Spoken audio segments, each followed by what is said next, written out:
Everybody on? You on, Eric? Is your mic on? Yeah, it's on. Okay. You on? I think so. Thank you. Y'all have a seat. I don't think you're on. Huh? They're saying that you're not.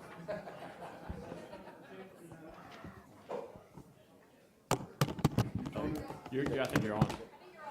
You're on. Hello? Is it on? Yeah, it's on. Okay. Y'all please,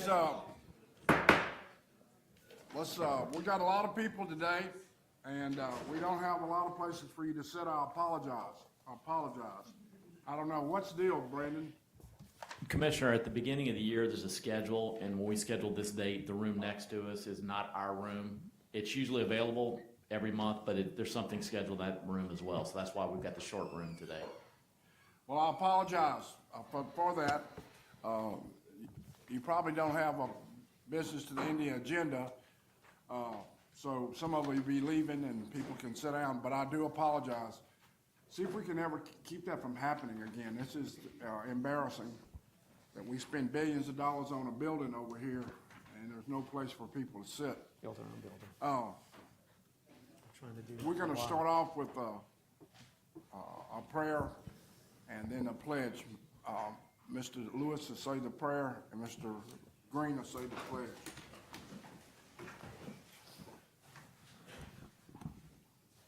Please bow your head. Lord, thank you for this day, and thank you for this fellowship of people who are doing your work to uphold and fight for all the people that you have put on this earth. May we all be reminded of our call here, which is to love mercifully, act justly, and walk humbly with you, and that we do your work with honesty, integrity, and with love. In Jesus' name we pray. Amen. Amen. I pledge allegiance to the flag of the United States of America and to the republic for which it stands, one nation, under God, indivisible, with liberty and justice for all. We're going to start today. With the, we're going to take up the climate task force presentation. We do have a few announcements first before Okay. that. Huh? You do? Okay, good.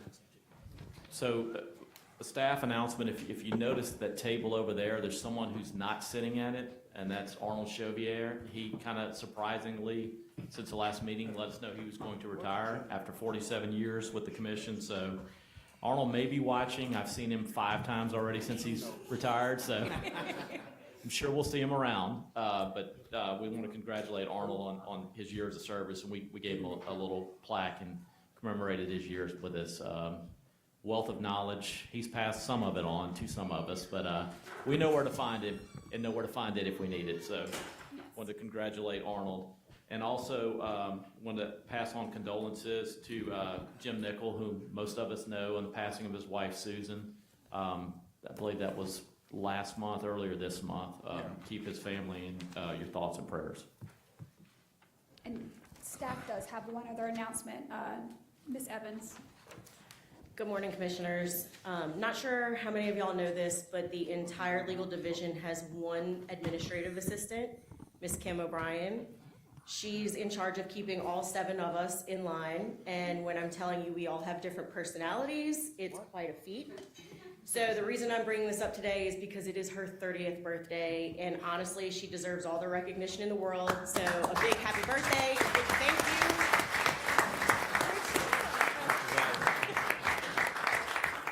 So is that 7 lawyers with 12 different personalities? Yes, Commissioner, that is correct. I was told there'd be cake, Lauren. There was breakfast. Because we're 5 commissioners with 12 different personalities. Mr. Lewis and Mr. Green have some announcements. Mr. Green?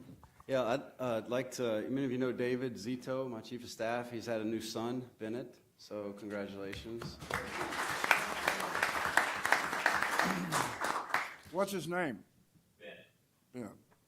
And I want to recognize a couple of elected officials, Clint Cointmont from Ascension Parish, and thanks for being here. And former Senator Rick Ward is here. Thank you for being here. And of course, former Commissioner Jay Blossman. Hi.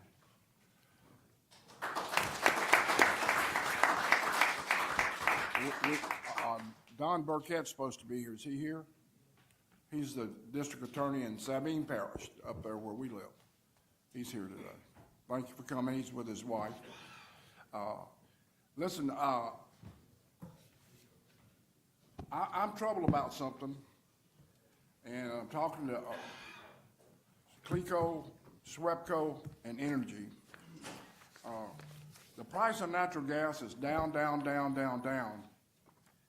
When are we going to see the electricity bills going down? 80% of or 60% of all the electricity in Louisiana is made from natural gas. Is that right, Mr. Sussin? 60, 70%? Price of natural gas is down, down, down, down, down. And electricity, it goes up or staying the same. I'm just wondering, I was reading some articles last week. Some places are seeing rate decreases. Nobody needs a decrease more than Louisiana. We all know about the people of Louisiana. We're at the top of the worst and the bottom of the best. So I'm not going to say any more about it. But look, I looked at your deal here that we put on here every month, which is a telltale deal. some of y'all need a trophy. Borgore, 13 cents a kilowatt hour.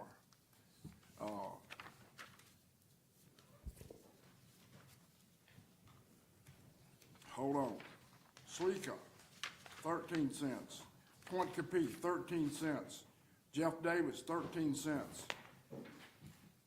Energy Louisiana, 124, 12 cents. Concordia, 12 cents. There's only one 10-cent deal, that's just Claiborne Rural Electric's 10 cents. So the average this month is almost 12 cents. 11.6. That's a lot. People pay, and hey, it's hot, and people are using electricity more than ever. One good thing about it, I don't hear anybody arguing about there's no climate change. You don't hear that anymore, but anyway. We heard that up here, or not here, but I mean, for years I heard it. All baloney. It's been 100 degrees up at our place every day. And down here, you know about Louisiana, it never gets to be 100 degrees in Baton Rouge. Y'all, you know that, don't you? Because you're close to the coast. We always have the hottest weather in North Louisiana. The hottest day ever recorded was 112 in Plain Dealing, Louisiana. Hell, it's already been some 115 days. And y'all are having 100 degrees days down here now in Baton Rouge. So things have changed, and I know you're aware of it, and we're trying to do everything we can to combat it. But we're having problems. So that brings me to our next item. Oh, Mr. Lewis, I apologize. No problem. Thank you, Mr. Chairman. And to kind of echo your points, I mean, many of you know that the governor did issue a state of emergency for heat earlier this week that extends to September 9th. And while we do have General Order R29706, I am deeply concerned about what we are, and my constituents are facing in this extraordinary heat. And so I am asking all of our utilities, while the executive order from the governor is in place, that you cease disconnections for people's utility service. I think we have to remind ourselves at the end of the day, these are life and death decisions. And we have seen the data from the Department of Health that heat deaths are up in this state, and that their services is important to their medicine, to being cool, to taking care of their children, and this is a serious issue. And while I know there are some heat advisories according to the rule from the National Weather Service, I think it would be important if you do the greater good for our community and for our state, and as long as our governor, the chief executive of this state, decides that we have a state of emergency, that you would voluntarily comply. I, at this time, will not try to force anything, but this is a public plea that I am making on behalf of so many Louisianians who are struggling. Those that Chairman Campbell talked about who are struggling from affordability, but we also know the challenges that affordability brings in terms of climate change with what they are facing. And so, Mr. Chairman, I just wanted to make that public plea to all of the utilities on the record. Secondly, I want to extend my condolences and help to the people of Maui and the islands of Hawaii. I've been speaking with some of my fellow commissioners there, and it is a devastation what we have seen. One of the issues that has come up is some of the fire protection plans that Hawaiian Electric stated that they would use, and in investigations right now have not been determined if they did.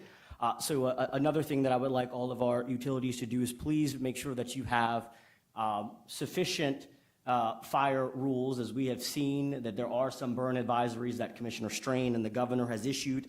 There has been some fires, I think, in your neck of the wood, Mr. Chairman, recently. And so this is just a concern that we do not want to see what happened in Hawaii happen here in the state of Louisiana.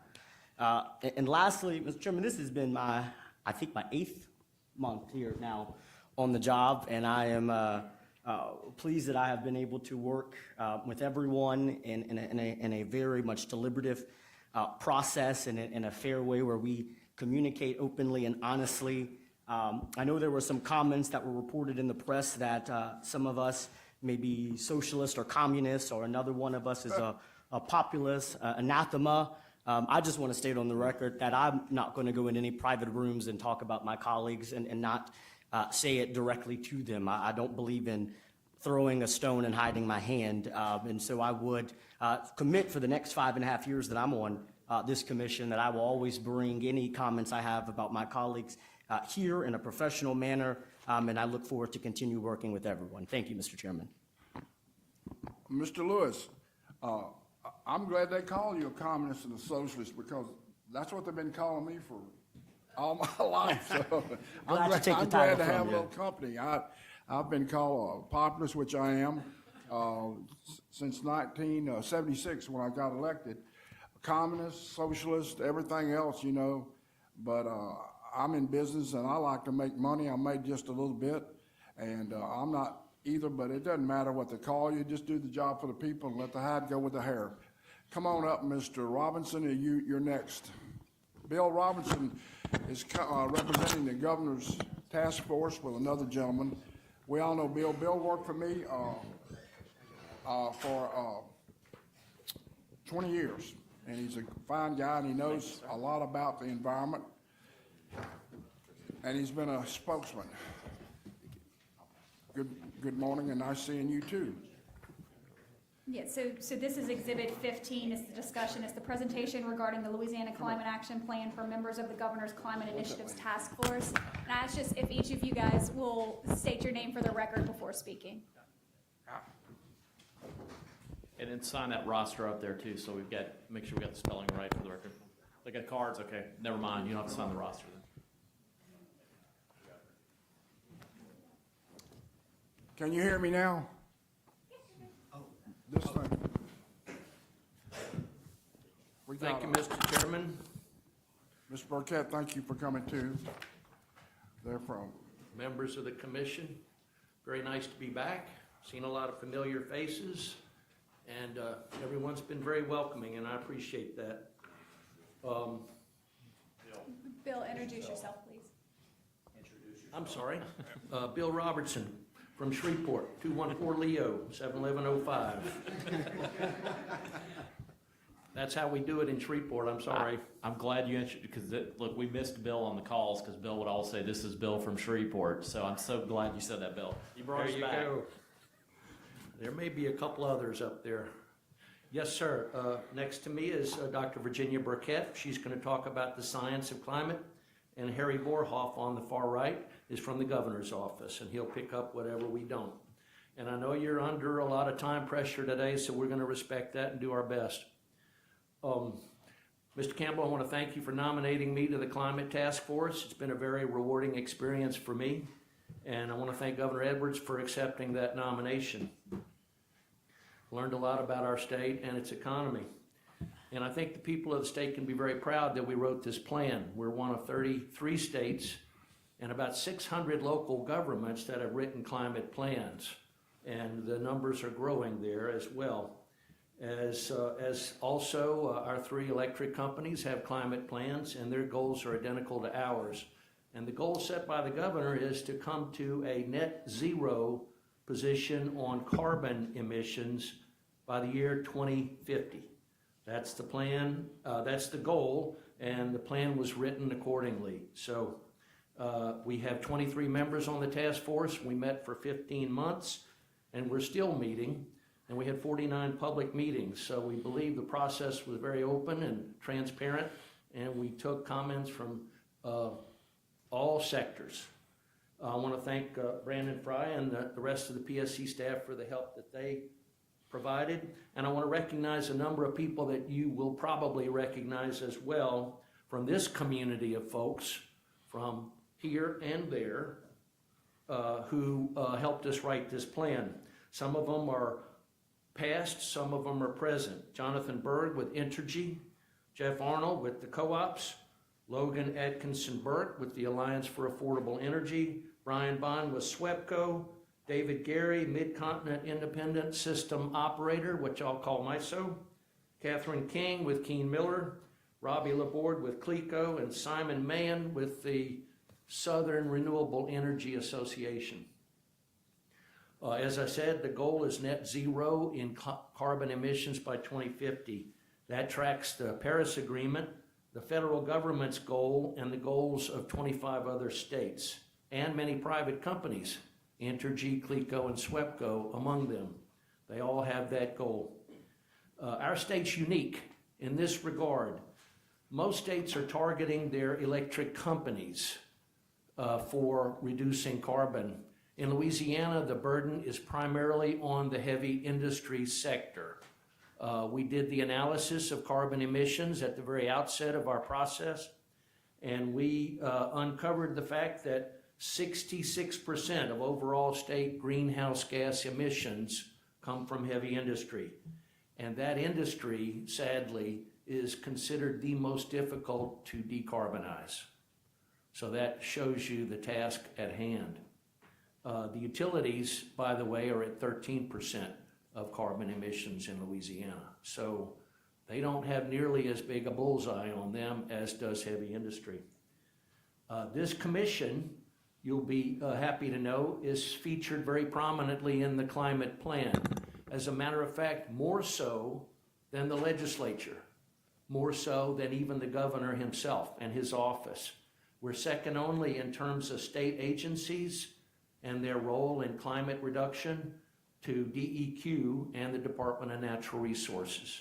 So y'all are very prominently mentioned in the plan. Now, for me, when I looked at the parts of the plan, and there are 172 pages there, that most prominently and maybe I can say delicately concerns this commission is industrial electrification.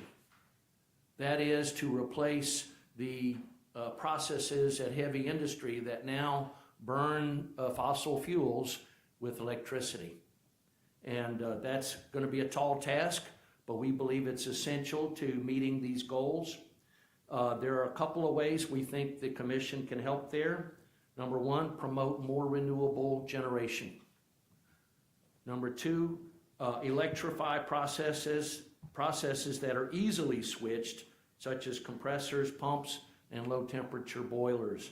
And three, help switch industry's combustion fuel to hydrogen, produced either with renewable power, which makes it green hydrogen, or in a facility equipped with carbon capture, which would make it blue hydrogen. Now, electrification is most significant to the commission because of a predicted increase in electrical demand, the resulting pressure that places on generation, and our suggestion that industrial facilities be given the ability to make their own power deals. You can talk to any of these big electric companies and they will tell you their heavy industry clients want renewable power. And if you give them that freedom to make those deals, still within the confines of an electric utility, that will significantly reduce carbon emissions in the state. And it will also satisfy these shareholders for these big companies that are making these demands. We know that is provocative for this commission, but we believe it's possible. Now, by the way, Mr. Campbell suggested I use the term consider. So if I get a little pushy here, don't hesitate to push back. But I'm going to try to, as best possible, use that term. Now, there's a couple of other goals I want to mention. Cogeneration, combined heat and power. For years and years and years, we've been hearing that's a very efficient way for industry to generate electricity. And we believe it should be promoted here at the commission, so we want you to consider that. Improving transmission to allow better delivery of renewables throughout the state and to the state. We think the commission should seriously consider revisiting a renewable standard, a renewable requirement for the electric companies. The last time you debated that was 14 years ago. And I don't know the price of bread 14 years ago, but I'm sure it was less than it is now. But a lot of things have changed in 14 years. 29 states have a renewable standard. We think it's wise for the commission to consider combining your resources on energy efficiency with the other two agencies of state government that have the same program.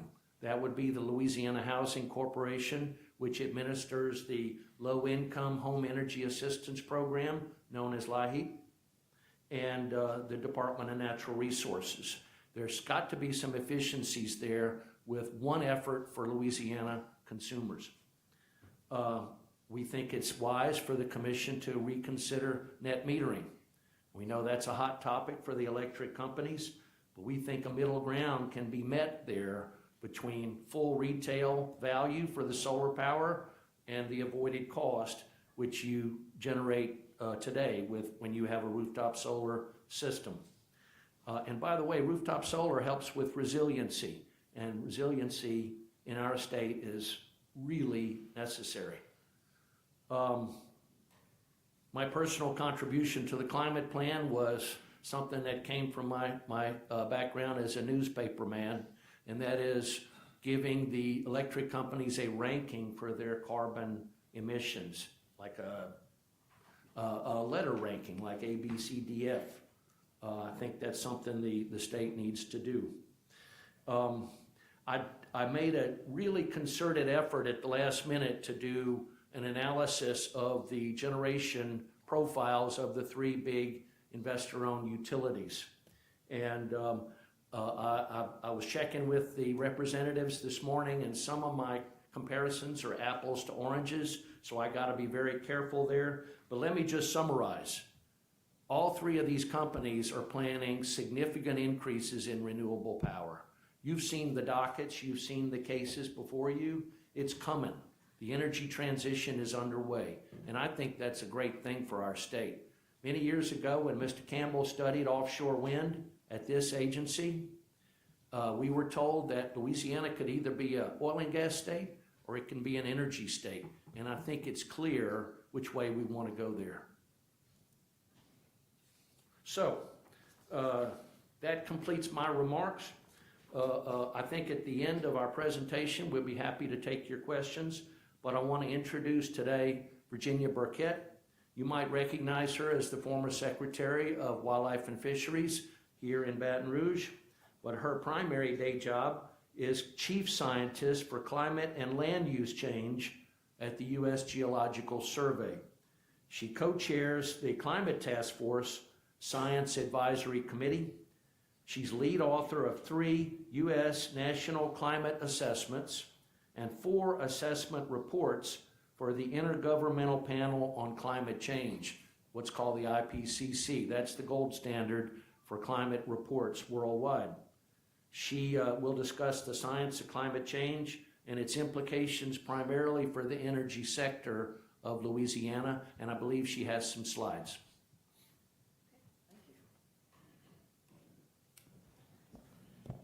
Thank you so much, and thank you for inviting me today. And my name is Virginia Burkett with the U.S. Geological Survey. Speak up a little bit. Yes, sir. Thank you. U.S. Geological Survey. I report to headquarters in Washington, D.C., and Reston, Virginia, in the outskirts. And so I have a background in state government. I started at LSU working and Sea Grant there, and past 30 years I've been working for the Department of Interior and representing the United States on various intergovernmental panels globally. So if I could have some slides pulled up. And what I did is we kind of give you a foundation for thinking about climate change and its implications for energy and utilities in the United States, but more specifically, what you might be looking forward to here in Louisiana and are actually already experiencing, as Commissioner Campbell mentioned earlier.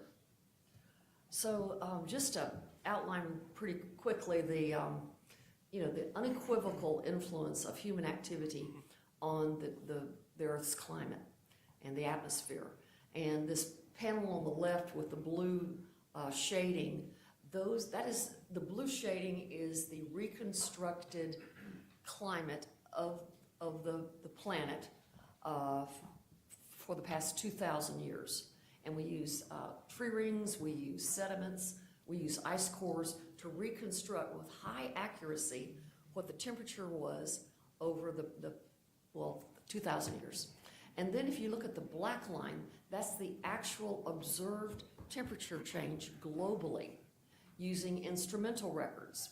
And on the right panel, you'll see, again, that black line is the observed record. And then we use models. We've gotten pretty good over the past 30 years at simulating numerically the influence and the interactions of the atmosphere, oceans, and emissions and land cover. So we're good at simulating exactly what's happened. And if you take out human activity and you just consider volcanic activity and solar influences, solar flares, for example, hotspots, you would see along the bottom, that's what it would be without human activity. So there's a big influence there. Let's see if this works. There we go. And now atmospheric CO2 is highest that it's been in at least 2 million years. 2 million years, and we did it in 150 years. You can see in the left panel there the three kind of signature or most important greenhouse gases in green. You see CO2 concentrations from 1750 to about 2018, and in the orange is methane, and on the bottom is nitrous oxide. And you see that inflection around 1950, 1970, when things really started increasing on more or less a log scale. At the bottom, you see the contributors to that, or the causes of, the sources of those emissions. And fossil fuels are there in the gray, and you can see since 1950, and that's when the temperature really started to kick up, the 50s, 60s, 70s. And so you see cement and flaring. Cement accounts for, well, as its carbonization processes, it emits about 4% of the global emissions of greenhouse gases. And then along the bottom, that yellow, that's changes in land use. And land use change, particularly the loss of forest, affects the carbon that is stored in the Earth's surface that now is ending up more in the atmosphere. So these are the long-term sources of emissions. And you'll see that cement, just a little tiny gray thing at the top there. Flaring, a little sliver there in the dark blue. Land use, land cover change there on the bottom in the dark blue. Natural gas and coal and oil. So that's since 1850. Those are the contributors. And these are the trends since 1990, so the past 3 decades. You can see that most of the emissions are coming from energy systems, industry treated separately there, and agriculture, forestry, and other land use change is the dark blue. Transportation sector is shown in gray, and buildings in the red. And that's upstream of the power generation that brings the electricity to the buildings. And this is the percentage of CO2 emissions if you look at the United States. And I think someone said earlier that the United States, the difference between Louisiana on the right and the rest of the country really is shown here in the contributions from the industrial sector. So as Mr. Robertson mentioned, this very unique profile for Louisiana. And we're one of the top 10 emitters. California and Texas are top 2, but that's where it comes from. And 13% from electric power. But the interesting thing here is that 40% of that 13% is actually from industry. So the industry footprint's actually larger than the 66%, which is, like, as was said earlier, considered difficult to achieve in the typical conservation measures that a lot of the states use. So this is the mixture, I believe Mr. Campbell mentioned earlier, the predominance of natural gas and the energy use here in Louisiana compared to other states. 71%, is that right? That's from our action plan, yes, sir. And you can see the renewables there are smaller, though, than they are for the rest of the country. Another difference that is here in our state. So focusing a little further down on Louisiana.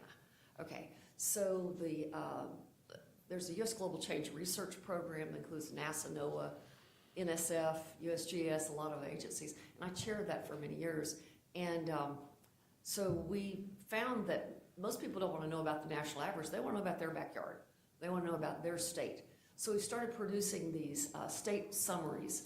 And here for Louisiana, these are the observations from our instrumental records, from Shreveport to New Orleans to Lake Charles, all those records together. This is the trend. And you can see that inflection from about the 1970s. And so Louisiana's warmed like the rest of the world, the Northern Hemisphere and the rest of the United States at similar rates since the 1970s. So if you look to the future, we are currently on that grid track there. Those are the simulated, that's the range of temperature change under a higher emissions scenario that we are presently tracking. If emissions are reduced, we're still looking at intensification of warming for Louisiana, on even the lower emissions scenario. But the rate of emissions does affect Louisiana like the rest of the states. So for the energy sector, this is from our last report. We had an energy chapter for the United States, and here are just some snippets of the types of impacts of extreme weather and climate change on the energy sector. And of course, we're experiencing that, the energy demand, these higher summer temperatures. It was 107 last weekend where we live in Sabine Parish.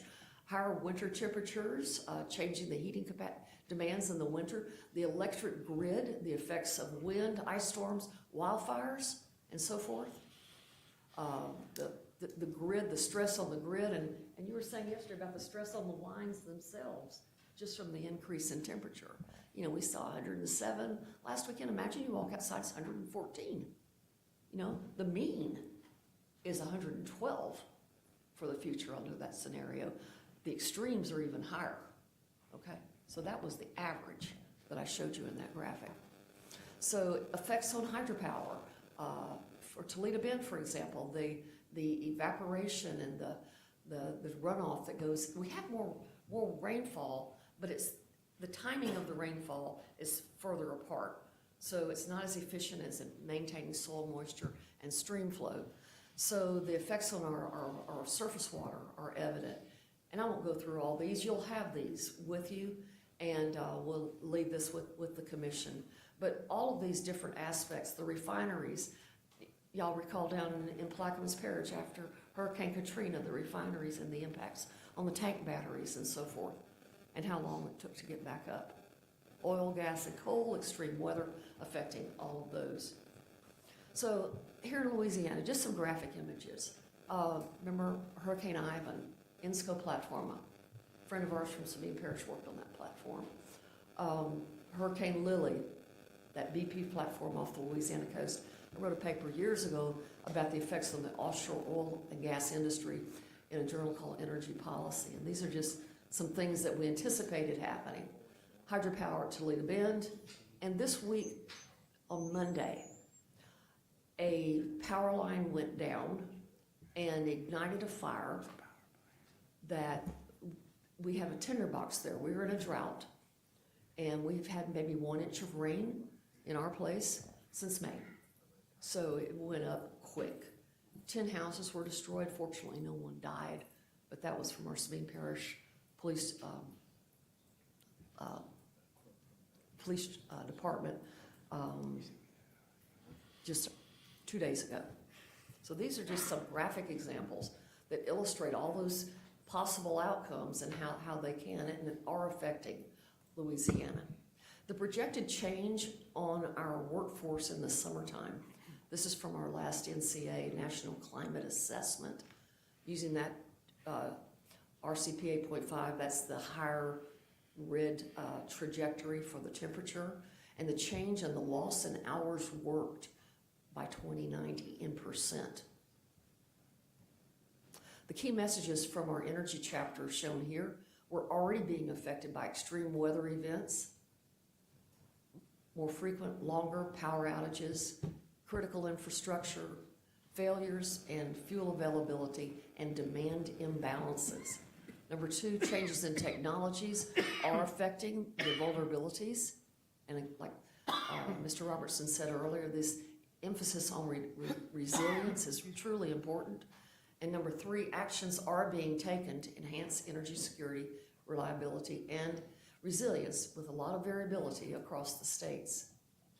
In the future, our projections in our report are that energy expenditures will continue to increase, and this is for the average last 2 decades of this century under that higher scenario.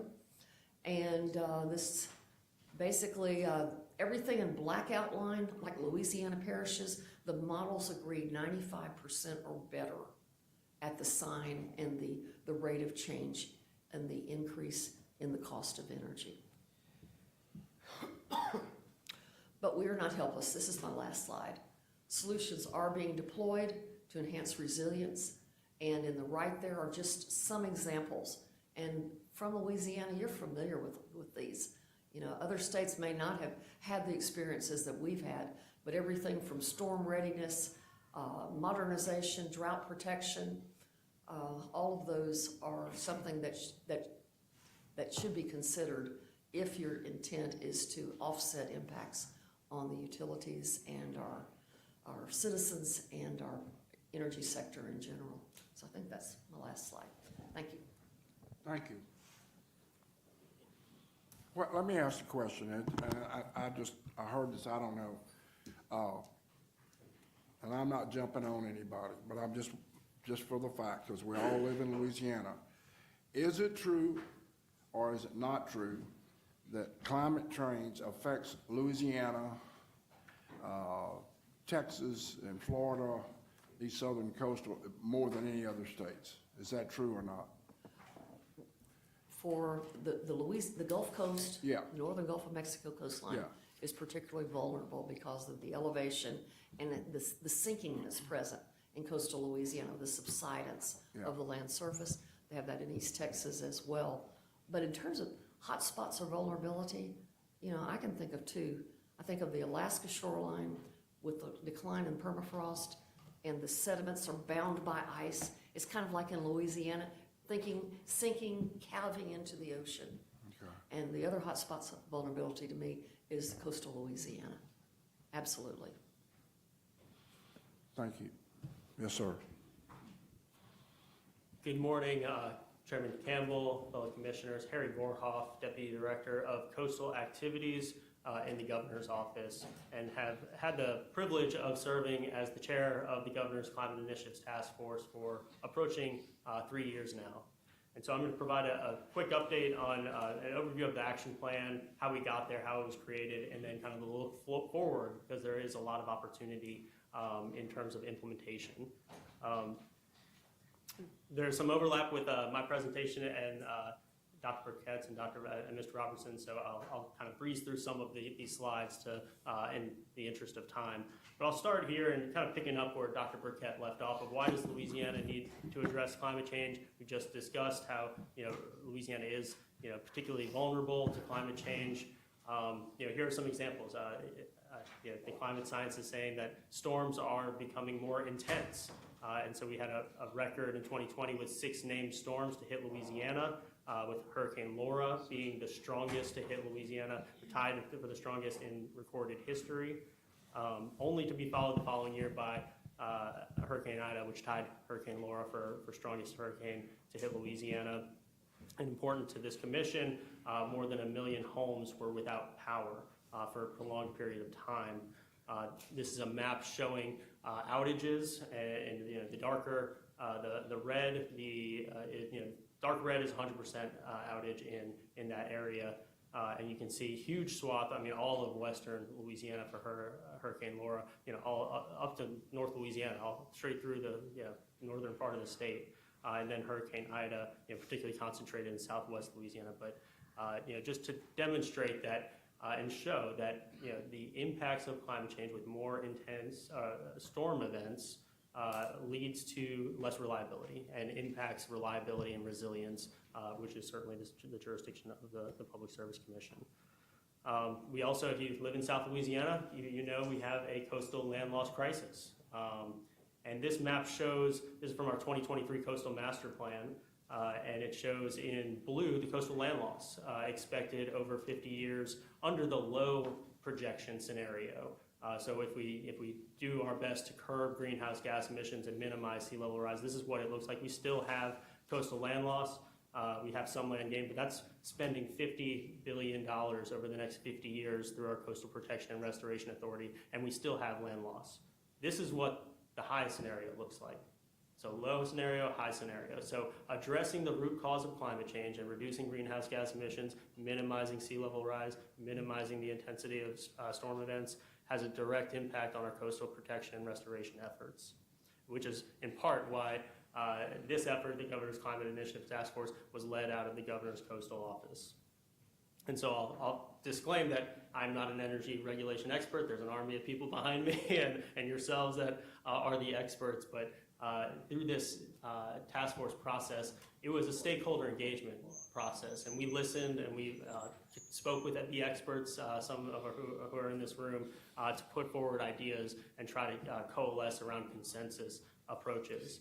But I also want to, why does Louisiana need to address the root cause of climate change? Because there's an economic opportunity in it as well. It is not just avoiding loss, it is also maximizing gain. And just last week, there was a major economic development announcement by First Solar, building a solar panel manufacturing facility in Iberia Parish. I believe the largest economic development investment in that parish's history. Estimated 700 direct new jobs, annual payroll of $40 million. Offshore wind, through this stakeholder engagement process and speaking with developers, speaking with oil and gas supply chain companies down on the bayou, there is a tremendous amount of excitement and interest in offshore wind. Louisiana companies built the first offshore wind farm off the coast of Rhode Island about a decade ago, because we were the only state in the country that had the oil and gas, the offshore energy experience. So we built the jackets, we designed and fabricated down in Homa and designed on the North Shore with Keystone Engineering. So we have the workforce, we have the capability to really leverage our experience in oil and gas and apply that in the Gulf of Mexico. So as you can see on the bottom, there's a tremendous amount of economic opportunity with offshore wind. Not just in the supply chain, but deploying it in the Gulf of Mexico. Later this month, on August 29th, there is the first offshore wind lease sale in federal waters, one off of the coast of Lake Charles. And that's about a 100,000 acre lease sale just for that area. That's state waters? That's in federal waters. So that's what the federal government is doing that auction. But there are developers that are negotiating, companies that are negotiating with the State Mineral and Energy Board, interested in state waters as well, and really interested in the coast, kind of from Lake Charles to Port Fourchon, kind of the kind of western half of the state. There's a lot of commercial interest there as well. And so we're coordinating with the federal government to work together on kind of what that leasing looks like. But of course, to the extent you want to bring that power onshore and sell it to customers, it's going to come before this commission about whether to approve a power purchase agreement or other agreement to sell the power. So certainly something we're excited about, a lot of opportunity, and wanted to raise to your attention. And then just another example I could get there. It feels like every other week there's a new economic development project announced in low carbon. This was just from last week, $603 million grant from the federal government to do a direct air capture. That's sucking carbon dioxide out of the ambient air and putting it deep underground with carbon capture. So a $603 million project in Calcasieu Parish with Gulf Coast Sequestration, which I believe is a subsidiary of the Stream Companies, major landowner, a big company down in Southwest Louisiana. I hate to interrupt, but this company that's going to capture all the carbon, how are they chosen and what do they get out of that? I mean, the government coming with all this money and somebody's got all the land. How does that make me feel better that the guy's not getting rich off of this deal? Whoever owns the land, and how does he do that? Right, so this is being. What's the bargain? I'm sure it's What's the market? legitimate. I'm not accusing anybody, but I'm just wondering how this fellow or company or whoever they are, or many fellows, they chose this area, I understand, and they pay to put it down in the ground, right? How does that work?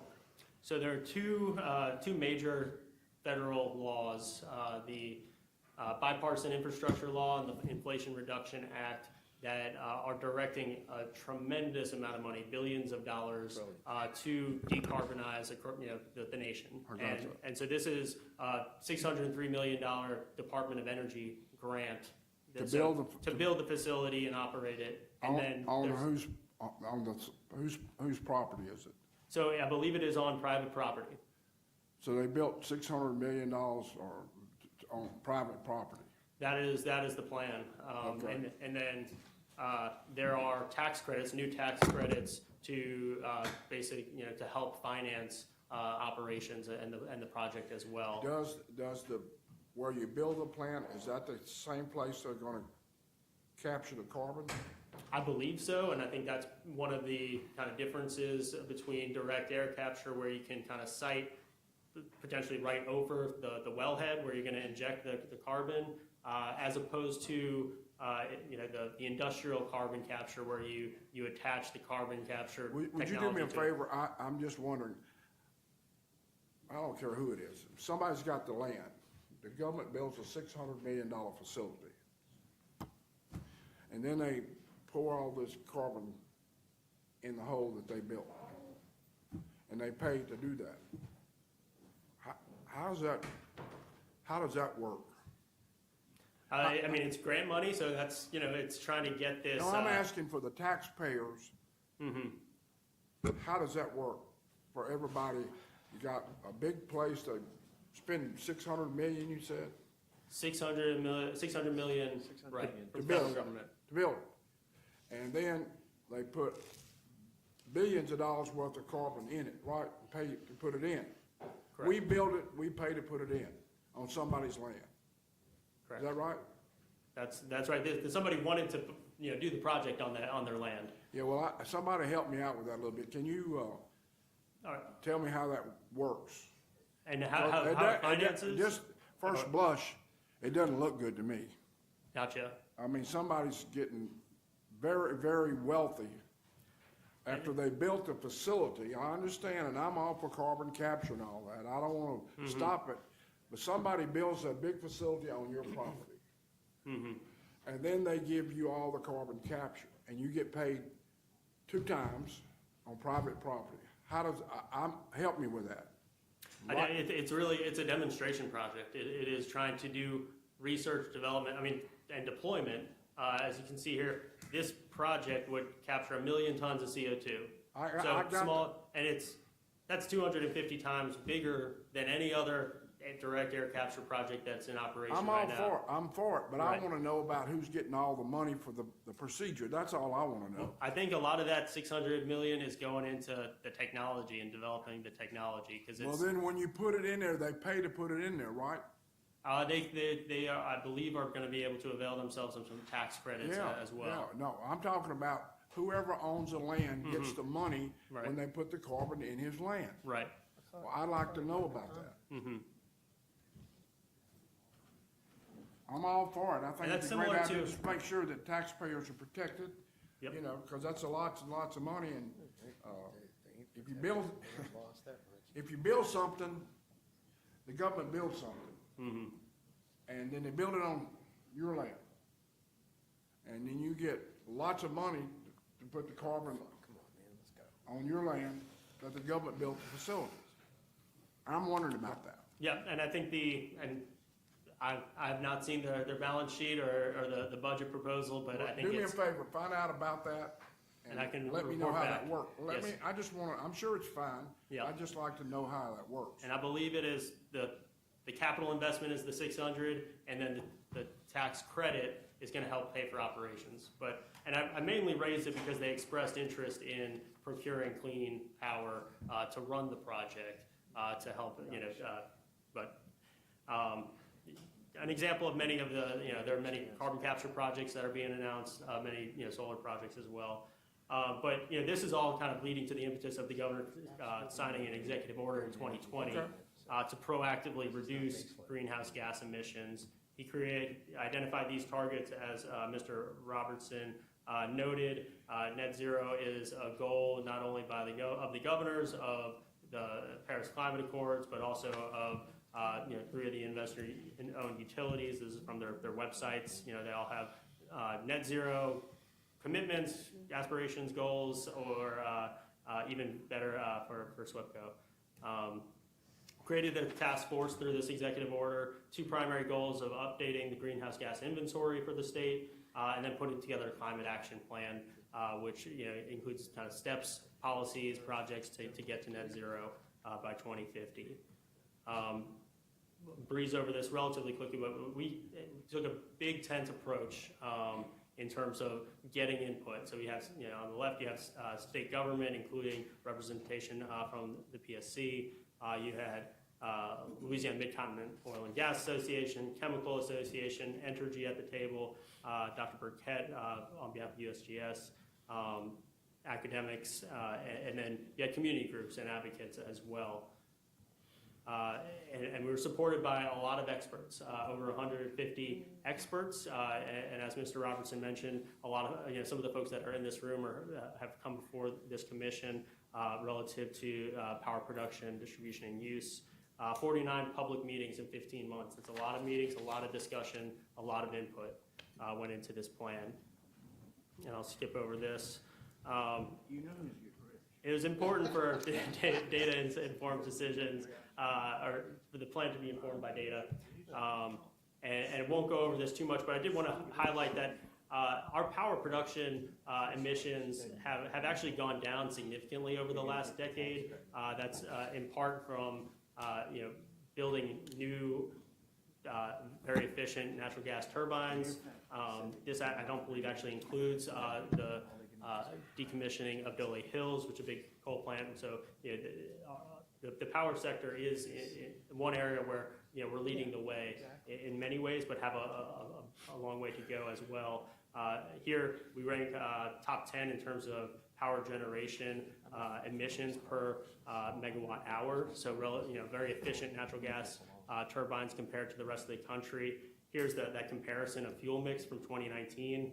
We have significantly more natural gas than the national average, significantly less renewables than the national average, and significantly less coal than the national average. So that's sort of why we're in the top 10 in terms of emissions from the power generation side of things.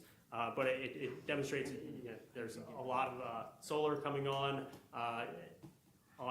now and moving forward. So we have a lot of room to grow.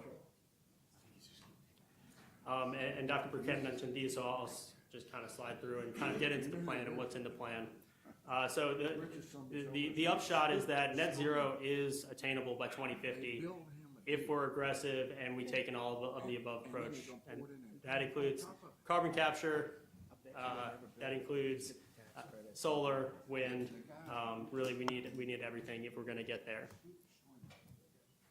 So the 3 main pillars of the Climate Action Plan are renewable electricity generation, industrial electrification, and switching to low and no carbon hydrogen, where we can't abate our other industrial emissions. So I'll kind of drill in, on clean energy. It's both at large scale, wind, large scale solar, but it's also distributed energy as well. And so here are a few of the actions in the Climate Action Plan. As Mr. Robertson mentioned, a renewable and clean portfolio standard was identified as an effective way of reducing emissions. Green tariffs, where you're allowed to pay a premium perhaps to purchase renewable electricity. As I think Mr. Robertson alluded to, it has never been cheaper and more affordable to the ratepayer to implement a renewable portfolio standard. Let me ask you a question. I appreciate you're doing fine for me. I appreciate what you're saying. When we were looking at offshore wind about 15 years ago, and I was all involved in it, and I think I'm all for it. But what we were told then that Louisiana, we don't have any wind onshore, you know that. You go outside today, there's nothing blowing, and we just don't have it. So you can't have windmills in Louisiana. So our shoreline goes out 3 miles, and there's a proposal to lease that 3 miles. What's the new technology? I mean, why do they think wind's blowing now that wasn't blowing 15 years ago? Or do we have new technology so you don't need as much? That's what I don't understand. Right, and the technology is still in development. I think it needs to be proven out. There are typhoon-rated turbines that are being deployed kind of in Southeast Asia. But yeah, I mean, that is an engineering problem of, we have lower wind speeds, but we also have more intense wind speeds when you have hurricanes, right? And so that is something that actually there are companies in Louisiana. Gulf Wind Technologies is one of them out in Avondale. So they think they can actually produce electricity with not a lot of wind off the coast of Louisiana? Or how far do you have to go out before you get a lot of wind?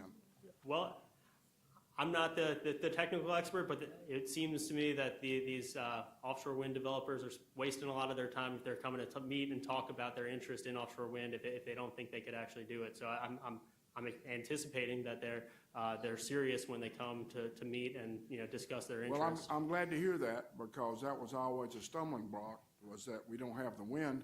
But I'm like you, if they're spending all this money, they got to know something, and I hope we develop it. I mean, if it's there, we ought to, because it's cheaper.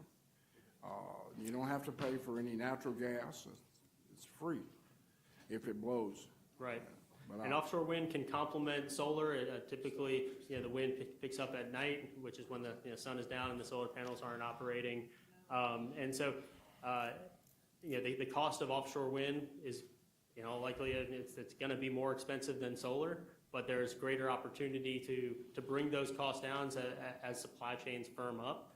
Right now, a lot of the manufacturing, outside of the jackets that companies in South Louisiana are well capable of creating, but the blades and the like, the generator, that's manufactured in Europe right now. And so if we build out the supply chain domestically, that's an area where you can drive down cost.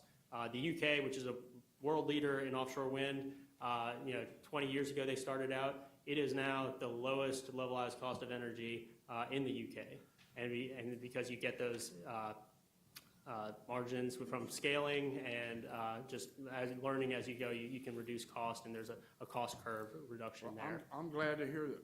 I think it's a good idea. A couple more on clean energy. As Mr. Robertson mentioned,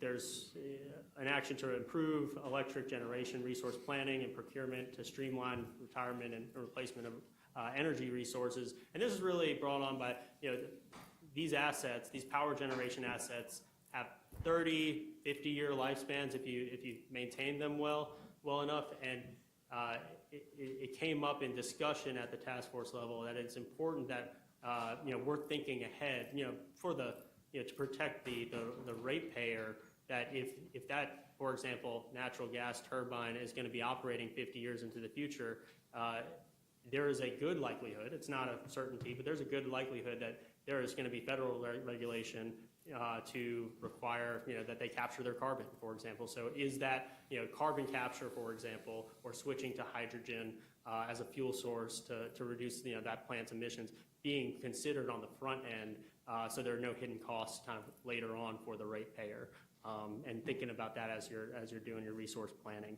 And then another one, which I know has been discussed significantly by the commission, is regional long-range transmission planning. And you can add all the renewables that you want, all the low-carbon power that you want, but if you can't get it to where it needs to be, then it's constrained and you have a bottleneck. And so thinking about how do we affordably build out that transmission. And then, as Mr. Robertson, I'll move on quickly because, with respect to net metering, potential opportunity to reconsider, just given the significant cost drop in solar, about 80% reduction over the last 10 years, and then thinking about microgrids to help with the resilience component as well, post-storm.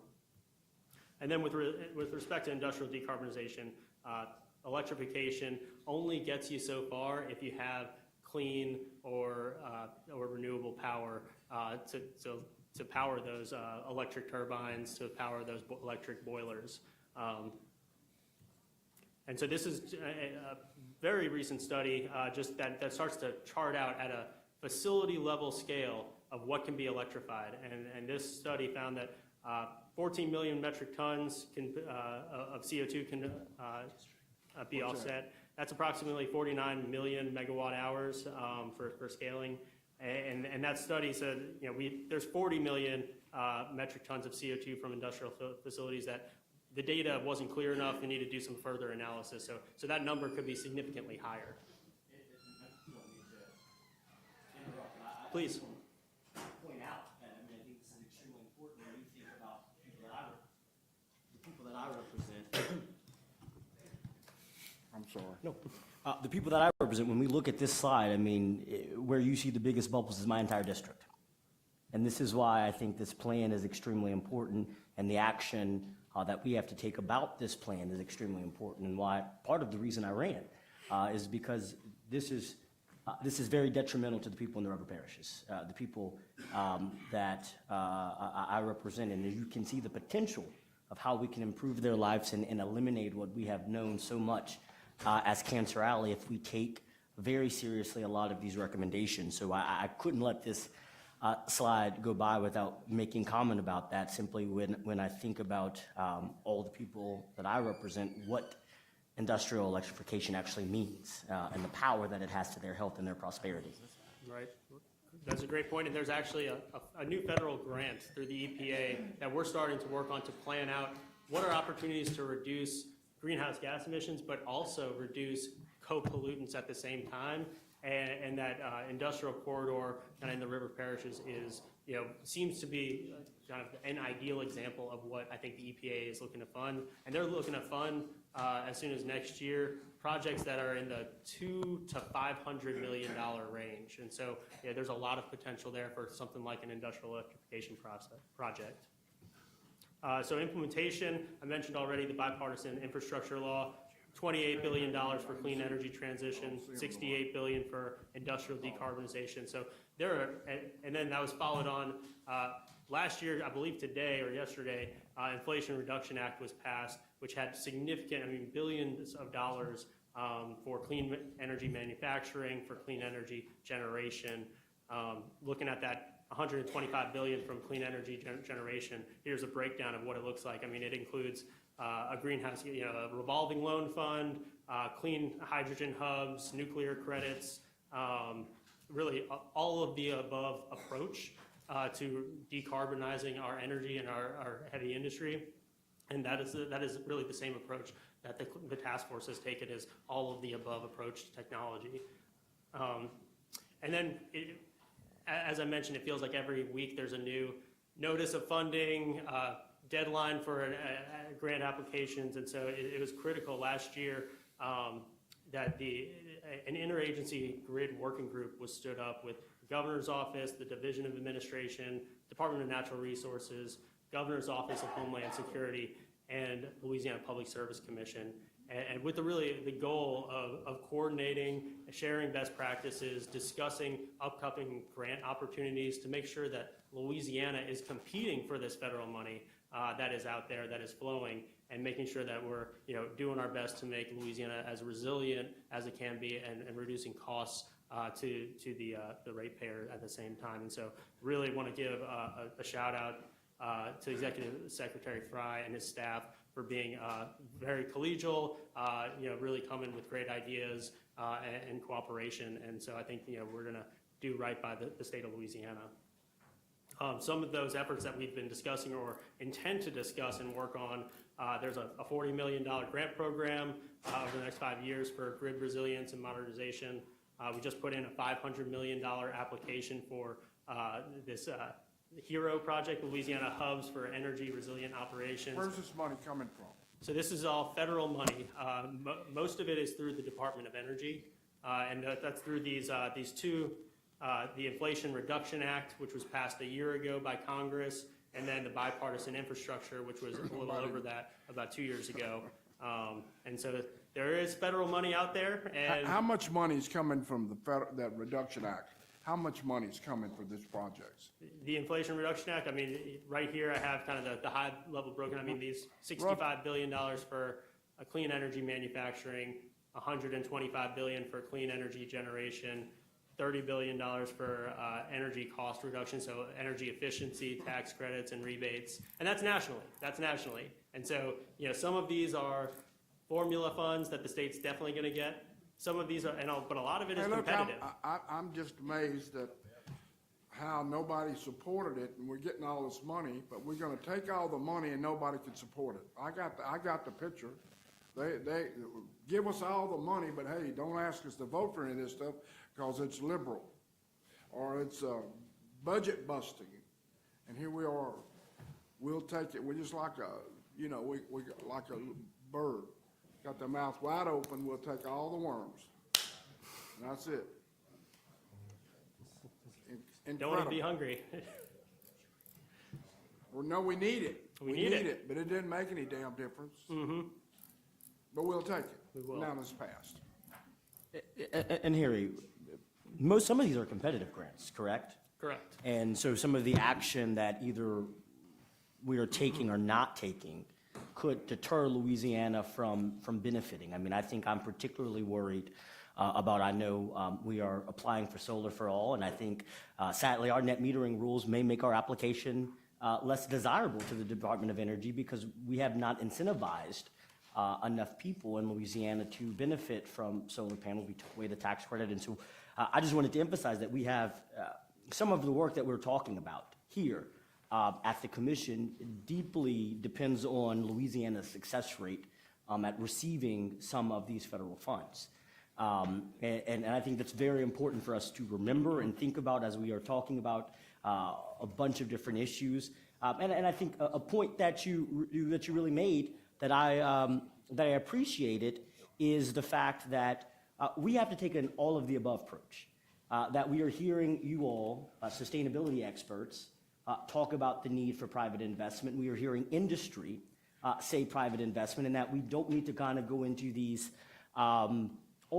old fashions that it's either or, right? I think that it's and both, that we can see utilities, private investment, federal grants, state policy all come together to really reduce what we know right here is the energy burden in Louisiana. And I think that's the primary thing we're talking about, is reduction of CO2 emissions, but also relieving people of the significant cost of energy in the state. Even if we have sometimes more affordable rates, we know the energy burden in the state's around almost 20%, which makes it unaffordable to people. So I just really wanted to emphasize that this work that you're highlighting of these grants deeply matter. And I think the work that we're doing with interagencies and making sure, as you mentioned earlier, I think Bill mentioned it, Louisiana Housing Corporation coming together. I've been having some of those conversations. So we are, as a state, united in our fight for these dollars that will provide significant benefits to our people. And so I just wanted to, while that slide was up there, highlight that.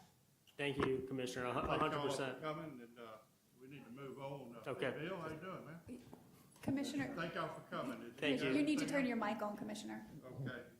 and move it, yeah. But on my second to last slide, so this is my last slide. Oh, I'm sorry, I thought you finished. But thank you, Commissioner. Just to close, that there is a tremendous amount of money on the table, and Commissioner Lewis is right. If we don't work together, if we're not kind of eyes on the prize, we could lose out on a lot of money coming to reduce energy burden, to reduce costs on ratepayers, and improve resilience as well. There's a huge economic opportunity. Major industrial players are looking to invest in decarbonization. So appreciate your time, appreciate staff's work and collegiality and working together. And thank you for your time. Appreciate you. And You're welcome. Does anybody have any questions? No questions. Listen, thank y'all for coming. I know you worked hard at it. I appreciate it. Thank you. Mr. Chairman, one last thing, Mr. Chairman. The priorities are set at the top, And the governor's office has done a great job identifying federal money to make this plan durable throughout administrations.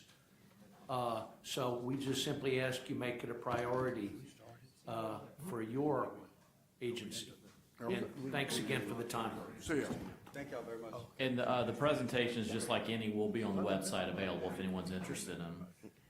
Harry, I think you might need to fill out a card. Grab one of those yellow ones, just so we'll have your contact info. Number 2, We're ready? So exhibit number 2 is docket number T36504. This is the Commission versus Adair Movers on an alleged violation of revised statute 45-161 through 180.1 by engaging in activities related to moving household goods prior to complying with the requirements of the revised statute and general order dated March 16, 2021, and for failure to comply with the requirements of general order dated April 3, 2008 as amended, is a discussion and possible vote on a recommendation of the administrative law judge. Staff conducted an investigation into Adair Movers in January of 2022 and determined that the company was not registered with the Commission and was advertising services as an intrastate household goods mover. Staff provided notice to Adair Movers of its investigation findings and various methods by which Adair could get into compliance. After the company failed to come into compliance, staff issued a citation to Adair on August 19, 2022, directing the company to appear at a hearing. Notice was published in the Commission's official bulletin. At the hearing, Adair Movers did not appear and present a defense, and the recommendation of the administrative law judge was issued on June 19th of 2023. Staff is requesting that Adair be found guilty of violating the revised statutes by engaging in activities related to moving household goods prior to complying with the revised statutes in the Commission's 2021 general order, and be found guilty of violating the Commission's 2008 general order, be fined $1,000, and be required to pay a $25 citation fee, and that Adair Movers be required to remove all advertising until obtains the requisite Commission authority. Based on the testimony and documents admitted into the evidence at the hearing in this matter, the ALJ recommends that the Commission issue an order finding that Adair Movers is guilty of violating revised statute 45-164E1 by engaging in activities related to moving household goods intrastate prior to complying with said requirements, and of Commission's general order dated March 16, 2021. That Adair is guilty of violating the Commission's general order dated April 3, 2008 as amended by failing to include a Commission certificate number in its advertisements. That pursuant to revised statute 45-171, the Commission's general orders dated March 16, 2021 and August 21, 2008, Adair is fined $1,000, and pursuant to general order dated June 7, 2006, Adair is assessed a $25 citation fee. And that within 60 days of the date of the order, Adair shall cease all advertising for moving household goods, provide proof of cancellation of current advertisements for moving household goods intrastate to the Commission. is there a motion? Motion to accept staff recommendation. I'll second it. It's a motion by Mr. Green. Yes. Accept staff recommendation, second by Mr. Lewis. No objections? Next. Exhibit number 3 is docket number T36706. This is the Commission versus ASAP Towing, Recovery, and Equipment Transportation. It's an alleged violation of Louisiana revised statute 45-1177 and 1179 for failure to pay to the state proper fees for the years 2013 through 2021 for the inspection, control, and supervision of its business service and rates authorized in Common Carrier Certificate number 7303 pursuant to General Order dated November 22nd, 2011. It's a discussion and possible vote on the recommendation of the Administrative Law Judge. Staff conducted an ISF compliance audit of ASAP in July of 2016 and determined that ASAP was not in compliance for the years 2013 through 2015. Staff provided notice to ASAP of its audit findings and the various methods by which the company could get into compliance. Staff conducted another ISF compliance audit of ASAP in March of 2022 and determined that the previous audit for the years 13 through 15 remained unresolved and that the carrier was also not in compliance for 16 through 21. Staff provided notice to ASAP Towing again of its updated audit findings and the various methods by which the towing company could get into compliance. The company did not. Staff then issued a citation to ASAP on March 31st of 2023, directing ASAP Towing to appear at a hearing. Notice was published in the Commission's official bulletin, and the hearing convened with staff appearing and presenting evidence in support, and ASAP not appearing and presenting a defense. The recommendation of the Administrative Law Judge was issued on July 18th, 2023. And based on the testimony and documents admitted into the evidence at the hearing in this matter, the ALJ recommends that the Commission issue an order finding that ASAP Towing is guilty of violating revised statute 45-1177 by failing to properly file each of its quarterly ISF reports and pay the properly calculated quarterly fees for the calendar years 14 through 2021. That ASAP is required to properly file its ISF reports and to pay those said fees for the calendar years 2014 through 2021 with the Department of Revenue within 60 days of the date of issuance of this order, and that pursuant to the Commission's General Order November 22nd, 2011 and revised statute 45-171C, ASAP is fined $500, and that pursuant to Commission General Order dated June 7, 2006, ASAP is issued a citation fee of $25. Is there, Motion to accept staff recommendation. is there a motion by Mr. Green, second by me, Foster Campbell? No objections? No, but I Passed. looked at it. I don't want to say the chairman. I Exhibit, don't like that word, chairman. exhibit number I 4 know, is but I'm docket. Foster Campbell. Go ahead. Exhibit number 4 is docket number S36673. This is Chevron Phillips Chemical Pipeline Company's application to increase rates for transportation of petroleum in its ethylene system for the commission tariff 9.5. It's a discussion and possible vote on a staff recommendation. Chevron filed its application with the commission on February 3rd of 2023, requesting authorization to increase its rates for transportation on its pipeline system for LPSC tariff 9.5. The American Centrex plant is the company's sole Louisiana pipeline customer. Chevron claims that an increase is necessary due to a significant reduction of throughput volume over the past 5 years, with costs remaining relatively consistent over that same period of time. The initial request was to increase rates per 100 pounds from 17.67 cents to 29.5 cents. The sole customer was provided notice of the proposed rate change via email on August 29, 2022. Subsequent to the filing of the current application, Chevron amended its tariff to reflect the FERC's recently updated annual index rate, which allowed the company to increase its rate from 17.67 cents to 20.02 cents, effective July 1st, 2023. Thus, the company's rate request was revised, seeking an increase in rates per 100 pounds from 20.02 cents to 29.50 cents. This amended request would result in a 0.0948 increase per 100 pounds. Audit staff agrees that an increase is necessary, and staff recommends that the company be allowed to increase its interstate transportation rates. However, in the event that the customer volume increases over 400,500,000 pounds, staff recommends that the company be required to file with the commission for a revaluation of its rates. Staff's report and recommendation was filed into the record on July 21st, 2023, and staff recommends that the commission approve staff's report and recommendation filed into the record on July 21st, 2023. I got some questions. I have some questions too, Mr. Chairman. Good. Who's answering the questions? Who's handling this? I can answer those. Okay, all right, good. When's the last time these people had a rate increase? Commissioner, this increase is for a single customer. This isn't. It's and for Chevron, the name of the company. Yes, their tariff is for one single customer. Yeah, I understand it. When's the last time they had a rate increase? Well, they are able to increase it every year that the FERC increases through their index. Yes, sir. Well, let me ask another question. This is a 47% increase, right? Yes, sir. That's pretty hefty, isn't it? Well, Yes, sir. but looking at the customer that this affects, their revenues are it's 0.1% of the company's revenues. Yeah, Chevron owns this company, correct? Yeah, they own the pipeline that provides services to this company, yes. Well, Chevron's earnings the first quarter of this year was $6.6 billion. $6.6 billion. Yes, sir. The revenues for this company are solely for the expenses of this company. Yeah, I know. And even with this increase, they're still not whole. Well, anyway. So they're going bankrupt then? Yeah, right. Okay. Well, I don't know if they're going bankrupt, but But if they keep it up, they're going the bankrupt. cost for this particular customer, even with the rates that they're getting, are not enough to get them out of the red. So why don't you just double it?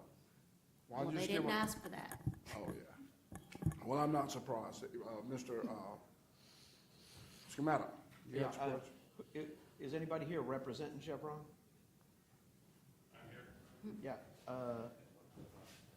come on up. Come on up.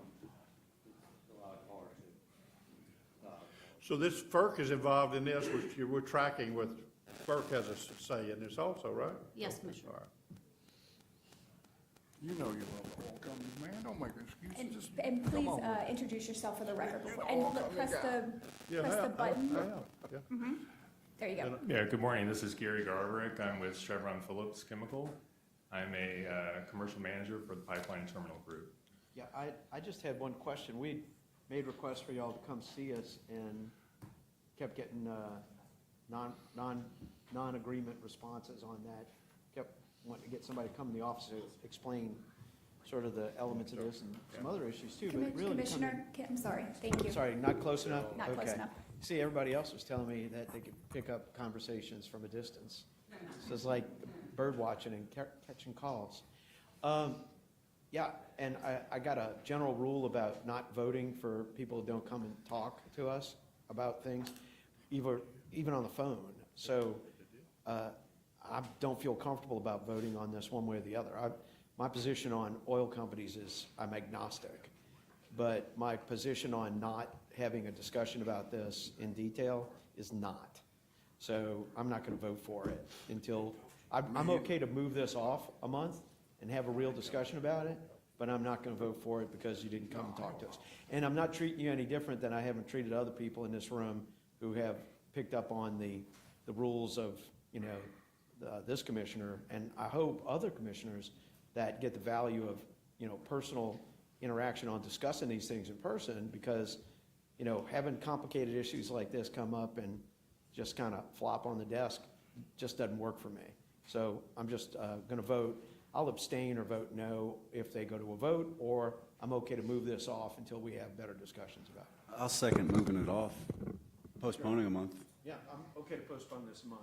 So that's my motion, to postpone this a month. What's your Second. motion? To move this 1 month.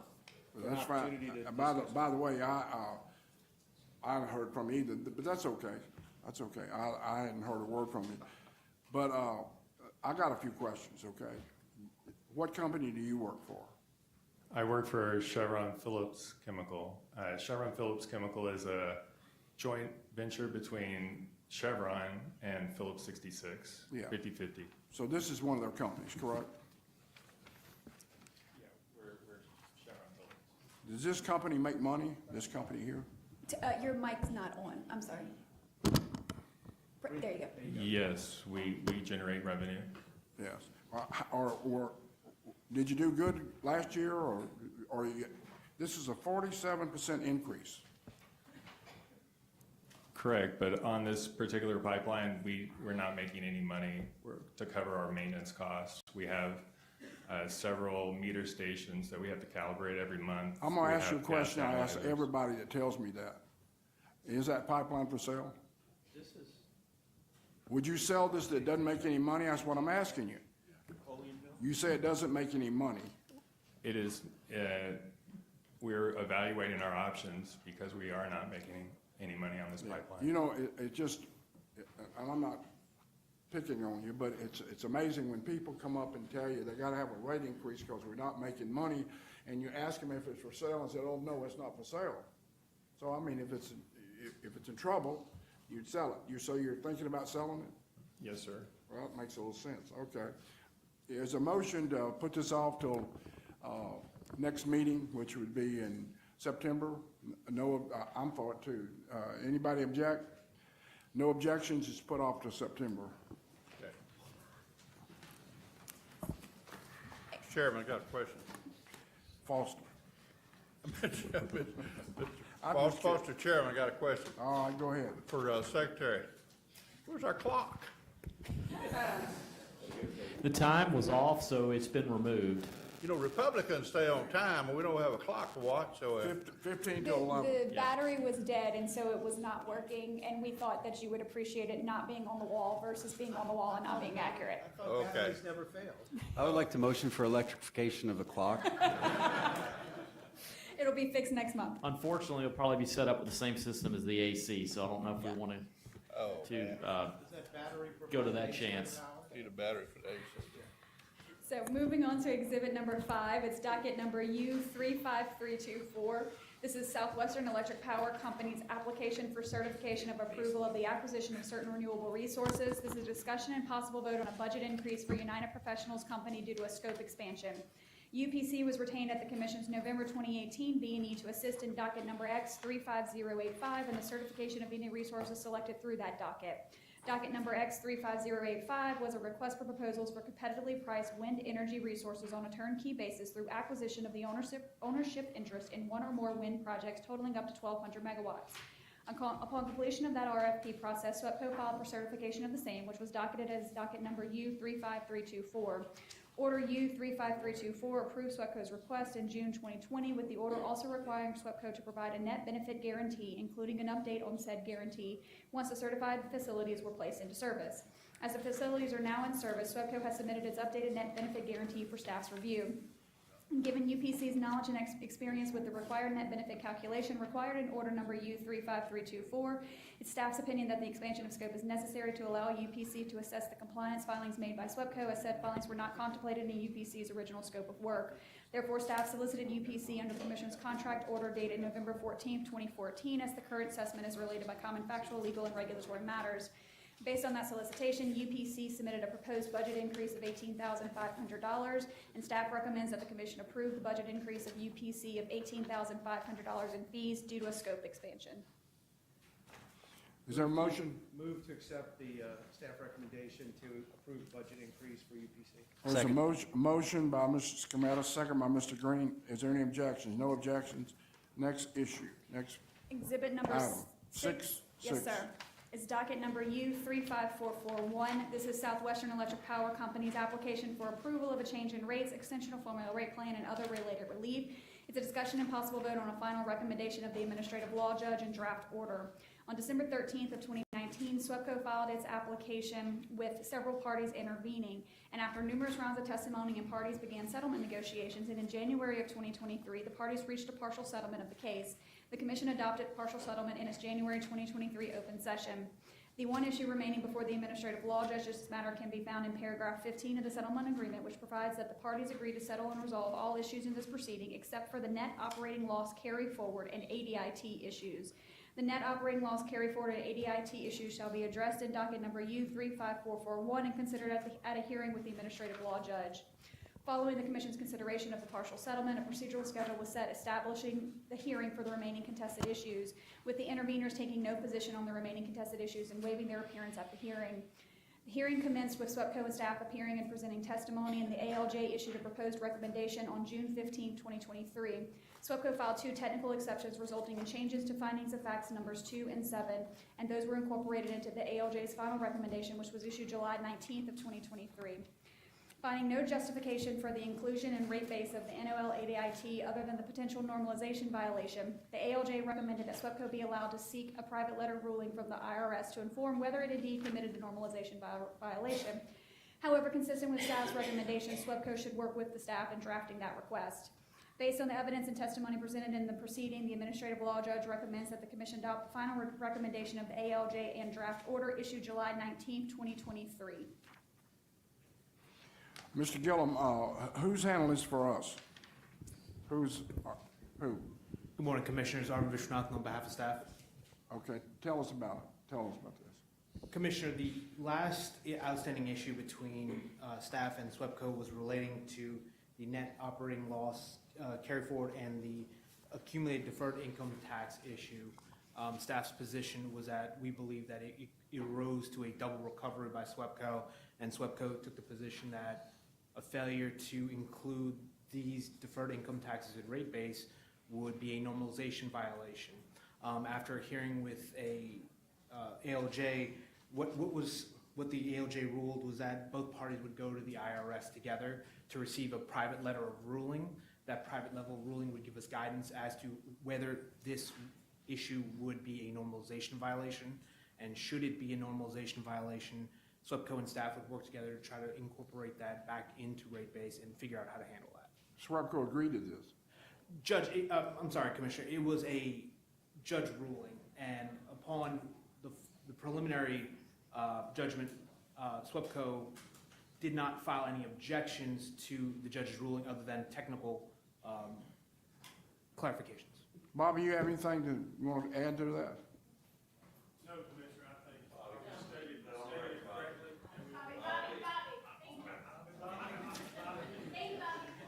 I should just say no, right? Even that, That would also work. Bobby Gillum, Swepco, and I was saying no. I was agreeing with Arvin's recitation of a complicated issue. Right now, both parties were going to go to the IRS and seek a ruling and guidance from the IRS and staff will participate and review and provide input to our letter to the IRS. Okay.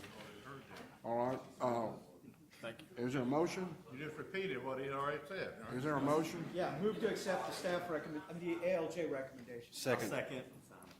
So motion by Commissioner Scarpetta, seconded by Commissioner Lewis. Yeah, hold on a second. I'll say that. You don't say that.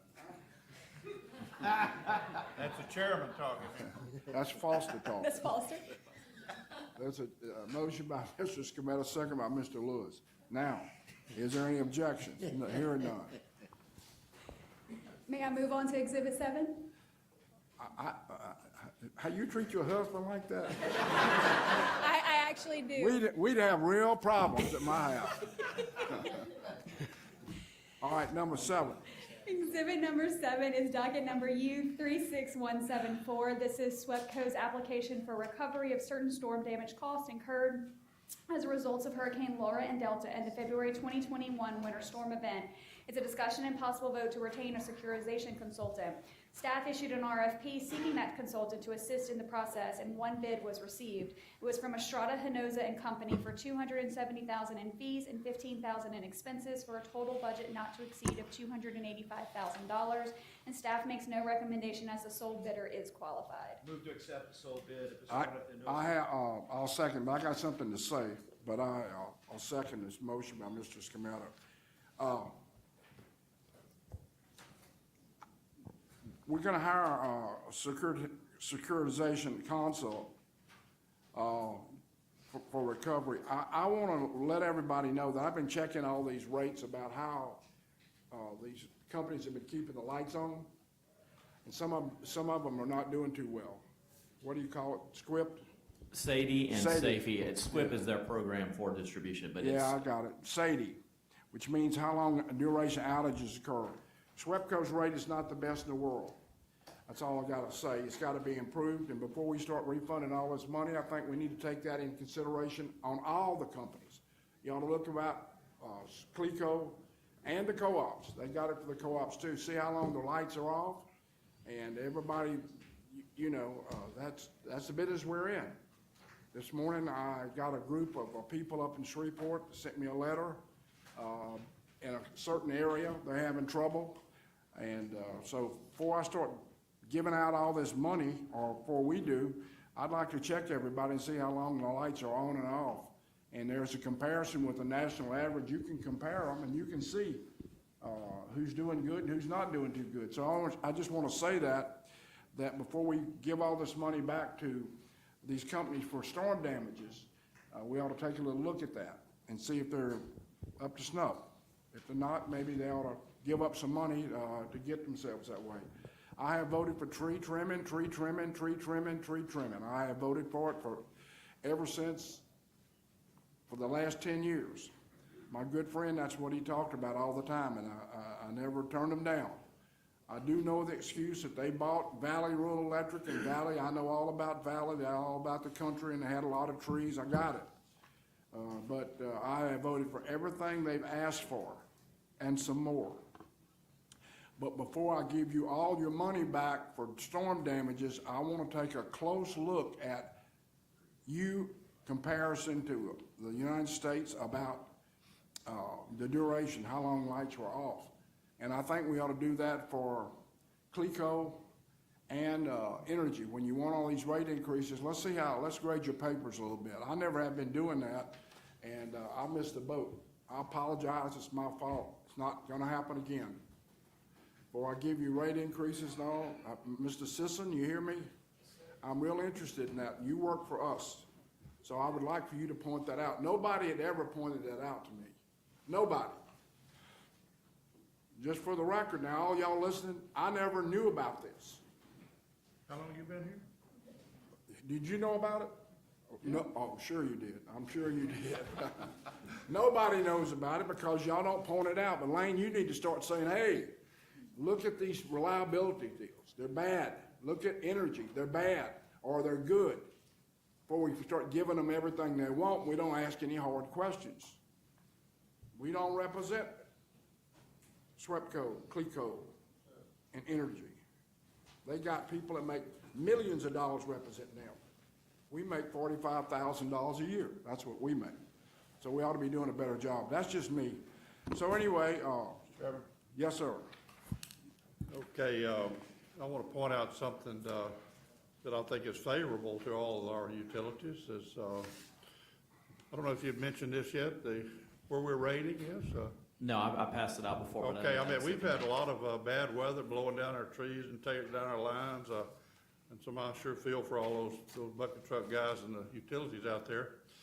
But some of the good news is the kilowatt hour cost for electricity, Louisiana is number 4 in the nation, is the best, lowest rates, number 4 in the nation. And I think that's a compliment to our utility people. Thank you, Swepco. Thank you, Cleco. Thank you, co-ops. Okay? All right. Mr. Chairman, Just a second, let me answer that if I could. That's good, I've watched it close. But I'm also aware of when we bought all the storms down. Y'all don't forget this one, you might forget this. I'll never forget it. All the stuff, we gave Entergy $5 billion check. $5 billion, we laid it up on their desk. Y'all remember that? They paid for all the damages. So these companies, they do go through hell, but don't ever forget, the bottom line is they add up all their bills, they come here, we okay them, and they get paid back every dime. And then on top of that, they're in a little unique position. They have what you call a monopoly. So they get their money back for the storms, and then nobody can go in business against them. So, I mean, I think our job is to look at them hard. That's what I want to start doing. I've been real easy on some companies, and I don't want to take it out of them if they're in good shape, but I think we ought to check them up a little closer. yes, Mr. Chairman, and I just wanted to echo sentiments that I think we should, as a commission, look at performance-based rate making and look at some of these items that other states have used. I mean, when we look at our safety SAIDI score, some of our companies have been penalized and haven't paid the penalty fee.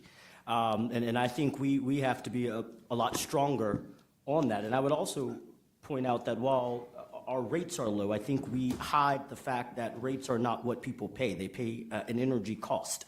In Louisiana, while we have some of the lowest rates in the nation, also has some of the highest costs that people are paying in their bills when we talk about the average of consumption or what it takes to cool their house. And so I think we have to not be fooled by certain metrics and not look at the full totality of all the metrics, which shows that the energy burden, as I talked about, in this state is extraordinarily high.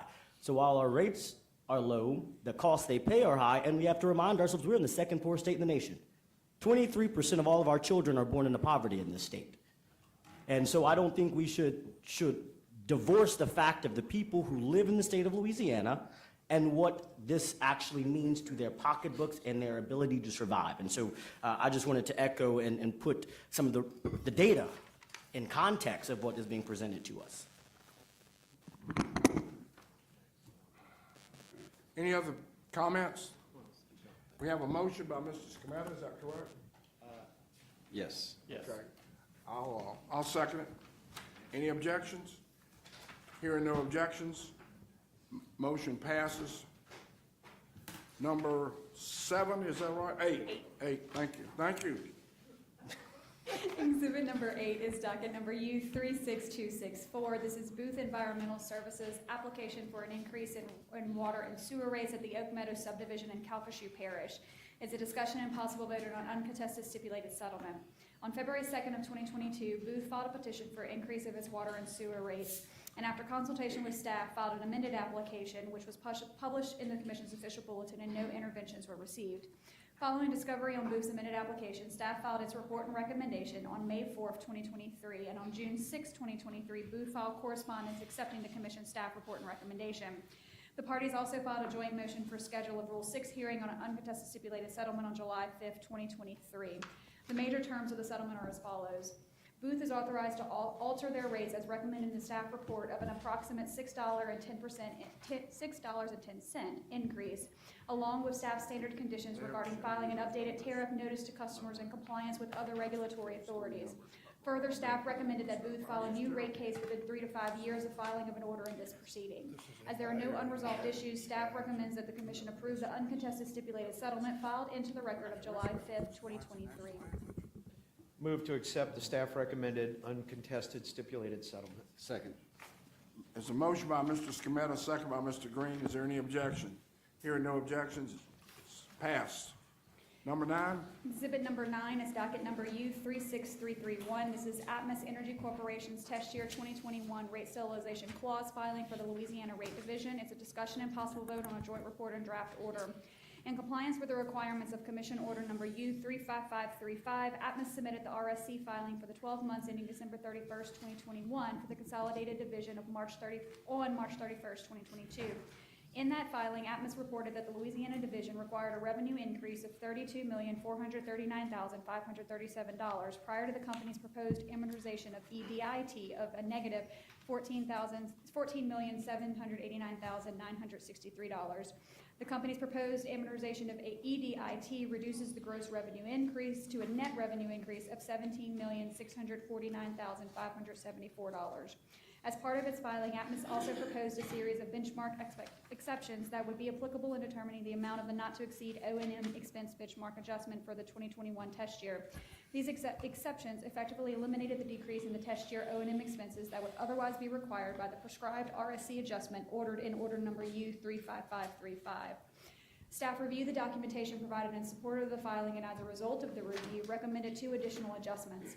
The first adjustment addresses requirement that the company calculated not to exceed O&M benchmark adjustment, and the second adjustment reduced the amount of the current income tax expense included as a cost of service item. Subsequent to the filing of staff's report, Atmos and staff began conducting settlement discussions, and as a result of those negotiations, both parties executed a stipulated term sheet which resolves all issues in the docket.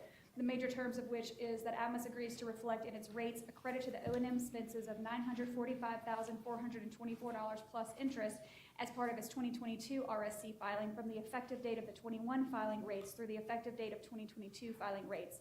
The credit is not to be included in the 2022 O&M expenses for purposes of calculating the not-to-exceed O&M benchmark. And then within 60 days after a commission order in this docket has been issued, Atmos will make a separate filing for commission review of the prudence of the remaining $2,089,474 of hurricane emergency response expenses incurred in 2021. Staff and Atmos submitted the joint report and draft order filed into the record on July 20th, 2023, and staff recommends that the commission accept that joint report and issue the draft order filed into the record on July 20th of 2023. Move to accept the staff recommendation of the joint report and issue the draft order. Second. a motion by Mr. Scametta, second by Mr. Green to accept staff recommendation. Any objections? Hearing no objections, it's passed. Number 10. Exhibit number 10 is docket number U36923. This is Cleco Power's request for implementation of change in rates with an effective date of July 1st, 2024, and extension of an existing formula rate plan. It's a discussion and possible vote to retain an outside counsel. Staff issued an RFP and received 2 qualifying bids. The first is from Patrick Miller of $338,000 in fees and $10,000 in expenses for a total budget not to exceed of $348,000. And the second is from Stone Pigman, which was $470,000 in fees and $16,000 in expenses for a total budget not to exceed of $486,000. And staff makes no recommendation as both bidders are qualified. Is there a motion? I'll make a motion to accept Patrick Miller's $338,000. Second. Second by Mr. Green. Yes. I'd like a substitute motion. We got a substitute motion by Mr. Francis. I recommend we choose Stone Pigman for this job. He recommends Stone Pigman. Is there a second? I'll second. Second by Mr. Lewis. We call a roll. You do it. You can call the roll, Mr. Chairman. So we are voting on Commissioner Francis's substitute motion to accept the bid of Stone Pigman, and I'll start with Commissioner Lewis. Yes. And Commissioner Francis. Yes. Commissioner Chairman Foster. There you go, you learn it. No. Commissioner Green. No. Commissioner Scrametta. No. So no, that was, I'm sorry, I didn't hear you. No. That was a no? Okay, so No. motion fails. So we go back to the original motion made by Commissioner Foster. Foster, any of them that help, just say whatever you want to say. Is there any objections to No objections? Chairman's motion? Mr. Patrick Miller is awarded the deal. Number 11. Exhibit number 11 is docket number U36684. It's Baton Rouge Water Works Company doing business as Baton Rouge Water Company. It's the 2022 test year formula rate plan annual report. It's a discussion and possible vote on a joint report and draft order. On February 28, 2023, Baton Rouge Water filed its 2022 test year formula rate plan annual report, and notice was published in the Commission's bulletin with no interventions. Pursuant to Commission Order Number U36223-A, Baton Rouge Water's return on equity bandwidth is 9 to 10% with a midpoint reset. In the 2022 filing, the company reported an ROE of 9.82%, which would have required no adjustment in the revenue requirement. Staff conducted a thorough review of Baton Rouge Water's filing and initially determined that the company's earned ROE for the test year was 11.47, which is above the established bandwidth and would have required an adjustment in rates. However, on July 5, 2023, Baton Rouge Water filed its response, which indicated the company agreed with some of the disallowances by staff, but also provided staff with further documentation regarding pro forma adjustments to its income tax expense and rate-based disallowance. With this additional information, staff was able to agree to the allowance of the pro forma adjustment. And on July 22, 2023, Baton Rouge Water and staff filed a joint report and draft order into the record agreeing that the company had earned an ROE of 9.99% for the 2022 test year, which fell within the authorized bandwidth, and as such, Baton Rouge Water did not require a change in rates. As there are no unresolved issues, staff requests that the Commission accept the joint report filed into the record on July 26, 2023. Move to accept the staff recommendation of accepting the joint report. I'll second. It's a motion by Mr. Scametta, second by Mr. Lewis, to accept staff report on Exhibit 11. No objection, passed. One little comment to the staff on these water issues. I think the Executive Secretary and I have discussed this issue of the water. The rulemaking? Rulemaking. Yes, we have a path going forward on that. Kind of nudge it off the kinetic edge to see what we can do about getting, because I noticed we've gotten a few of these water companies have not come in for 13 years plus and need to look at how we kind of get them in on a more regular basis so we don't have these big leaps in rate increases. Yeah, So- we are definitely looking at that as part of the rulemaking, and I think we've got some good resources through NAWAC, the National Association as well, kind of best practices in other jurisdictions, which is what we were looking at in that rulemaking. But as I discussed with you, we have a path forward to get that moving and hopefully get some information out here shortly. Okay, thank you. 12. Exhibit number 12 is docket number U36686. This is Louisiana Water Company's 2022 test year formula rate plan annual report. It's a discussion and possible vote on a joint report and draft order. On February 28, 2023, Lawco filed its 2022 filing annual report, which was published in the Commission's official bulletin with no interventions. Under Commission Order U36318-A, Lawco's return on equity bandwidth is 9 to 10% with a midpoint reset. In its filing, Lawco reported an ROE of 1.58%, which is 7.92% below the allowed return. The alleged deficiency in earnings would require an increase in revenue requirement of $1,830,311 adjusted for taxes. The requested revenue increase would increase the average customer's bills by approximately 11.7%. Additionally, Lawco requested authority to increase its tapping fees from $120 to $300. And staff filed its report and recommendation on May 31st, 2023, setting forth its adjustments and findings. And due to the disallowances and adjustments, Lawco's reported ROE increased from 1.58% to 1.8%, which is still below the established bandwidth. And as a result of those deficient earnings, staff agreed that Lawco should be allowed to increase its rates to generate an increase in revenue of approximately $1,780,080 adjusted for taxes.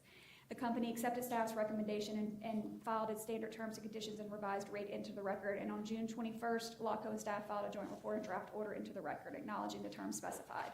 As there are no unresolved issues, staff requests that the Commission accept the joint report and issue the draft order, both filed into the record on June 21st, 2023. Move to accept the settlement between staff and Lawco and accept the joint report and issue the draft order. Second. Motion by Mr. Scametta, a second by Mr. Green. Is there any objection on this to accept staff recommendation? Any objections? Hearing no objections, Turn the air conditioner up in here. What's wrong with the air conditioner? They call We've got, the building controls it, we've already called in to pump as much air as they can in here. Climate change. No objections, passed. Let's go. Exhibit number 13 is docket number U36721. This is Atmos's test year 2022 rate stabilization cost filing for the Louisiana Rate Division. It's a discussion and possible vote on a joint report and draft order. In compliance with the requirements of the Commission Order number U35535, Atmos submitted this RSC filing on March 31st, 2023, and in its filing reported that the Louisiana Division required a revenue increase of $31,261,529 prior to the company's proposed amortization of excess accumulated deferred income taxes of $14,807,346. The company's proposed amortization reduces the gross revenue increase to a net revenue increase of $16,454,183. Staff's report was filed on June 15, 2023, wherein it recommended the following additional adjustments. Based on the settlement reached between staff and Atmos in its 2021 RSC filing and docket number U36331, a reduction of the 2022 test year O&M expenses by $945,424 is done, and then reducing the amount of current income taxes by $975,226. And based on staff's adjustments, the revenue increase would be $14,528,050. On June 29, 2023, Atmos filed correspondence into the record indicating that while it's not expressing agreement with staff's methodology and findings, it reserved its rights to consent. It did not oppose the recommendation in the staff report. Therefore, the parties submitted a joint report and draft order into the record on August 4th, 2023, respectfully requesting the Commission issue said order. Staff recommends that the Commission accept the joint report and issue the draft order filed into the record on August 4th, 2023. Move to accept staff recommendation and have the joint report and issue the draft order. Recommendation by Mr. Scametta, second by me. Mr. Campbell, is that all right with you? Here, is there any objections? No objection? I'm trying to break this place up. Y'all are awful. It looks like we're in somebody's funeral. They're around here. overheated. No, I'm in a funeral home. Okay, number 14. Exhibit Phantom number like they're in a 14 funeral is home. docket number R36131. This is the Commission's determination of Commission jurisdiction over various methods of providing electricity to electric vehicles and the infrastructure associated therewith. It's a discussion and possible vote on a budget increase for David Williams due to scope expansion. This was Exhibit 6 at the June's B&E. The Commission retained David Williams February 2022 to assist in the reference docket, and at the Commission's April 26, 2023 B&E declined to exert its jurisdiction over electric vehicle charging stations, but agreed that a Phase 2 was necessary to address issues raised during the determination of that jurisdiction. Given Mr. Williams' engagement for the jurisdictional determination, staff solicited him for Phase 2 as well, and in response to that solicitation, Mr. Williams submitted a proposed budget increase of $87,500 in fees and $1,600 in expenses. So staff recommends that the Commission grant the budget increase of Mr. Williams of $87,500 in fees and $1,600 in expenses for a total budget not to exceed of $89,100. Move to accept staff recommendation. Let me ask the question, what's the total budget for this deal? So the original budget was for $48,600, and if we approve the scope expansion today, it's an additional $89,100. So one twin, 140 grand, huh? yeah, Roughly. roughly, yes, sir. Okay. Mr. Scametta made a motion. Is there a second? Is there a second on this? I'll second. Mr. Francis seconds it. Any objection? Hearing no objections, passed. Number 15. Exhibit 15 is reports, resolutions, discussions. We have a couple of items on this one. We've already taken up the discussion by the Governor's Climate Task Force, but we also have a status report from 1803 Electric Cooperative on its 1803 portfolio. And we have one, Mr. Brian Hobbs, to speak on behalf of 1803, as well as their counsel, Kyle Marino.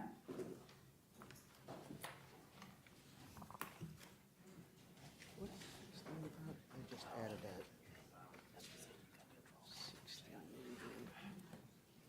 16, because that's the one that they just added. Rumor to state your name. Commissioners, Kyle Marino, counsel, Marino Cantor on behalf of 1803 Electric Cooperative.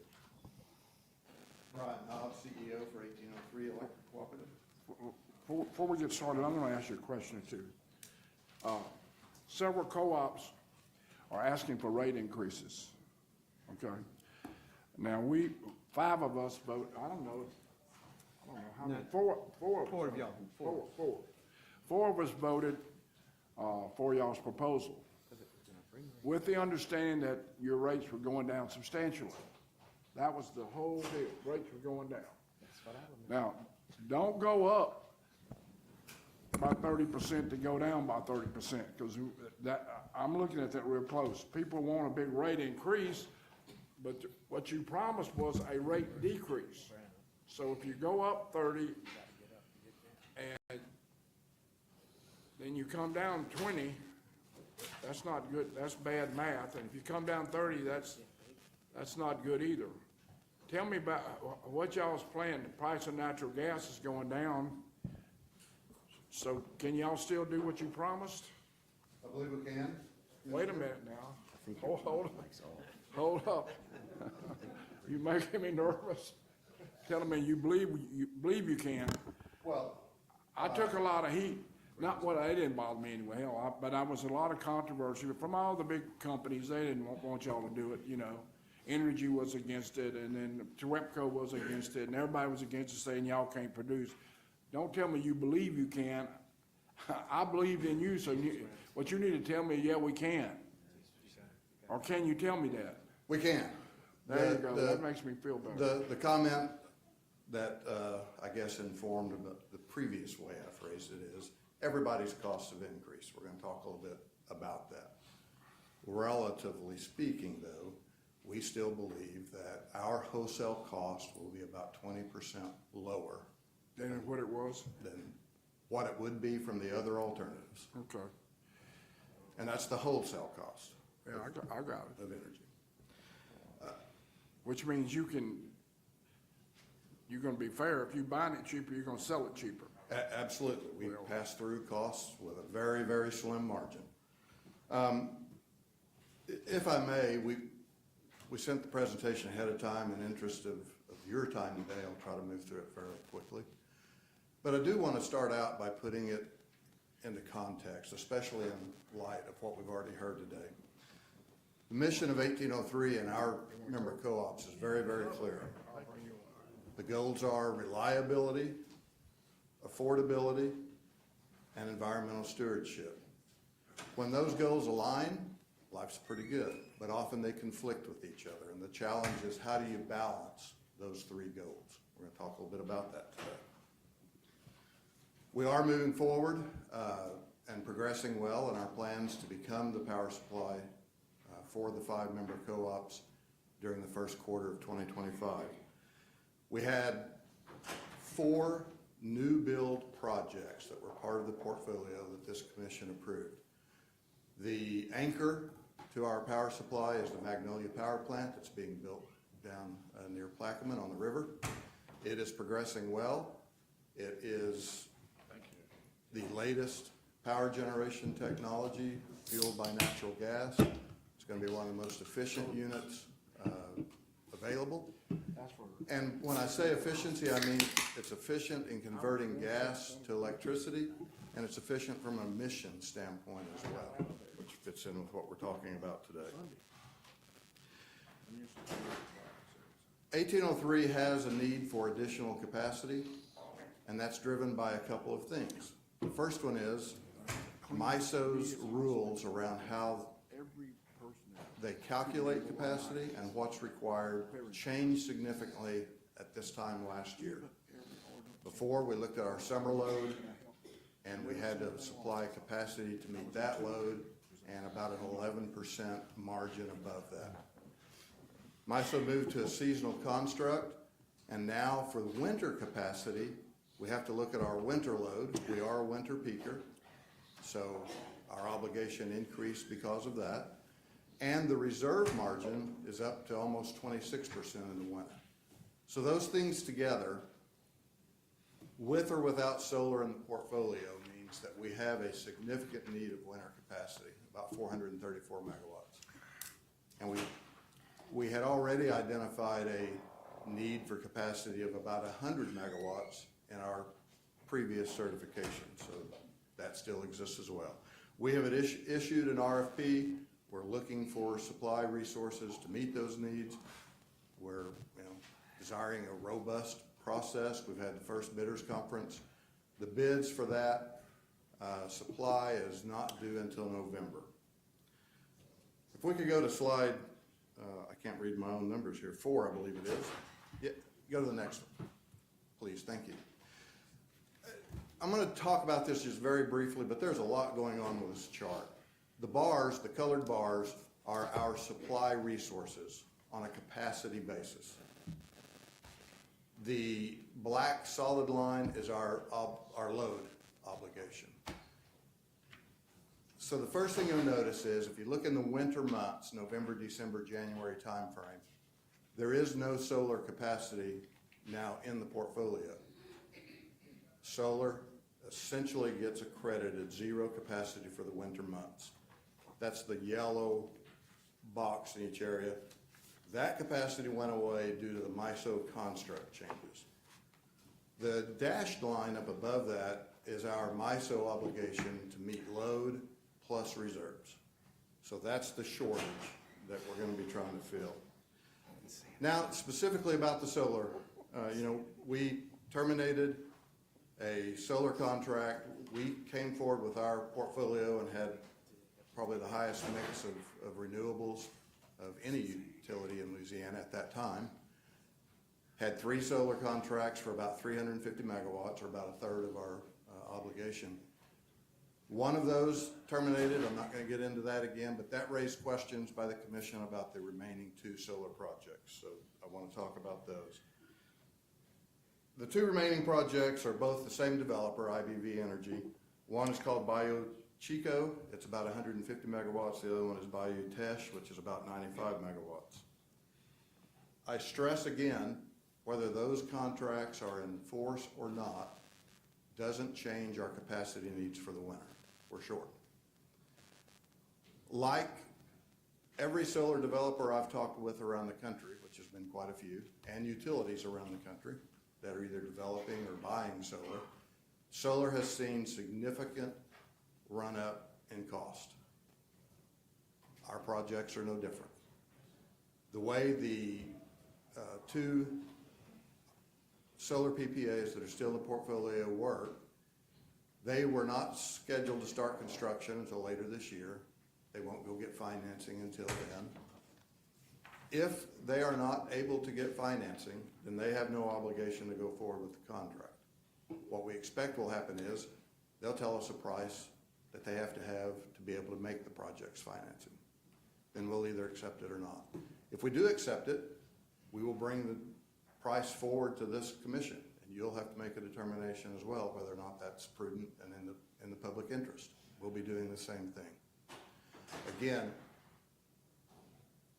1803's primary job is that balance between reliability, affordability, and environmental stewardship. A couple of things that will inform that decision when it's time to make it toward the end of the year. The first is, when we signed those contracts in 2021, they brought capacity value year-round. They don't anymore. We've lost some of that value in the winter months, when we need the capacity the worst because we're a winter peaking system. The other thing is, if the price changes, you want to evaluate how that impacts cost. So let's say, for example, that those solar projects are priced in the mid $30 range per megawatt hour. That's equivalent, if you look at our system heat rate and consider it an average about 7,500 heat rate for all the resources in the portfolio, that $35 solar price, which now has lost capacity value, is equivalent to about $4.67 gas price. At that, it's a 20-year fixed price, so it provides a hedge against gas going up. At the same time, if gas goes down, say to $2.50 where we're at today, you're still at $4.67 on those contracts. Now, weigh that if the price goes up to $45 a megawatt hour on the solar contracts, which is the low end of what we're seeing and hearing. That's now equivalent to $6 natural gas that you're locking in for 20 years. So is that prudent? Is that the economical decision? We will be faced with a decision later this year.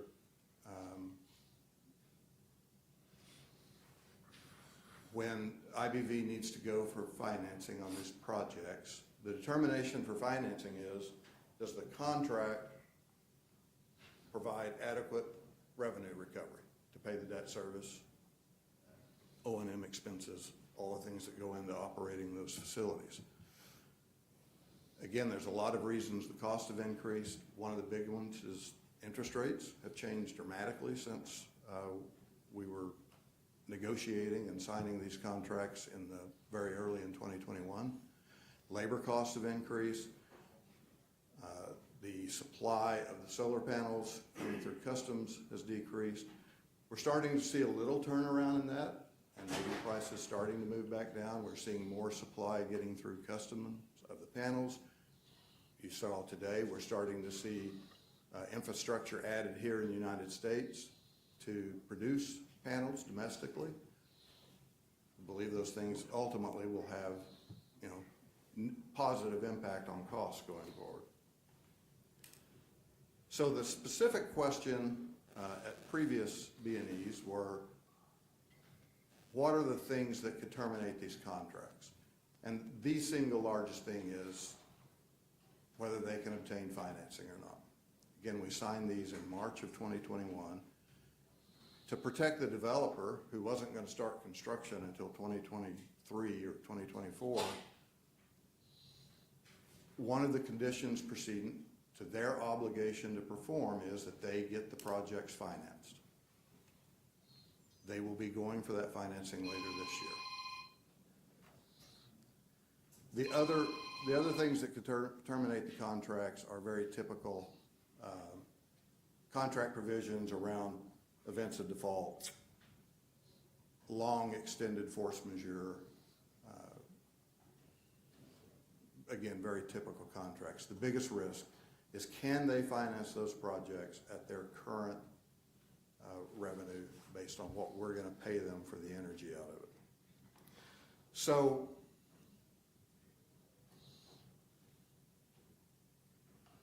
we see no need to make a decision prematurely.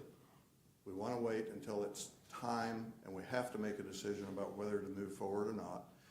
And there's several reasons for that. The most important is we will be able to make a more informed decision as more time passes. We are starting to see, again, prices change a little bit. We are working, I share some of your concerns about government grants, et cetera. Somebody's going to receive it. We might as well look to get the benefit of that here in Louisiana. So we are putting in our letter of intent to participate in a grant program that could provide funding to lower the cost of these projects. We're going through that process now. One of the biggest opportunities that just happened to align very well is we have an RFP out now. We will be getting bids from the marketplace in November of this year, prior to having to make a decision about these contracts. That will provide us a look at what's available in the market. What are the alternatives to just accepting higher prices? We stand ready to perform on the contracts at the price we agreed to when we executed them, but if that price has to change, we will have more information by year end to see, and the best opportunity to make decisions that are best for our ratepayers about how that contract price might change and whether it adds value or cost to the end ratepayer. So we think it's prudent to wait until that time frame to make it. And again, everybody's seeing cost increases. We run a portfolio model every quarter, and we look at what we're expecting for costs. We still firmly believe that we can see a significant wholesale cost reduction when we become the power supplier. And again, our goal, we don't have any investors. It's just our ratepayers that govern us and make decisions about how we move forward. And our goals are very clear. Tim, thank you. Reliability, affordability, and stewardship. Has anybody got any questions? No questions. Thank you, sir. Thank you. Thank you. Let's go. Also, under Exhibit 15 is 2 vote ratifications. There's a discussion and possible vote to ratify the vote taken by Commissioner Green, acting as the Commission's representative of the Board of Directors of the Organization of MISO States.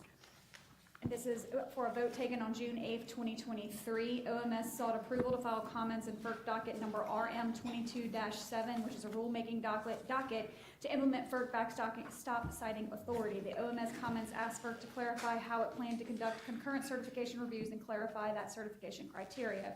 Based on staff's recommendation, Commissioner Green's proxy voted in opposition to the OMS pleading because it was not consistent with the Commission's own comments in that docket that opposed concurrent federal and state certification review processes. Therefore, staff recommends that the Commission ratify the June 8, 2023 vote taken by Commissioner Green via proxy as the Commission's representative on the Board of Directors of the Organization of MISO States. Move to ratify the vote taken by Commissioner Green. I've second. Abstain. That's all we need to do. Is there's no objections? Yes. So there's also a discussion and possible vote to ratify the votes taken by Vice Chairman Francis, acting as the Commission's representative of the Regional State Committee of the Southwest Power Pool. This matter is on the agenda for ratification of votes taken on July 24th, 2023 by Vice Chairman Francis.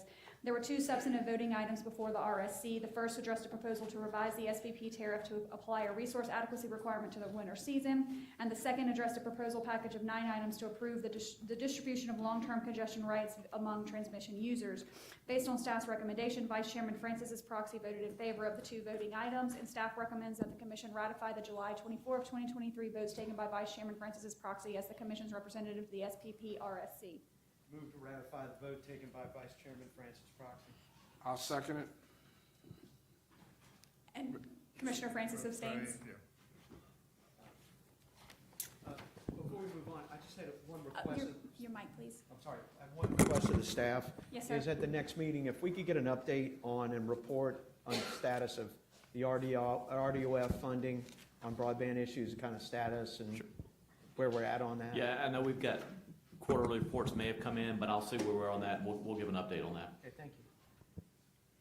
Also under Exhibit 15, there are several directives. The first directive is a directive to jurisdictional utilities regarding foreign relationships at the request of Commissioner Scrametta.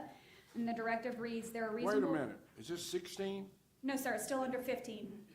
What? 15. 15? Okay, good. I messed up. Go ahead. The directive is there are reasonable concerns regarding security risk posed by foreign manufactured components, including all energy devices, including renewable energy devices that can affect the control of distributable power. These devices can be risk to our national security. The true danger can lay in the internet-based aspects of devices, which makes it an element of the global cyberspace, clearly making aspects prone to hacking, security breaches, and the ability to completely sabotage at the discretion of unfriendly governments. These actions will restrain and reduce our vulnerabilities. Therefore, I direct the jurisdictional electric utilities to cease purchasing and including any foreign-produced devices in electric utilities from specified jurisdictions. Specifically, no equipment or device of any kind manufactured in the People's Republic of China, Democratic People's Republic of Korea, the Russian Federation, or the Islamic Republic of Iran shall be purchased, included, or utilized by any electric utility, whether investor-owned or member cooperative. The directive is effective immediately upon approval by the Commission. Further, I direct all jurisdictional utilities to immediately cease contracting on issues related to IT or CIT services of any kind, including through direct contractors or subcontractors with any company or governmental agency originating within the People's Republic of China, Democratic People's Republic of Korea, the Russian Federation, or the Islamic Republic of Iran. I have some questions. Sure, go ahead. And when we were talking sidebar, you said this is more about IT space. This is primarily a cybersecurity issue. Some years ago, the Commission voted to prohibit the use of Huawei technology in telecommunications issues. This is now moving into a national question on a component control technology in electric generation equipment of traditional sources as well as renewables of potential cybersecurity risk. And then on the second element is information technology and computer information technology of contracting of companies with potential contractors or subcontractors tied to enemy states, and as a protection to the electric system to prohibit that, the Commission ordering a prohibition of that. So I think in concept it's a good idea, but I have some concerns about, like, you mentioned components.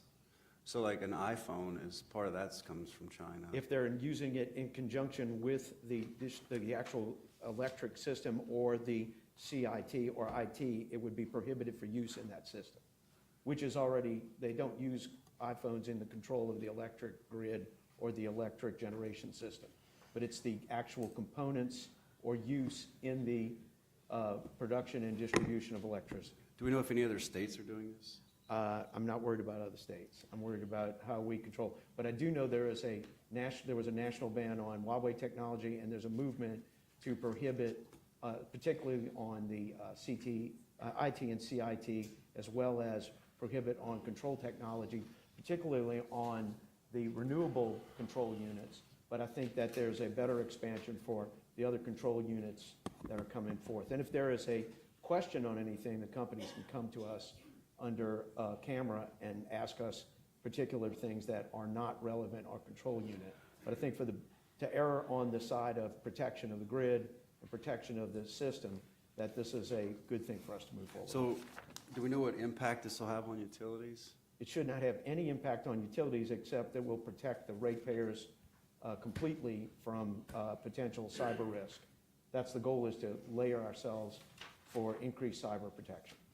So what happens if, like, Entergy's in other states, and we're only doing this in Louisiana, but... I think that Louisiana has been the leader in setting the standards for other states to follow, so I'm not really concerned about that. So can you define what a component is? Yeah, any component that could be potentially hackable or control unit, and I think that if it becomes an issue, that the companies can come to the commission and explain why they'd like to be excluded. So does anybody from the utilities know that if any components in the AMI are manufactured in any of AMI, those you mean countries? on the Automated meters? yeah. No, I don't think that meters are manufactured in the United States. But none of the components come from? As far as I know, they're not. Does anybody have any? I got a question or two, just. Well, I have a couple more. I'm sorry. Do we know if this is within our jurisdiction, or is it more like a resolution? No, I think it's within our jurisdiction to prohibit. We prohibited the Huawei technology from being included in our regulated utility telecommunications industry. We can prohibit within our jurisdictional control, and we control the utilities for that element. We can control that. How do we plan on enforcing this? Well, we make it an order, and if we find out that they violated the order, we can execute a control and response at that time through a fine or any other action the commission takes. Do we know what this is going to do to the already lagging supply chain? No, but there are other options. There are plenty of options other than the enemy states of the United States to make acquisition from. I think this is an important vibe to lean into, but it seems like this directive is a little broad, and I was wondering if we could tighten it up a little bit. I have some suggestions to the staff. If the commission's jurisdiction over utility supply chains and equipment purchasing and utilization on the grid, how does that impact that? What security risks are we attempting to mitigate, and what's the likelihood we can accomplish this risk mitigation?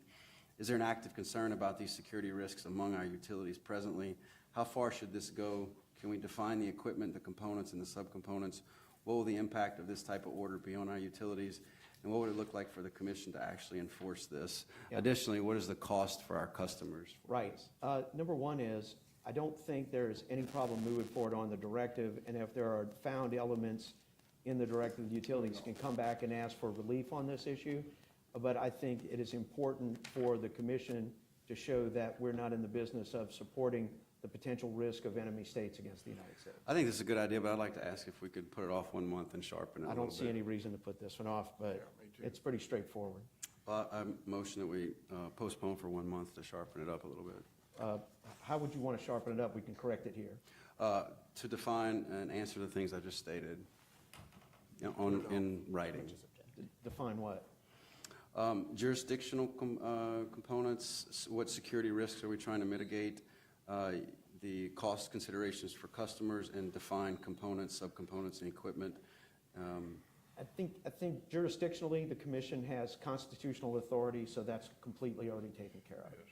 The cost issue is, that is irrelevant. It comes in under formula rate or under rate making on acquisition of materials. and acquisition of services. But I think under no circumstances should this commission allow for the services of enemy states to control information technology of any of our utility systems. And I think it's a prime problem that can be cleared up immediately right now and not wait another month or two to do that. So do we know how much staff utilization this will be? Anybody? She wants to know how much time it'll take the staff to do this. To do what? To clear up, to answer your questions? To say, no, Follow through on this to ban directive. this. To ban the participation of the, to ban the use of equipment or IT or CIT participation in the utility system. It should be a directive that doesn't affect staff as much as. I would agree. We could. It affects the utility companies. Okay. Only on the sense of they redirect whatever they would purchase into manufacturing from the United States or North American services or other friendly states. Yeah, staff's role, I think, would be on the, to your questions are about the enforcement side or investigations, that type of stuff. The original, yeah, I think it goes to the utilities, but then that would be our role. So it won't take up too much energy from the staff, huh? Not right now, until we'd have to go with something going forward. If something If was we found cited out to them, have right. happened, Right, then it would right. become an issue. Okay, okay. Thanks for answering those. Yeah. Hey, Mr. Lewis? Yes. I believe utilities have an obligation to provide safe and reliable power, which I think includes managing risk from their suppliers. And I think it's a fair question to ask utilities about how they're managing that risk in cybersecurity. But this language in this directive, I think, is just extremely broad. It's very vague. It's impractical. There's no clear answer how they can comply. And I think if we really had some questions, we should do it in a process that allows stakeholder feedback, allows us to engage with the utilities. I think this is just simply Big Brother here. Government, which is really odd when we talk about directives that we've opposed in the past. So, Mr. Chairman, I think this is unworkable, and I don't think we should waste time on working on it today, so I'm going to object to this directive. Well, I appreciate that. It's effectively one sentence long, so it's not overbroad or speculative. In fact, it's very focused, very narrow, and very specific. In fact, the other one is the same way. So any discussion of it being overly broad and non-specific, I think, is completely. And look, I think it's very easy to identify 4 specific enemies of the United States, that there's no reason to provide them any potential gateway or access into the cyber infiltration of our utility system, which the public seeks to protect from these systems. We already look at cyber infiltration through foreign manufactured components in electric vehicles and electric chip manufacture. And so that's why we get most of our chips from Taiwan and other friendly states. And so what we have to do is look toward the future on how we're going to protect ourselves from this. And we want to make specifically sure that we're not going to have anyone working a myriad of potential contracts, subcontracts on IT, CIT, subcontracting, which I think is a particularly ripe issue that is coming, and I think we need to prohibit it immediately. Let me say something, if I could. This is very technical. It might look simple. It's technical. I hadn't talked to any of the companies what you want to do about it. We hadn't heard from anybody. Now we're up here talking about the People's Republic of China, Korea. This is a public. Korea. Look, I would make a substitute motion. Is that the one in order? There's no motion. If it's a directive, it passes, or if there's objection, Well, which there is an okay. objection. Well, I would like to put this off till we know more about it. Well, I would don't like know to- enough. Mr. Chairman, I have one question. There seems to be some question of the utilities. So I'm going to ask Mr. May, since you're the primary here, the most senior of all the utilities, I have one question if you want to come up to the microphone, because this seems to be how the utilities feel about this. Okay? And you might just want to state your name. That's how Mr. May feels about it. Well, that's what I was going to ask him. And it'd be very quick. You might want to turn the microphone on. Sorry. You've heard what these directives are to prohibit you from units or equipment from those particular 4 nations and from contracting with IT and CIT services from those 4 nations. Do you have a problem with accepting a directive like that? I don't believe I have a problem. At this time, I don't know whether or not we are in 100% compliance. Well, compliance in the future versus reverse compliance, that you can come into compliance. But you see any problem particularly on the IT and the CIT, since that's a contract basis versus equipment basis? I just don't have enough clear understanding of what all we have in the way of components. Well, I I'm asking suspect about it's the not. IT services Yeah. component. No, we don't. You don't have a problem with that? No, we don't have any contracts for IT Right, service. but my question is, would you have a problem not having IT or CIT services with any of those 4 countries? Not that I'm aware. Not that you're aware, or would you not have a problem with it? Again, I don't know. I don't think we have any such contract. No. Would you have a problem not having a contract with those people? I would not have a problem not having a contract with those 4 Okay, countries. so that's not, that, I understand that. It's a Right. question of, would you not have a problem? That's the question we're having here. The issue on the equipment, I understand, is something that what you have versus what you might have. And the issue is primarily on a cybersecurity issue on equipment. It's a direct security issue on contracting services. So we've had somebody now from a utility company tell you, who's a senior president of a utility company, tell you they don't have a problem with the IT services component of this, that they might want to go back and we can break this off and look at the equipment basis of this on how to protect this issue on that component.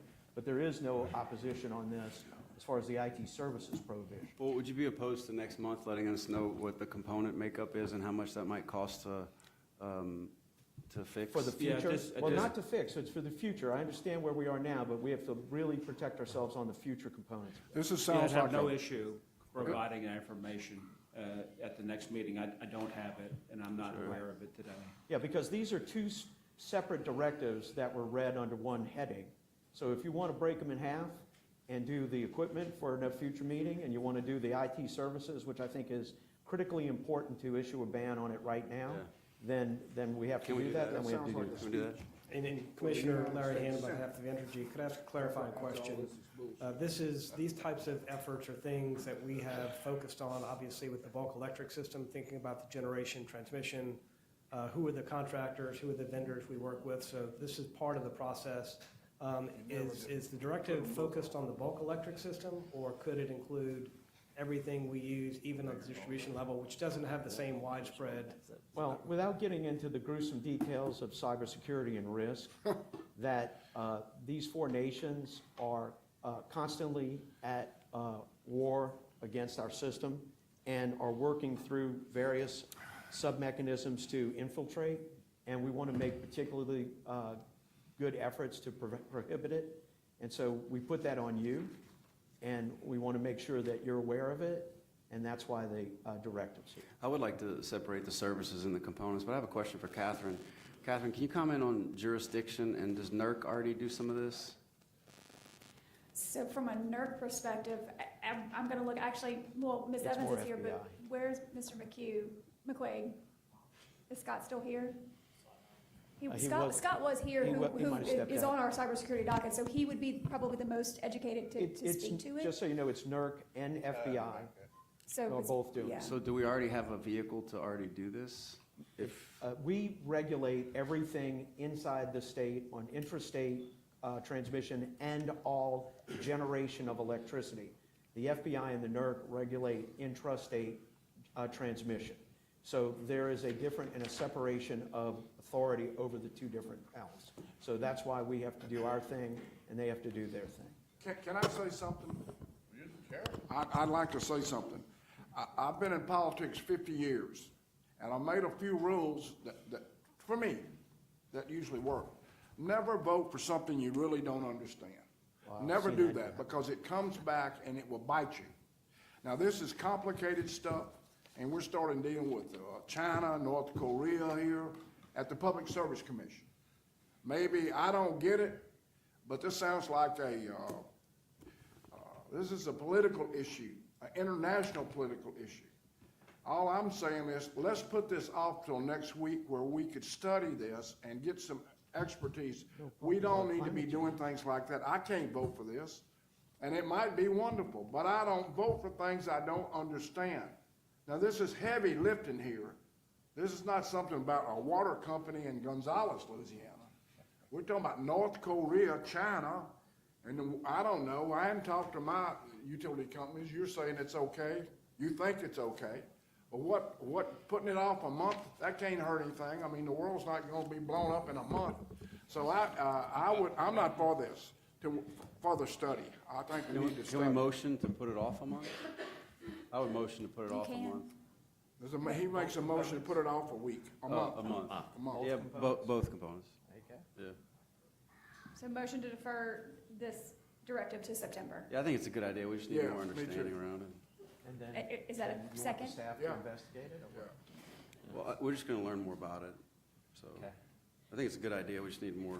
Who you want to bring you the education on it? You want the staff? Probably wanna somebody call- more than you. Well, I know, but you got to tell them who. I'm gonna direct my questions to whoever. Mr. Chairman, under my understanding, this has been being dealt with at the federal level, that the President of the United States has been dealing with this.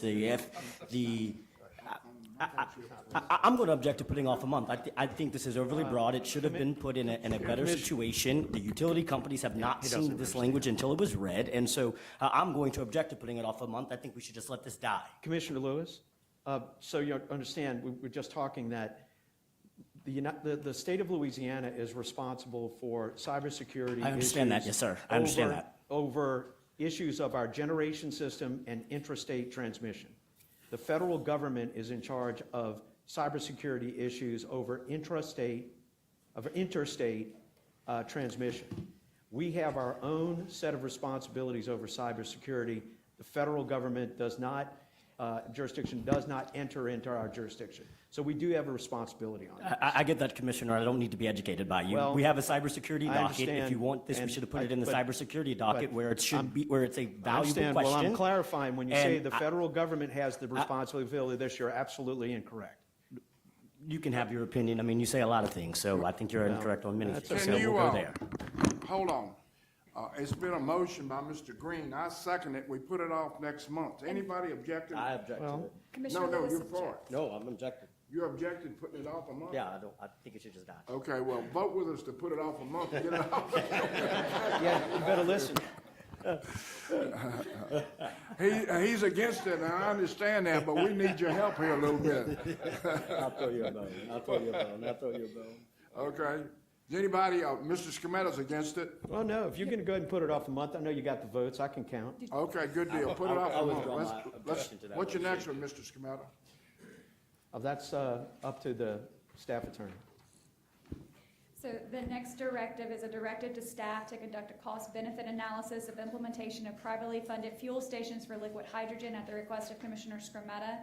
The directive is as follows. I direct staff to research the cost-benefit analysis of potential savings to ratepayers through the implementation of privately funded distribution infrastructure of fuel stations for liquid hydrogen as a fuel for hydrogen fuel cell vehicles.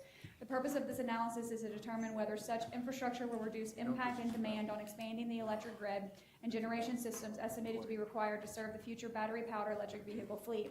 Staff shall explore the interrelationship between current industrial providers in the state, such as Air Liquide, Chevron, and Texaco, as well as other industrial producers.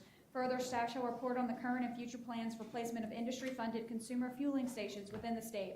As Louisiana is the third largest producer of hydrogen in the United States, it is logical that the Commission explore the potential cost savings benefits to ratepayers through the future of hydrogen and its use in vehicles. Staff is authorized, if determined necessary, to issue an RFP to assist with said analysis. Yeah, the basis of this is that, we're under a large projected discussion of expansion of the Louisiana electric infrastructure, transmission and generation, which did some calculations with looking at federal requirements of potentially $20 billion over the next 15 years.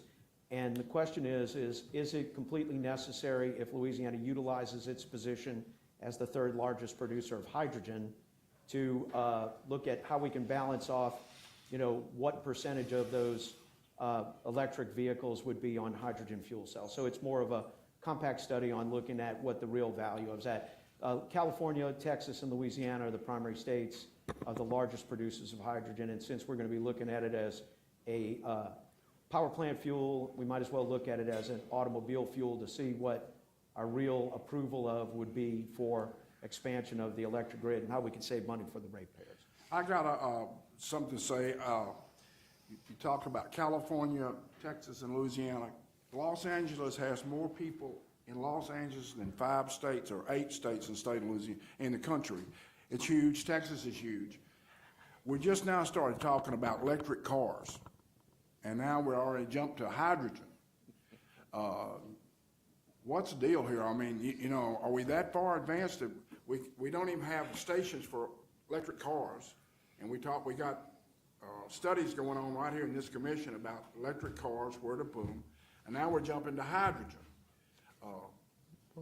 Well, they manufacture hydrogen cars now. The question is, you know, if you look at the electric car systems, it's like for every 1 gas pump, they need 6 charge points for electric cars. But if you use a hydrogen pump, it's 1 pump for 1 gas pump. So the real question is, Commissioner Campbell, is if we look at this just to understand how we balance off how much more electric infrastructure we're going to authorize and how much we can save by, you know, working with the industries we don't regulate to expand hydrogen systems, we might be able to save the ratepayers infrastructure money in the expansion of future electric rates, which these utilities are all going to make more money on their rates if they expand infrastructure. That's how they make their money. Is it true that what you said, I'm just listening to what you're talking about, there's only 2 states doing this, California and Texas? Is that true? What I said, what? You said something about California and Texas. California, Texas, and Louisiana are the 3 largest producers of hydrogen. Yeah. But they are. What are they doing about this? Well, California has, they have stations out and they use hydrogen electric vehicles. Also, they have them in other states. I think they have them in Vermont, New York, states that are more, they have different type of tax provisions for providing the tax credits they do for EVs, they do them for hydrogen fuel cells. I wish that we could get this. I mean, I've sent out some stuff. I've sent it to Commissioner Green and showed him that on the secondary market what these hydrogen fuel cell cars. I just wish that we could get the electric car deal down. We don't even have that from I-49. If you go to Shreveport, there's one place. I mean, you know, we're studying that. Now we're talking about hydrogen. Pretty soon we'll be going to the moon to see if there's any electricity on the moon to plug up the rocket ships, man. Come on. I'm not for this one. Catherine, can you comment on jurisdiction for this as well? And also, I think this is important. I applaud Commissioner Scametta. He's been on hydrogen for a while now. I think it is a big part of our future. But how much of these questions are already answered in their IRPs? And lastly, I guess, how much staff resource do you think this is going to consume? So for jurisdictional, I mean, I think it's definitely within our jurisdiction to look at a cost-benefit analysis from hydrogen versus electrification to see if there is a decrease we can have on our ratepayer impact. From a staff perspective of cost-benefit analysis, to conduct it, I think it's just going to take some time as to figuring out what that is. I mean, there is an authorization that we can hire a consultant if need be. I'd have to get with internal staff to see, you know, if they can handle it or not. From the IRP perspective, I don't know if any of the I'm not on any of those dockets. I haven't followed them, so I'm not sure if any of the utilities are specifically looking at hydrogen as a projection for their future. But I don't know. It's more of our jurisdiction lies within how can we reduce the potential expansion of infrastructure by looking at how much of a component percentage of electric vehicles will be fueled by hydrogen. And I think because Louisiana is such a big producer of hydrogen and the state's economy benefits from consuming that hydrogen, whether it's gray, blue, green, or pink, from the manufacture of it here versus export, utilizing it in, you know, the component, you know, like 20 or 30% mixed with natural gas in the power plants, but also what it can be used for transportation in the state. And what that can save the ratepayers is our jurisdictional component on how much less infrastructure we have to build out from that 20 billion potential. Every one of those dollars saved on that is less potential rate increase for the rate. So what you're trying to find out is the cost-benefit analysis to determine how much it's going to cost and how much the rates might go down once it's How much implemented? less we have to spend on electric infrastructure, on the potential of how much, by working with the, like, Air Products, Air Liquide, Chevron, Texaco, because they've all made statements that they're going to put out these pumps at their regular filling stations.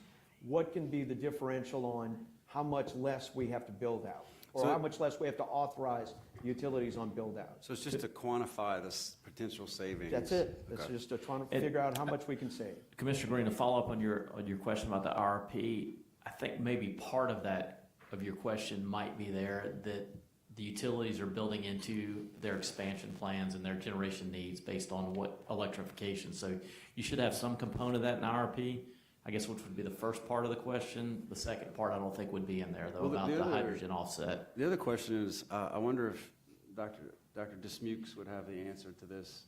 I think he's fairly retired quickly. now, but we might be able to find him. Yeah. Oh, I we think could it's certainly reach out to Dr. Dismukes Sure, and and start that process. And I think the If- Loop if- members I think would it's be a an good important resource. question to answer, but also know that our staff is overworked, and so if there's a way to get that answer more quickly, I would be for that. Mr. Chairman, I have just a few things. I think, one, that if we're going to assess the role of hydrogen, we should broaden it, and we should assess the entire role of hydrogen, and instead of the language that is in this directive. I mean, I think some of the issues that I have with this is that this directive presumes an outcome that will likely come. That's what that's what it says is written. I mean, I think it doesn't take into account that H2 production is going to increase electric demand, and if we're going to increase electric demand, I think to Commissioner Green's point that we should look at that in the IRPs. But also, there are no hydrogen-powered vehicles in Louisiana right now. I mean, I think we have to be honest with ourselves, and I think this is overly broad. I once again think we are doing things without stakeholder engagement, and so therefore I'll object to this directive as well. Okay, can I ask, go ahead and, I'm going to move that we pass that, we vote on this. I'm going to make a motion that we vote on this. Just a second, let me get it clear. I didn't hear what you said. You make a motion? I'm going to move that we actually vote to approve this directive. Okay. I object. All right, we have a And motion. We Catherine, got can I a- just clarify? We You are have a gonna- motion by Mr. Scametta and an objection by Mr. Lewis. Call the roll. Well, it needs a second first. I have a question, then I can second. Mr. Green? Catherine, as a first order, if it passes, you'll reach out to Mr. Dismukes? Yes, sir. Yeah, that's fine. We'd already talked about it, David. Okay, there's a motion. Is there a second? Does it need to be seconded, or is it just by virtue of the fact there's an objection that there's a vote? That's an interesting question, but I know Colby's thinking under Robert's rules, since this isn't typically a voting item, but since a motion was made, I think a second probably would be in order to move forward with the vote. I'm on rule that it is, that you gotta have a second, and let's vote. I'll second. You got a motion and a second and an objection. So call the roll. Commissioner Lewis? No. Commissioner Francis? Yes. Commissioner Green? Yes. Commissioner Scametta? Yes. Commissioner Campbell? No. So directive passes. So the next directive is a directive to the jurisdictional utilities, Mid-Continent Independent System Operator, and the Southwest Power Pool to provide an update on cybersecurity plans. So the directive is as follows. With the increasing potential of cyber attacks from enemies of the public, it becomes necessary to confirm that all regulated utilities are prepared that in the event of a cyber attack on their system, that they have a plan in place to block the attack and, if necessary, operate their utility on a manual basis without the use of the internet to ensure deliverability of resources to the public. Therefore, I direct all regulated utilities, MISO and SPP, to confirm to the Executive Secretary of the Commission that such a plan is in place for each. This confirmation shall be within 60 days from the approval of this directive, and then the Executive Secretary shall publicly report to the Commission during an upcoming Commission meeting. During the report section, what utilities complied with the directive, and just to clarify, we're not asking for the reports themselves or the plans themselves. We are simply asking for confirmation from everyone that they do in fact have a plan. Correct. So we won't make their plans public? Correct, No, sir. absolutely correct. Just wanted to put that out there. I have a question for Mr. McQuaig. Yeah, you go. Mr. Who? McQuaig. Yeah.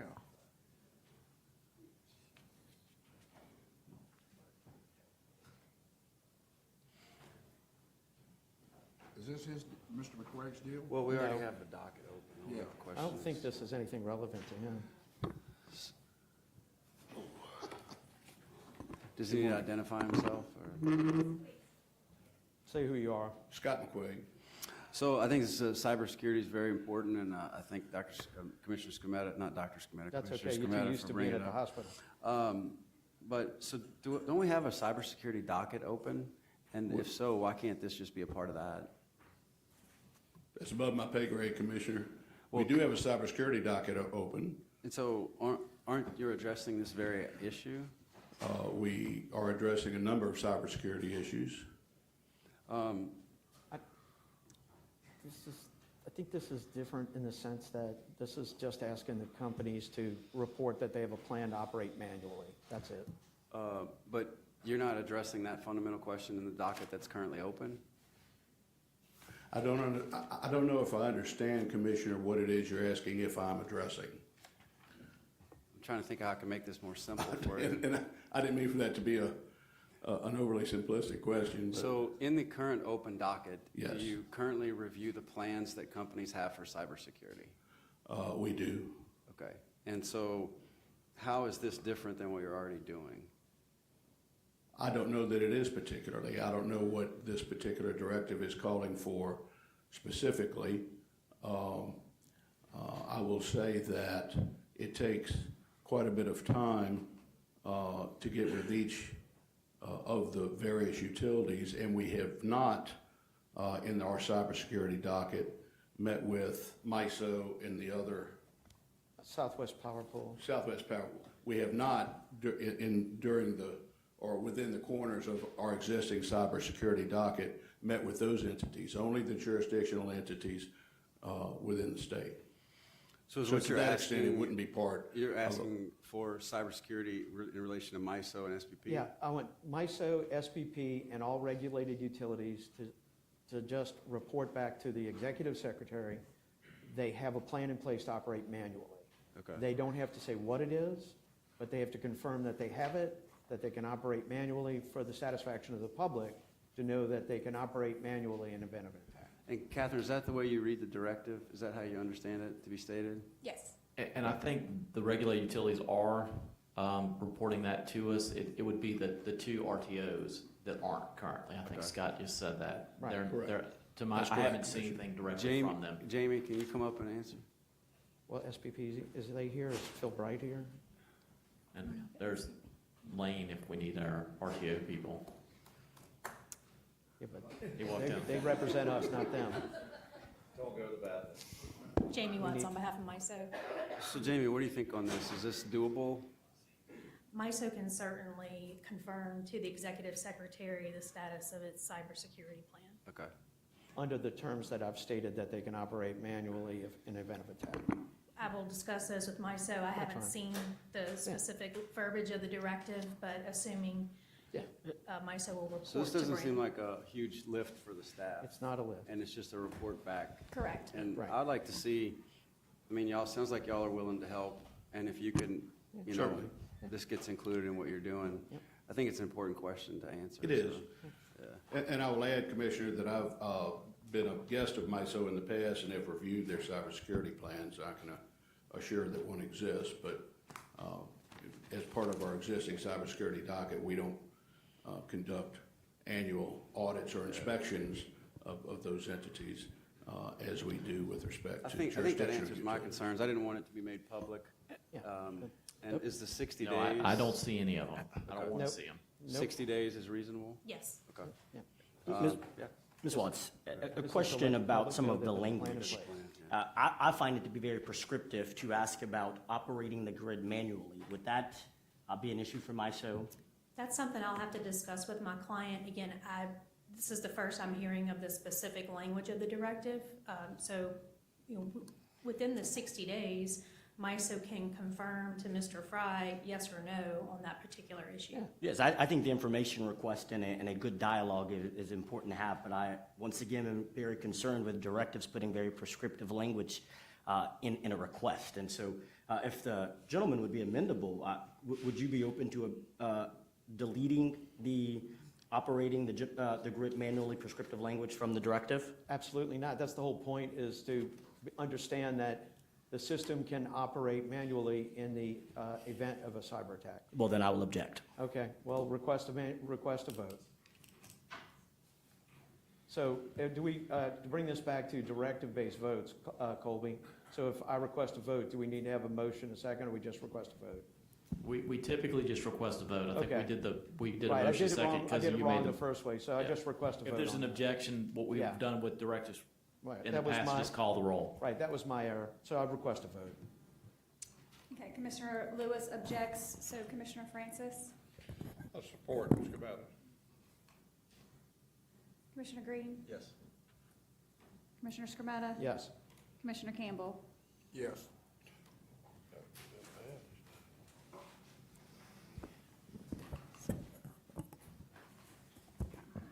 The next directive is a directive to staff to conduct a cost-benefit analysis of carbon capture systems. The directive is at the request of Commissioner Scarmetta, and the directive is as follows.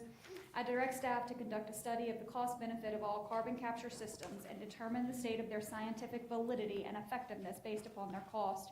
The study should include all forms of carbon dioxide capture systems, whether proposed or in action. Staff is authorized, if determined necessary, to issue an RFP to assist with said analysis. Yeah, this is pretty much a follow-up directive based on, I actually read the article and the interview of Commissioner Lewis about the questions he had about carbon capture, and I figured that we might want to, understand this from a understanding of the science and the cost associated with it, since we were also looking at the capture air system today with Mr., what's the name of the guy who owns that place, Foster? Vorhall. What's the guy, name of the place in Lake Charles name? Mr. Stream. Mr. Stream, and look at basically the cost, the basic effectiveness, and to look at it and the cost associated to the ratepayers, just to understand it better. Because one of the things we haven't been really looking at is to really understand that aspect of it. It's brought to us a lot and told to us a lot, but we're not really getting a real understanding of the cost and the value proposition to it. I have a question. Could this be another Dismukes thing? Yeah. I'm not sure if that's within his Is that his field? I mean, if it's his field, you can ask him. Yeah, I'm certainly reach out to him and ask him. I mean, it may be, or his. University. Right, the I would say, LSU group that Dr. studies it. Upton, who took. Yes. Dr. I know Newsom, ULL yeah. does a lot too. Yeah, Yes. I can reach out to I'm just trying to them. think of ways that we could find out this information without taxing the staff. And- Or cost. And there's actually, I just got something, there's a joint symposium coming up within the next month or so that LSU, ULL are hosting together. So, and I think this is one of the items on the agenda, so we might be able to get some of that info there as well. Everybody's got to get the right. Mr. Chairman, while I appreciate the cost-benefit analysis, I think we can't conflate these issues. Most of the carbon capture that would come under our jurisdiction would come through the normal MBM procurement process or certification process. While I have been, and looking at the research and knowing multiple people are studying it, I mean, I think what this directive does, once again, is it doesn't open a docket, it lacks transparency, evidence, and stakeholder input. And so if we really want to do a significant cost-benefit analysis, I'm really confused why we wouldn't open a docket to allow all of the evidence to be submitted into the record so we can do a thorough job. And so, once again, I feel these are just very vague statements that are being thrown out there that have not engaged very credible, qualified people to make political comments, and so I'm going to object again. Well, Secretary Fry, in order to make this work, we can make it a docket, and with combining it a docket with getting the same information, because basically we can do our research and make it a docket to understand, again, the cost associated with it. I understand that we want to look into the science of it, but we really need to understand the cost of it and the value proposition and the real costs associated back to the ratepayers. I think that's it. Because I think that there's, you know, the NIMBY factor of it as well, but we want to look at the, you know, the cost, the science, the NIMBY, you know, how and where it needs to be located. So if they can open it up as a docket, that's fine with me. So this is modifying the Yeah. language to add to Yep. open up a docket Yep. for this purpose. Sure. And let me ask the question. In this docket, you want to basically find everything you can find out about carbon capture. I just would, yeah, want to I understand. think that's a good, I'm going to join you today. I think that's a good idea because that's all you hear now. That's a trendy word. It's going around in all Can environmental. we call it carbon Carbon dioxide capture? What about it? Calling spooky. You can call Spooky or whatever his name is. What? What's his name? I don't know his damn name. So You might not want to know his name either at this meeting. But anyway, I think that's an excellent idea. Let's get to the bottom of it and lay it out there. You know, if it's a good idea, it's a good idea. But that's everywhere you go now, people are talking about carbon capture. That's wonderful. But let's find out what it really is and how much it costs.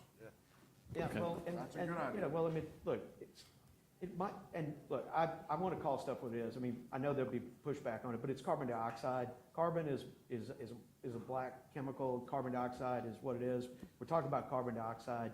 We can call it carbon capture, but, you know, the public's going to figure out pretty soon that it's carbon dioxide, and that's what we're really talking about, invisible, odorless gas that, you know, feeds the plants. But, you know, we still got to figure out what it costs. I mean, it's what this commission's all about, is understanding cost and value. So that's kind of where it is, but open it as a docket. And are you okay with the docket, not carbon dioxide capture, but carbon Carbon capture? capture is what it's gonna, everybody's gonna talk about. Okay. Nobody's gonna change the name of it until they come to realization I anyway. think it's a good idea, Mrs. Cometa. Yep, You have any objections? Not to the modification. Okay. yeah, okay. Believe it or not, there's no objections. Kidding. Okay, let's go to your next one. Let's see So about it. This is a good the idea. next directive is a directive to jurisdictional happened to one of my utilities guys. regarding customer overpayments, also at the request of Commissioner Scarmetta. It has come to the attention of the commission that periodically consumers overpay their bills when paying online, frequently from computer error or simple mistakes. Unfortunately, when the consumer asks for a refund, they are not promptly refunded. In one case, a $400 bill was inadvertently paid online in the amount of $4,000 and without a quick refund. In such cases of overpayment, there is no reason to delay refunding the consumer. To that end, I direct jurisdictional utilities to refund customers who inadvertently overpay online and have notified the utility of such overpayment within 48 hours of such notice. Self-explanatory. There's no reason to make it a 10-day or 2-week experience to get their money back. So that's No my objections? directive. Let me ask the question. Something came up yesterday. I don't know if this is true. And I'm asking Entergy and Swepco and Cleco. You know, we passed a rule that if it had a 100-degree, what is it, the heat index? It's a heat, so. What it's was what is it? The I rule passed- says you can't disconnect someone for non-payment if Heat advisory. if the National Weather Service in that area issues a heat advisory. Correct. So if you look at those maps, I got orange it. is a heat advisory. It's over 108 heat index. I got it. I passed it. I got all that. That's not what I want to hear. I understand in my office in Monroe, now I don't know if this is true, but I want Entergy to talk to me. We had a cool day yesterday in North Louisiana. 91? It was 91. It was cool. It was 80 degrees this morning. Well, it was cool, and today's cool comparative. Now, do y'all, you hadn't been able to cut anybody off, but someone told somebody in my office, I'm just asking, surely y'all didn't cut them off yesterday. It's been 100, 100, 100, and it was 91, you got a chance to cut them off. Did you do that? Surely you wouldn't do that right in the middle of a damn 100-degree day. You found a day to charge them, and you went on and charged them and cut them off yesterday. Did y'all do that? Larry Hand, on behalf of Entergy Louisiana. Commissioner, we comply with your order every day. Every morning, we look at the same National Weather Service forecast to determine which parishes. So you did it? Yes, sir, we did. Yeah, well, I think it's a shame. Would you I like the think rest it's a of the story, shame. Commissioner? I think you ought to be ashamed. When it's been 100 degrees for 15 days in a row, you find one day it's cool, cut them off. Can I explain? think that is pitiful on your part. May I explain the rest of the story, Commissioner? The rest of the story? Yes. I'm not Paul Harvey. Well, you're not satisfied with the fact that we followed your order, but we did look at it, We realize we're in a very significant heat wave, and just because in one day, 20 parishes in North Louisiana were not subject to the weather advisory from the National Weather Service, we do realize that the ambient temps in the concrete, the houses, the building envelopes did not drop overnight. So what we did is we proactively went beyond what your order requires of us, and we are not disconnecting in those parishes voluntarily. And we're reconnecting those few folks who are disconnected, very small number in North Louisiana. So not required by your rule, but we went above and beyond and did that. Well, I think it's bad on y'all to do that. I think it's just like that guy that was y'all's president going up to Colorado during the middle of a storm. I think it's the same thing. You can tell me, he had the law on his side too, but that's, when it's been 100 degrees, you find one day it gets cool and you start cutting them off again. I didn't believe that. So I told my office, tell them you can't cut them off. I'm sure you did it anyway, but I tried to overrule you because I think it's totally against common sense when people are sweating up there and hot and in houses that are you know the whole deal. Devontae's better at it than me. You know the whole deal. I got all the poor people in Monroe, and you cut their electricity off because you can. And by the way, tomorrow, you know how it'll be tomorrow? 110. So start cutting them off tomorrow. It's 2 days. Y'all need the money so bad. You cut them off for 2 days. We followed your orders, Commissioner. And we hear what you're saying. We've remedied it, but every morning we look at that we need to weather amend service. that order over there a little bit. I would ask you guys to use some common sense. If nobody's been cut off for 2 weeks and it's sweltering up there, no rain, just like it is here, 100-something degrees, you wake up one morning and say, oh, we got them today, we can cut them off. We cut them off. We got them tomorrow, we can cut them off. The next day, you can't cut them off. I have a question. I think that's good. Does this apply to all utilities or just electric utilities? Just, the heat one is electric and gas to the extent gas is used for cooling, but gas isn't used for cooling. It's more on the cold weather side where the gas part kicks in, because there's similar rules on the cold weather side. We don't have any of that for water, nothing for water. Nothing for water, no. And I think Commissioner Lewis at the beginning. No, I mean about the directive refund. Oh, the refund, yeah, this would apply across the board, I would assume your refund directive, correct? Yeah. Yeah, okay. Is the refund, is my directive? It would be all jurisdictional utilities. Yeah. Because Oh, no, we've got an that's order on on that. every utility. Yes, Yeah. yes. If you overpay, we'll get your money back. That's the way I understood it. Yes. But I know Commissioner Lewis, you had asked the utilities at the beginning about that very issue, correct? So if you want to bring that up again. Absolutely, and I mean, I think this is, Commissioner Campbell, a perfect example of what I'm talking about. And I agree with you. I think it is time we re-examine this disconnection rule because we are, once again, putting people's lives at risk. And I am struggling with the notion that, well, just because it's in the order, that's what we should do. That's death. 2 days after I got elected, 73-year-old woman in Algiers, New Orleans, died from no electricity in the coldest nights because she had to use a furnace in her home that then burned her because she couldn't find her keys to her burglar bars. These are real stories. And this is why these kind of comments of, well, it's in our general orders, really offend me. Because it tells me you're not taking life seriously. And if we are going to talk about providing services that keep people alive, not these ad hoc services that are auxiliary to their lives, to be cool in this summer heat is required or you will die.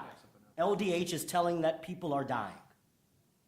And I think we as utilities have to do better than just saying, well, whatever's in this general order.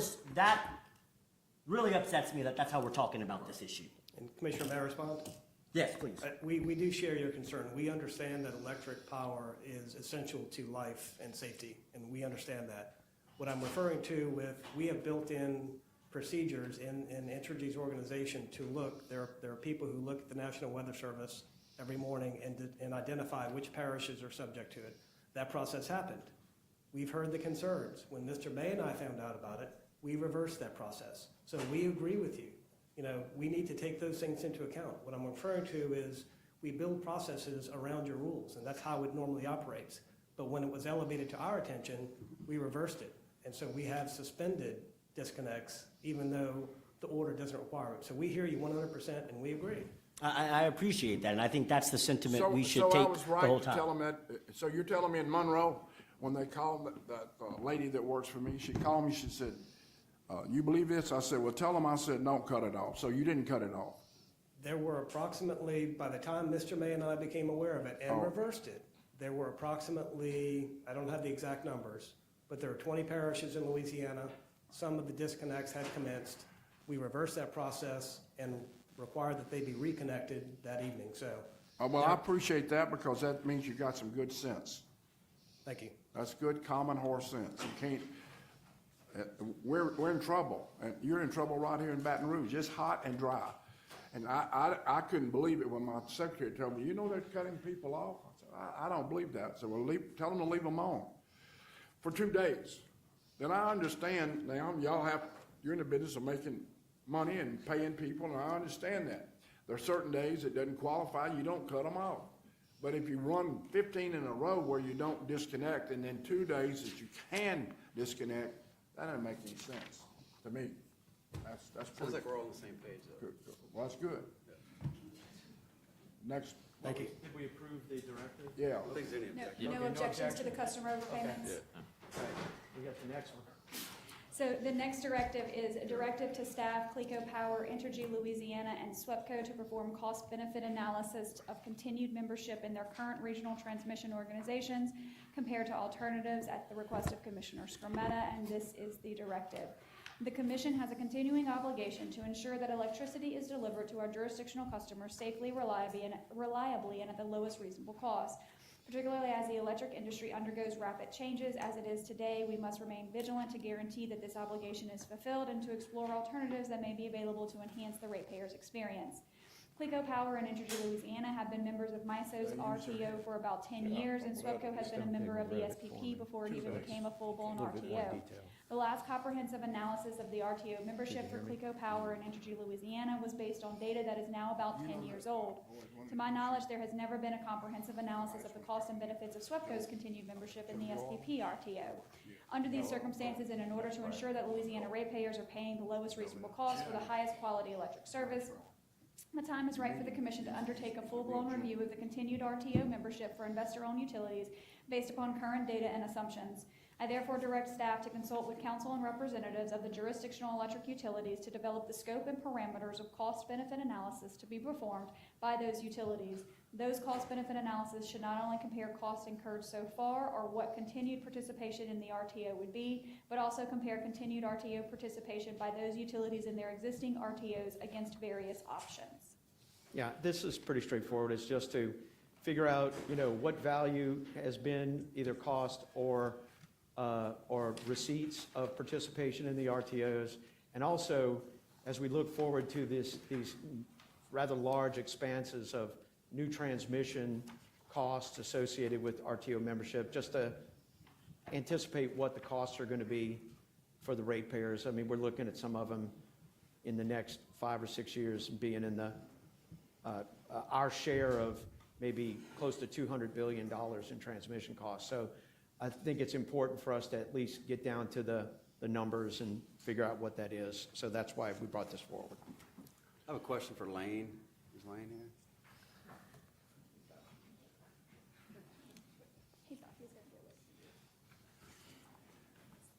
Yeah, one of my questions is, I think this is interesting. It seems like we did this a couple years ago when there was a possibility of getting out of MISO, and I know it was done about 10 years ago, but that was something that led us to MISO, and the FERC paid for it because it was so expensive. How heavy of a lift is this, you think? So, Lane Sisson, United Professionals Company consultant to the LPSC. The directive that, as it's worded, is to determine the scope to get that answer. So I think we would need to sit down with the utilities and determine the scope. There are a lot of, when we've done the past analysis, we compared it against a standalone BA, meaning that we compared Entergy's membership in MISO to Entergy running its own balancing authority, same for Cleco.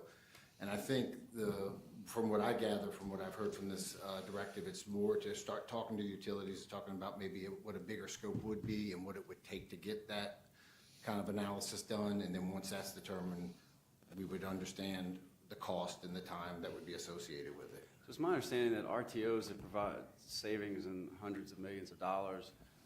Is this to verify that, or consider alternatives to Well, RTO? it's my understanding of it would accomplish a couple of things. First of all, the RTOs have provided value, so this is not, it's not my understanding that this is saying that the RTOs haven't provided value. I think the markets are changing all the time. The RTO rules are changing all the time. They're changing accreditation. Some of that value was within pooling capacity. As capacity gets short, that value reduces. And at the same time that the value of the capacity sharing is reducing, you're building more transmission and you're kind of adding to the cost side of it if the benefits aren't there. So I think what I'm hearing is that it's always vigilant. If we're going to be in RTOs, it's always vigilant to be looking at this. And there are new alternatives potentially out there that maybe we should look at, and there's other competing RTOs. So my understanding from what I've heard is that this is to sort of get with the utilities and define a larger scope to determine A, is there still value, and B, is it the best value? Well, would the scope also include co-ops, municipalities, FERC, like all things considered, or just for the IOUs? Well, I think it would have to consider I mean, if let's just say there was some order to say that Entergy and Cleco needed to get out of, this is a complete hypothetical, but leave one RTO for another, the co-ops would be impacted. So I think that you have to look at the impacts across everything. Brian, can you come up for a minute? And this is for the initial element. This is where you go out and then you'll come back to the commission and explain to the commission if we have to take a further step forward. Correct. Okay. Yes, that's my understanding. Just hang tight for a second. Brian, do you think that it's healthy to look at the benefit of RTOs routinely? And Brian, you actually turned it off. So there you go. Thank you. Brian Hobbs. I agree with what Mr. Sisson said. It's undeniable that the RTOs have provided benefits. But it always comes down to increasing cost and how those costs are allocated. So I think it is prudent to continually monitor and look at that. But the last time this was done, supposedly FERC spent millions of dollars on this. I mean, I don't think we have those kind of resources to get that answer. Do you feel like that's going to be that heavy of a lift? I mean, I think that's what the purpose of defining the scope is. I think it could be, and if it was that heavy of a lift, I think that the commission would have to weigh that into consideration. I mean, those costs could be, spread across all the utilities participating. So if we approve this directive, we'll get a chance to vote on it later based on what the scope is defined as and who bids for it? To be honest with you, I think you'd have to ask Commissioner Schneider that. You'll come back with a plan that we'll have to vote on later. But at the same time, the FERC review that you're talking about was a much larger scope and different thing. What we're talking about is much more focused, and it would be much lower cost. But at the same time, we still don't know what it would be until we have them go and engage with the potential participants in it and see what it is. I think it's going to be a little bit less problematic as we're looking at empirical data that we have, and then the sort of the future costs of this transmission. This is something the added transmission cost is something that's kind of leaped in under the Biden administration as a new element that has potentially driven down the value proposition of the RTO world. And that's sort of not just a local thing, that's a national concern because of the rapid rise in the cost of transmission. So I think it's going to be, that's going to be the one that's sort of questionable on the cost, but there are statements as to the first tranche and the second tranche. The third tranche is the question, but we're looking at probably $114 billion on tranche 1 and 2, and the question is how that's shared out. That can be done probably just through a quick analysis. The accumulation of data from the companies is something they should already have in their books. So it should be a little bit easier to see about what they got out of it, what their costs were associated in it. But And then looking forward, each one will have to, effectively, estimate what they anticipate their costs. Are you okay including the co-ops in this? Yeah, they absolutely have to be included. Yeah. Mr. Chairman, Go ahead. I think it's extremely fair to ask utilities about their memberships and RTOs and the organizational benefits to their customers. However, once again, the language in this directive, from my reading of it, already appears to assume an answer. That benefit and membership do not justify their cost. So I would be, while I'm not fully opposed to this, I'm wondering if the commissioner would clarify the scope of analysis a little bit, because I am concerned that it does not clarify other options for comparisons, which is required from this analysis. And so almost all the analysis I've looked at have always showcased significant benefits from memberships and RTOs. But I think this is just a significant undertaking for our staff, even in the scope that has been derived of. And so would the commissioner be open to postponing this to clarify the scope of the analysis just a bit? I think that Mr. Sissing has pretty much said it in the right way, which is, this is, it's a preliminary, inquiry with the utilities and when I say utilities, I mean co-ops included. So particularly now that co-ops are building self-gens and other increments, so I consider them all utilities. To go to them and make the initial inquiry about how this is going to proceed and how it's going to be done. Then they're going to come back to us and explain sort of what you're talking about the depth of procedure of how we go from there. So I think this is, step one in probably a 3 or a 4-step process. But, a journey of 1,000 steps, 1,000 miles begins with 1 step. So I think we do have to begin the process.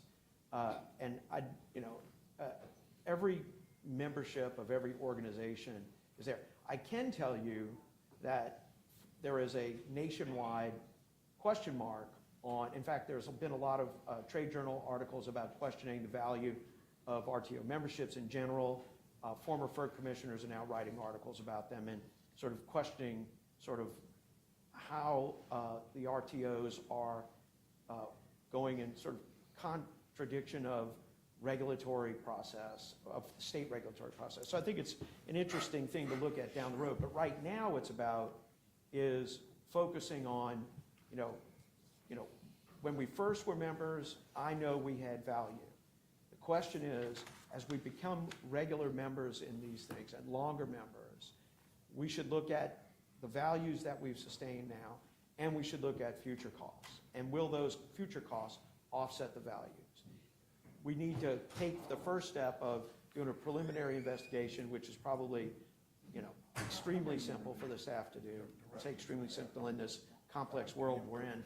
But then they need to come back and tell us if there's going to be something, a harder thing to do. Like, this is what this would look like if we Right, take the next step? exactly, 100%. But we need to get this thing started, and this would be the. But this first step is neither a heavy lift nor super Nope. expensive? Okay. Nope. Do we know who would conduct this analysis? Oh, I'm sorry. Oh, I'm sorry. Mr. Sisson, Yes, sir. got a KISS question for you. Keep it simple, stupid. All right. Okay. People in South Louisiana are not interested in paying for transmission lines to windmills in the Midwest, okay? I think that's one of the problems about whether we get in or out of the MISO or SPP grid. Isn't that pretty well simplified, Well, what we're talking about here? Well, I do believe that the question becomes whether there is a benefit to lines being built in the Midwest to South Louisiana. And I think better stated is, South Louisianas don't want to pay for something that they don't receive a benefit in. And if you recall, MISO only, I mean, when we actually protested some proposed allocations and we're not being allocated those costs for those projects. I think what Commissioner Skrmet is talking about is there's a tranche 3 in MISO that is going to be built in MISO South, and that will provide benefits and it will provide cost, and sort of start rolling that into the analysis. Okay, all right. So we just do the research and then we'll see if we open a docket or where we go from there. Okay, good. I believe so. All right. From staff, do we know who will conduct this analysis? So it will be a cooperative effort with Lane and his crew from UPC, as well as Stone Pigman, working with the jurisdictional utilities to kind of figure out a scope and figure out the cost benefit analysis, the scope of that. And then obviously, like Commissioner Scarmetta said, for at least past costs, the utilities have that. So it would be a group effort from that point. I think the utilities would take the stab of putting together that analysis and then letting us look at it and figure out, do we agree, do we disagree, do we think the assumptions are correct? But Lane, are you agreeing with that? That was my understanding, is that we would have to engage the utilities, and we would have those discussions with them, and as Commissioner Scarmetta said, develop a scope. I mean, I don't think that, we can get some initial information, some initial costs, and pull all that together, but before we would engage in the kind of analysis that Commissioner Green was talking about, there would have to be a scope set up. What are we comparing it against? Are we comparing it, against a single BA? Are we comparing it against changing RTOs? Are we comparing it against if SPP's got a market plus product, which is just a market? Seems has since been approved. Maybe it's kind of on rehearing. So I think we'd have to work with the utilities across all of that and try to see if there was a scope that could be defined. Yeah, we just want the best for our ratepayers, that's all. And that makes sense to me. Don't we, or some of the utilities, didn't they perform an analysis showing the cost benefits of MISO in their IRPs? I don't know if it's in the IRPs. I'm not in the IRPs, but at the 5-year mark, they were mandated to do a cost benefit analysis for continued membership. And so that analysis was done. And as I stated, it did show, and staff agreed, me being staff and testimony, that there were benefits for continued membership in MISO based on that analysis. I think the question always about that analysis, and to the utilities' credit, there was no other options at the time. But the only thing they were comparing it against would be ELL just operating as its own independent, so they would have to create their own new balancing authority. They would have to pay hurdle rates for transmission. There were a lot of additional costs. So I think, as I'm understanding this directive, it's to see if there's any way to broaden that with the utilities and see what other options are there. And I'm sorry, and just to add one more thing to Lane, so that was done for Cleco and Entergy related to MISO benefits, but it's never been done related to Swepco and SPP So benefits. we've never had them file an annual benefit analysis from Swepco. No. To my knowledge, no. Yeah. And that's Yeah, it was why- part of the MISO order when Cleco and Entergy went into MISO, that you were gonna have those periodic reviews. Yeah, and this sounds good. I think my concern is that this is infusing uncertainty into our regulatory environment in Louisiana, especially as we're starting to see co-ops participate in MISO, and I'm just not clear on what problem or that we're identifying or addressing with this at this time. So I just have some concerns with this language. So I'm probably going to have to object again. Can we call for a vote? We'll get it done. Thank y'all. Thanks.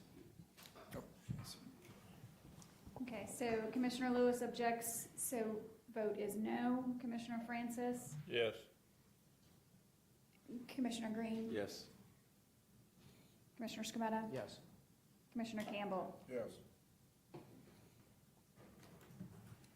So the directive passes. We will move on to the next directive, which is a directive to staff to study and track the development of advanced nuclear power technology at the request of Commissioner Scarmetta.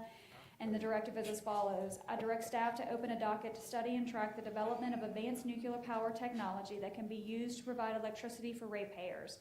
The docket should include the study of small modular reactors, microreactors, and small nuclear reactor battery configurations. The study shall include a study of all relevant statutes, whether from the United States or foreign governments, to determine the barriers, if any, to the entry of such systems into the Louisiana resource profile.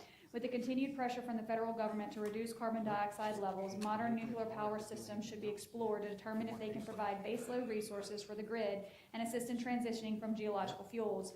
Approximately 50% of all generated electricity in Louisiana is consumed by industrial customers, and those systems require baseload power. While renewables can provide some power, it is not baseload, and nuclear can fill that portion of the requirement.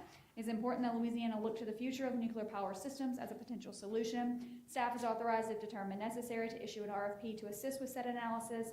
Further, staff is encouraged to use the resources and expertise from the U.S. Department of Energy, the Idaho National Laboratory, and the Nuclear Energy Institute in this study.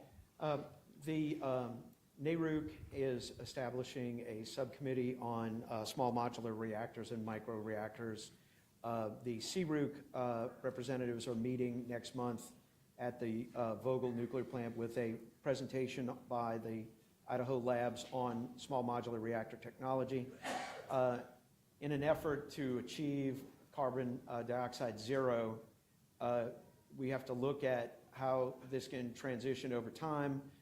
These small modular reactors may actually buy more time from the federal government for the transition, which has been previously stated as no coal after 2030, no natural gas after 2060.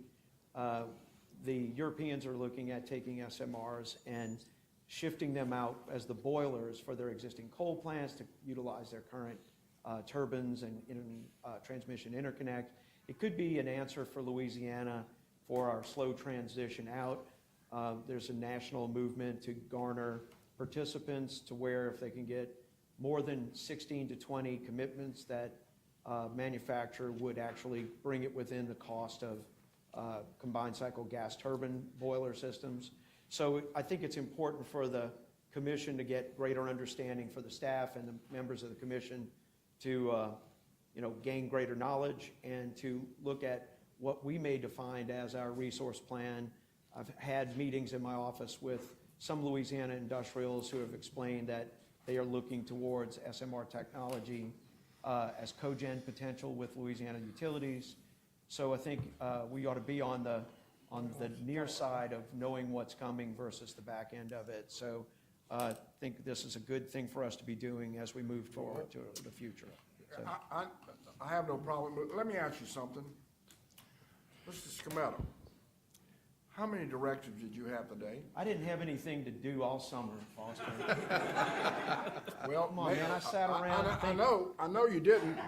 But I won't have any next month. Yeah, well, I'm the one that had to stop you about just saying I direct, and you never brought them up, and I made you bring them up. But Jesus, man. But I won't do any next month. Well, hey, you can hold them up for 3 years. It'd be all right with me.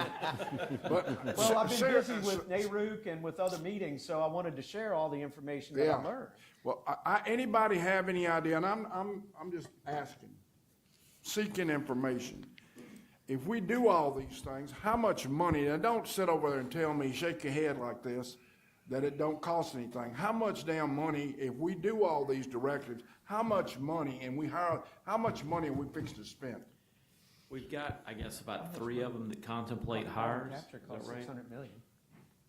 Do what? Carbon capture costs $600 million. We know that part so far. I think there's 3 of them that contemplate hire. So if we hire outside on the typical rulemaking, what are we looking at, 100,000 per consultant roughly, give or take? That's just where they start. Now, come on, Brandon. Shit, we ain't buying used shoes here. We're buying new stuff, man. Don't try to please everybody. Tell it like it is. You know who Aaron Neville is? He had a great song. Tell it like it is. That's what I want to hear. Tell me like it is. It doesn't cost any money to tell the utilities to give people their money back. Yeah, Foster, unfortunately, it's not a simple answer. I mean, we've had some rulemakings where it's 50,000, some where it's 600,000. So, I think that's the range you're looking at. And you load up everybody things to do, and I'm talking to you, Eric. You load up everybody, then the staff's loaded up, and they're just doing all this stuff. I understand that, but I mean, it's 5 people up here, and to come with 15 or 12 or 8 directives, loading everybody up is a lot. Well, it's either that or we just don't do our job. Yeah, right. Well, Mr. Chairman, in defense of Commissioner Scametta, we're not creating a docket yet. We haven't hired anybody or voted to hire anybody yet, have we? No. Okay, I think I said there's 3 of them that we can vote those contemplate hires. down. We can say, no, we're not going to hire someone. So the horse is still in the barn, okay? All right. I have a question. and Thank you, have to Mr. get him off Republic. the phone. That don't But work, by the way. Could we specify that for this one? I think it is a very potent part of our future, but we don't have a lot of answers to it. So it's important to get these answers, but could we specify to hire a nuclear expert? I think that would be, That was if part we of it. issued an RFP, I think that would be part of Yeah, it. I would think if we have to, I mean, I think at first we would reach out to, you know, the Idaho National Laboratory, the Right. Nuclear Institute, and Department of Energy, and see what we can get from them, just to kick off and start the process. And then, yes, I think a Well- nuclear expert would be appropriate. And then, kind of like one of our former topics, would it be okay if we got a report of, like, maybe the utilities have this information already in their IRPs, and then decide, do we need to open a docket? Yeah, the Idaho Nuclear Labs offered to come in and work with us on Okay. this. As they're really the primary source of information on SMRs and small nukes. And so that's why they're mentioned in the directive. Okay. I agree with, and I think this is a real technology we should study. Would the commissioner be open, once again, to opening this as a docket so we can get And this more- one is a docket. This is a docket? Yes, yeah. Okay, It's a docket. perfect. I'm sorry, I missed that. And I agree with the commissioner. I plan to join that tour. And I think further, what we should do maybe later down the line is have this be part of the integrated resource planning about advanced nuclear technology and include it in their process and make sure they do it. I think it's already part of integrated resource planning is nuclear. I don't think it's I don't directly think the stated. small- Yeah, maybe nuclear just in general, but I don't Right. know that they're getting that specific. I'm Well, looking. you can redefine it because nuclear's been dormant for a while. It has. I know we had a docket looking at it about 15 years ago, and it kind of. Right. Yeah, so I want to work with Yeah. the commissioner to make sure we Right. can It's start just- collecting all that Right. information. Got that. It's just got to know if you want to be able to work with it. So, Is there any objection? No objection? Nope. Let's go. Yeah, one more directive. One Come more on, come on, directive. come on. I know you can't say no to this one. Okay, So I'm so gonna it's a back. directive to staff to expand docket number R36630, which is a docket open to look at the customer bill of rights, to include a review and analysis of improved standards for customer service call centers of jurisdictional utilities. Fine, I'm for this. Can I say something? I want to thank Commissioner Scametta for bringing this back up. I know former Commissioner Bossier brought it up as he was exiting, and I want to suggest on the record that part of the standards for customer service call centers include looking into the benefit and cost impacts of requiring those call centers to be inside Louisiana. I hear from customer calls that one of the reasons they did is they get connected to a call center in Iowa or Indiana or somewhere, and they don't even know, the people they're talking to don't even know where it is that this person is calling from lives. So I know Mississippi deals with something like that as well. So I think it could bring customer service jobs back to Louisiana and could be a win-win, so. No objection?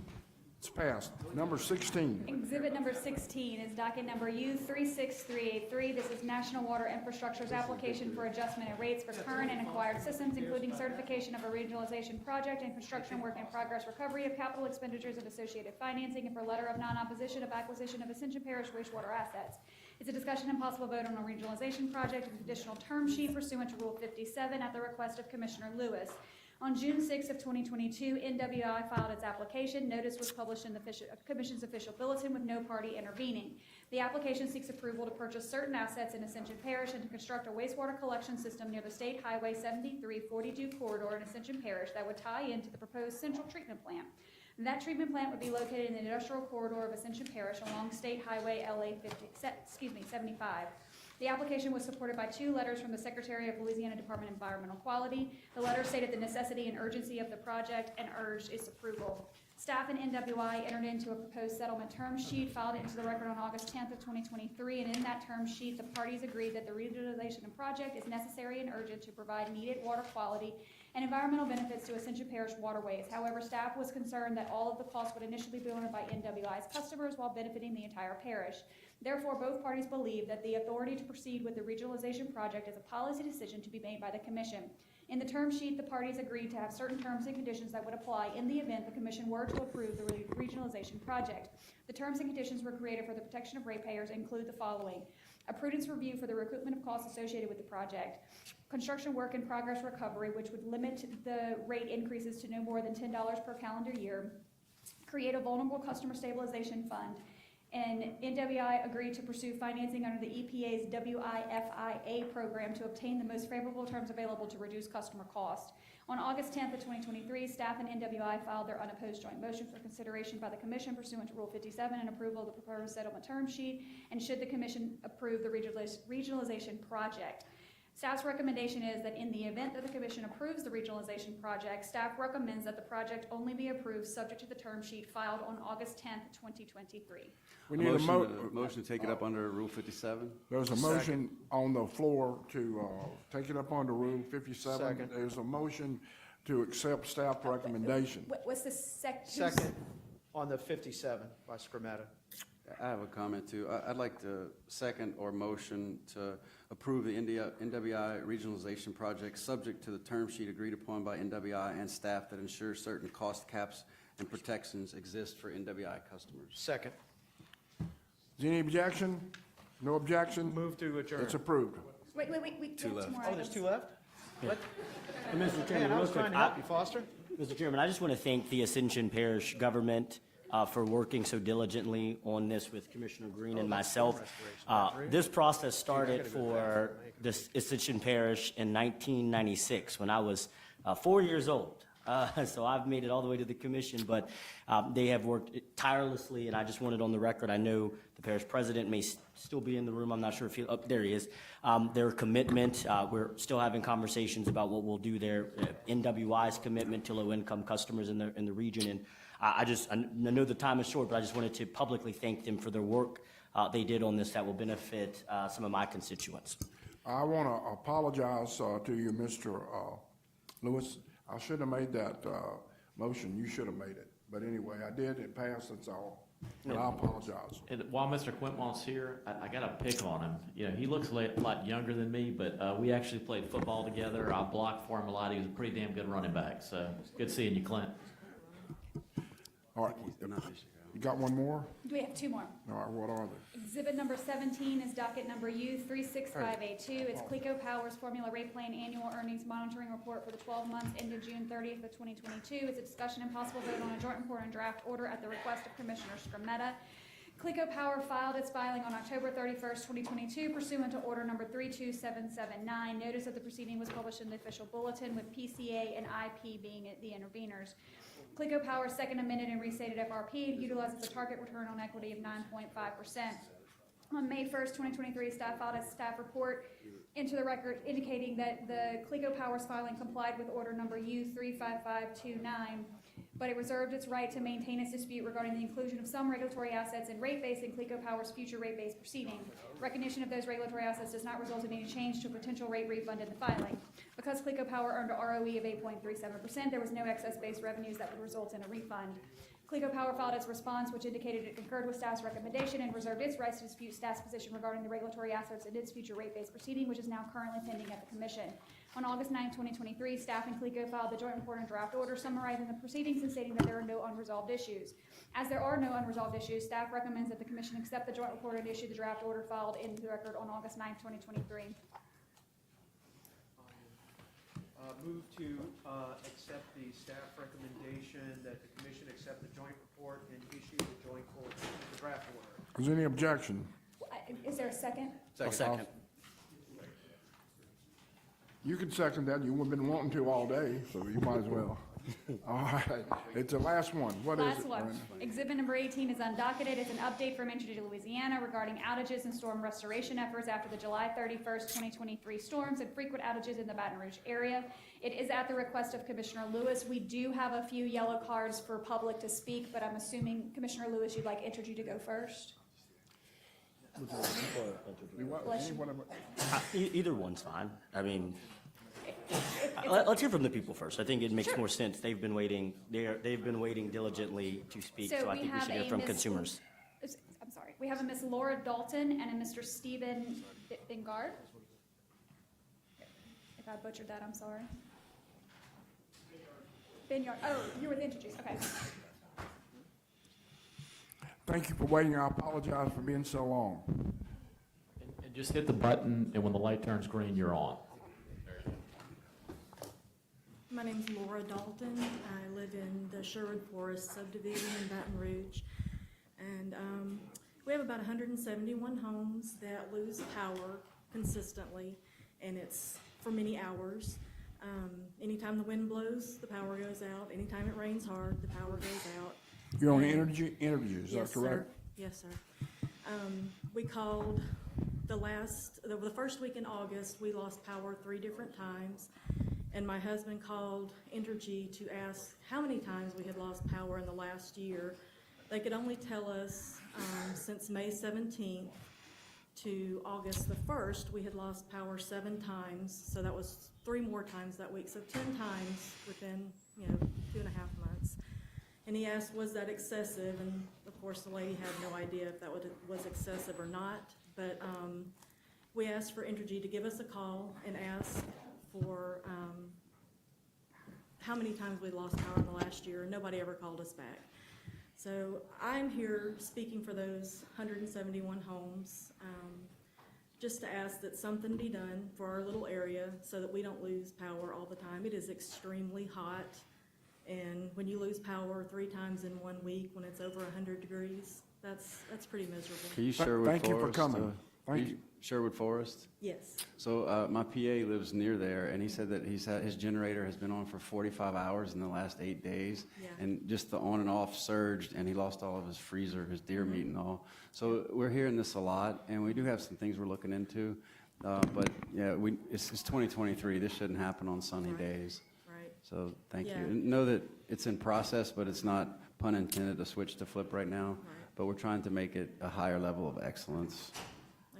And I want to thank you and your neighbors, my constituents, for reaching out. I mean, this has been, for my colleagues to know, something that my office in the last few weeks have gotten significant numbers from businesses, from consumers. This is a challenge. This neighborhood, we've been talking, and then I'm going to go over there. We're going to ask Entergy to join us at a town hall in the neighborhood. But that's why I wanted you to show up. Because I think we have to contextualize this. As you see, we vote on a lot of things. Right. And every vote that we take matters to you and your constituents. And as Commissioner Campbell said, I know when he first got here, when I first got here, look around this room. There's not many people who are not being paid to be here right now. Right. And these decisions and the infrastructure that we're making, these investments in matter.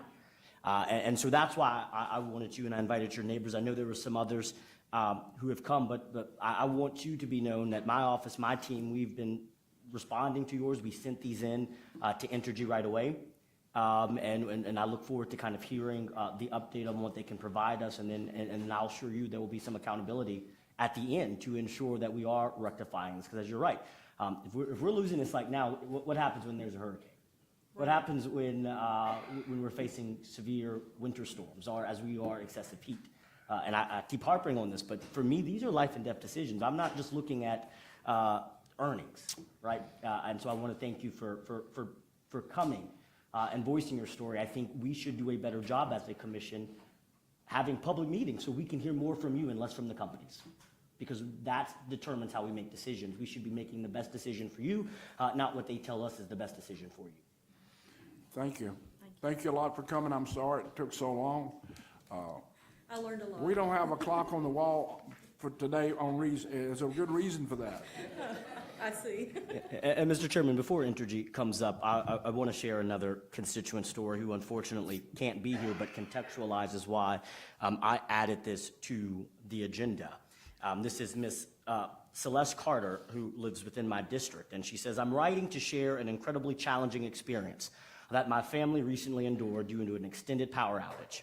As a single mother with 2 toddlers and a senior parent, the ordeal we went through Friday night to Monday morning was not short-sighted of distressing, and I hope shed light on the impact it has on our lives. The power outage, which occurred unexpectedly, brought it with a wave of anxiety and hardships that deeply affected the well-being of my family. As a single mother, I'm accustomed to navigating the demands of raising 2 young children and caring for my senior parent, Eunice. However, the power outage magnified our vulnerabilities and placed us in an extreme difficult situation. During those 3 days without power, we faced a multitude of challenges that tested our resiliency and our resourcefulness. The loss of electricity led to the spoiling of our food that we had carefully stocked for the week, causing financial stress and future uncertainty. More significantly, the health and the safety of my mother became pressing concern as she relies on medical equipment that requires electricity to function properly. Witnessing her and the distress and the potential risk to her health was a constant source of my worry. In efforts to alleviate the 100-degree stifling heat that premeditated our home, I found myself making a decision I never thought I would have to make. Connecting an electric cord from our car to a fan in order to generate some airflow. While this decision was made out of necessity and with the safety of my family in mind, it serves as a stark reminder of the dire circumstances we were forced to endure. I understand that unforeseen events can impact power supply, and I appreciate the complexities involving in maintaining a reliable electric infrastructure. However, I urge you to consider the real-world consequences that power outages can have on our vulnerable individuals and in families. As a provider of essential services, the well-being and safety of your customers, particularly those who are the most susceptible, should remain a top priority. I kindly request that you review and assess the procedures in place for addressing power outages, with a specific focus on minimizing disruptions for families like mine. Additionally, I hope that Entergy can explore initiatives to provide better communication and support during such challenging times, including correct and timely updates after hours of customer assistance and in after hours of customer assistance. Thank you for the time of reading my letter and for your consideration of the impact of outages can have on families in need. I have provided a timeline of status updates received on my end from Entergy that align it with what actually is happening at the time. Sincerely, Ms. Carter. I read that letter because when we talk about this, I do not want us to lose sight of the humanistic aspects of what we are doing here in these commission meetings. I know we had a very lengthy meeting. I know we debated some serious issues, but at the end of the day, everything that we vote on, everything that we talk about, every standard that we pass, every general rule that we initiate is making a decision whether or not somebody can survive. And we cannot just keep talking about the same things and not looking at the serious consequences that faced. I mean, the same article that we were talking about, when we talk about Entergy, let's talk the facts. Their earnings for the 3-month period and their earnings call that they just recently had was $391 million, a 1.5 times higher than it was the last quarter. And then the CEO says that when they are talking about a 3-year plan of a formula rate plan, that, quote, it would be to make up for a lagging investment. And so when we talk about reliability that we heard earlier and from this letter, this is simply cannot be valued based off of under earnings and earnings. It has to be valued on people's lives. And so I'm really looking forward to asking some questions, and I would invite Entergy Louisiana up at this time to provide the status update that I have requested.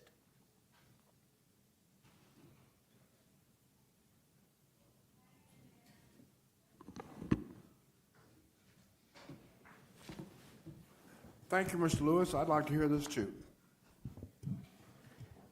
At 1 o'clock. Y'all make it fast, but tell us. I'd like to hear about all this money you made and how good you're. I did, by the way, check their reliability out. It's a lot better than some. Not great, but it's not the national average, but it's maybe close to it. Good afternoon, Commissioners.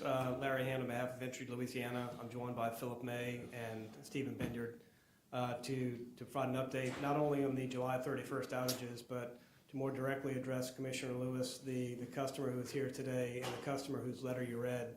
And I want to reemphasize, what I said earlier. When we think about our objectives, our mission, it is centric on those customers to make sure they have the power when they need it. Nonetheless, we realize, there are outages, whether planned, unplanned. The causes of the outages are many. Louisiana is a challenging environment in which to provide, highly reliable electric service, whether it's the dense tree population, the canopy we have in Baton Rouge, the vegetation growth cycles, soil conditions. I think Baton Rouge, New Orleans area has some of the highest lightning strikes in the entire country, which can inflict significant damage, cause outages. Other causes of outages that we see, public inflicted damages, vehicles hitting equipment. But one of the causes we focus on is, I think, what is triggering some of these outages is equipment failures. And that is something we have been targeting in our investments for the last 5 years to increase investment in the distribution grid to reduce equipment failures and the number of customer interruptions that are occasioned by equipment failures. We've made significant progress in that regard. I think we've seen success in the reduction in roughly about 35%. We've reduced the number of customer interruptions associated with equipment failures. But clearly we have more to do. We have multiple dockets pending before the commission where we want to advance things where we can further arrest customer interruptions associated with equipment failure. And so while we've made significant progress moving that forward, we still have a lot of work to do in working with you. With regard to the neighborhoods you've identified, Commissioner Lewis, we are gathering the information, trying to assess the frequency of the outages, the causes. And you'll see when we get the data pulled, the causes will fall into those big buckets. Vegetation encroaching the right-of-way, equipment failure, public inflicted damage, weather. So we'll get all that information and come up with an action plan to identify what the issues are and how can we focus our efforts to further reduce the outages, and not only in those neighborhoods, but really our objective is to do that in every neighborhood. It's going to take time. We've started down that path. We want to continue down that path with the commission's support. So pending any questions, Commissioner Lewis and Commissioner Green, we will report back to you all with the information, with an action plan, get your feedback and move forward with it.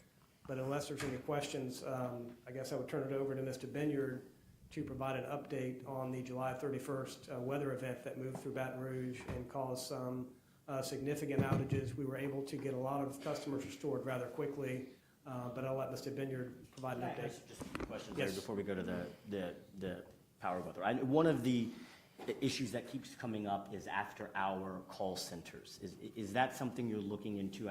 That's been, I think, one of the biggest frustrations. Like I said, I think all of the constituents recognize, especially when we get to this severe weather issue, that outages happen. I think where some of the frustration has come from is that communication stream. So I would be very interested to work with you to see if there's something that we can do. I know some of the complaints that have come in our office that we've looked into have said that when they go to the map shows power restoration and not, and then they call and then they say, oh, your power's on, but they're not. And so I think that may be part of the frustration, even if we can find a way, and I don't know, there may be some technology issues that we need to discuss, but I just wanted to separate and flag that. I think some of the concerns I've heard has been mostly just about communication, and I think if we improve that, I think we improve the relationship with consumers and customers at a better rate.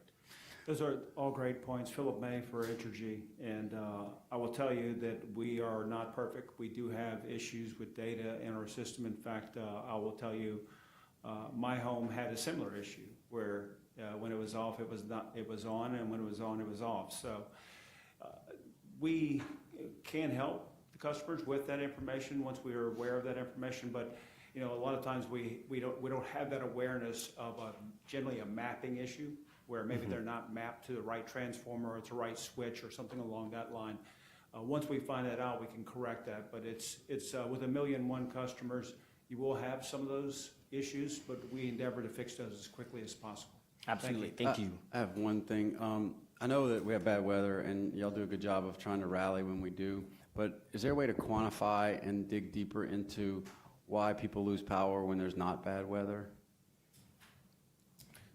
Yeah, Larry Hannigan, I think that is what we're endeavoring to do with those neighborhoods. So we can look at the outage.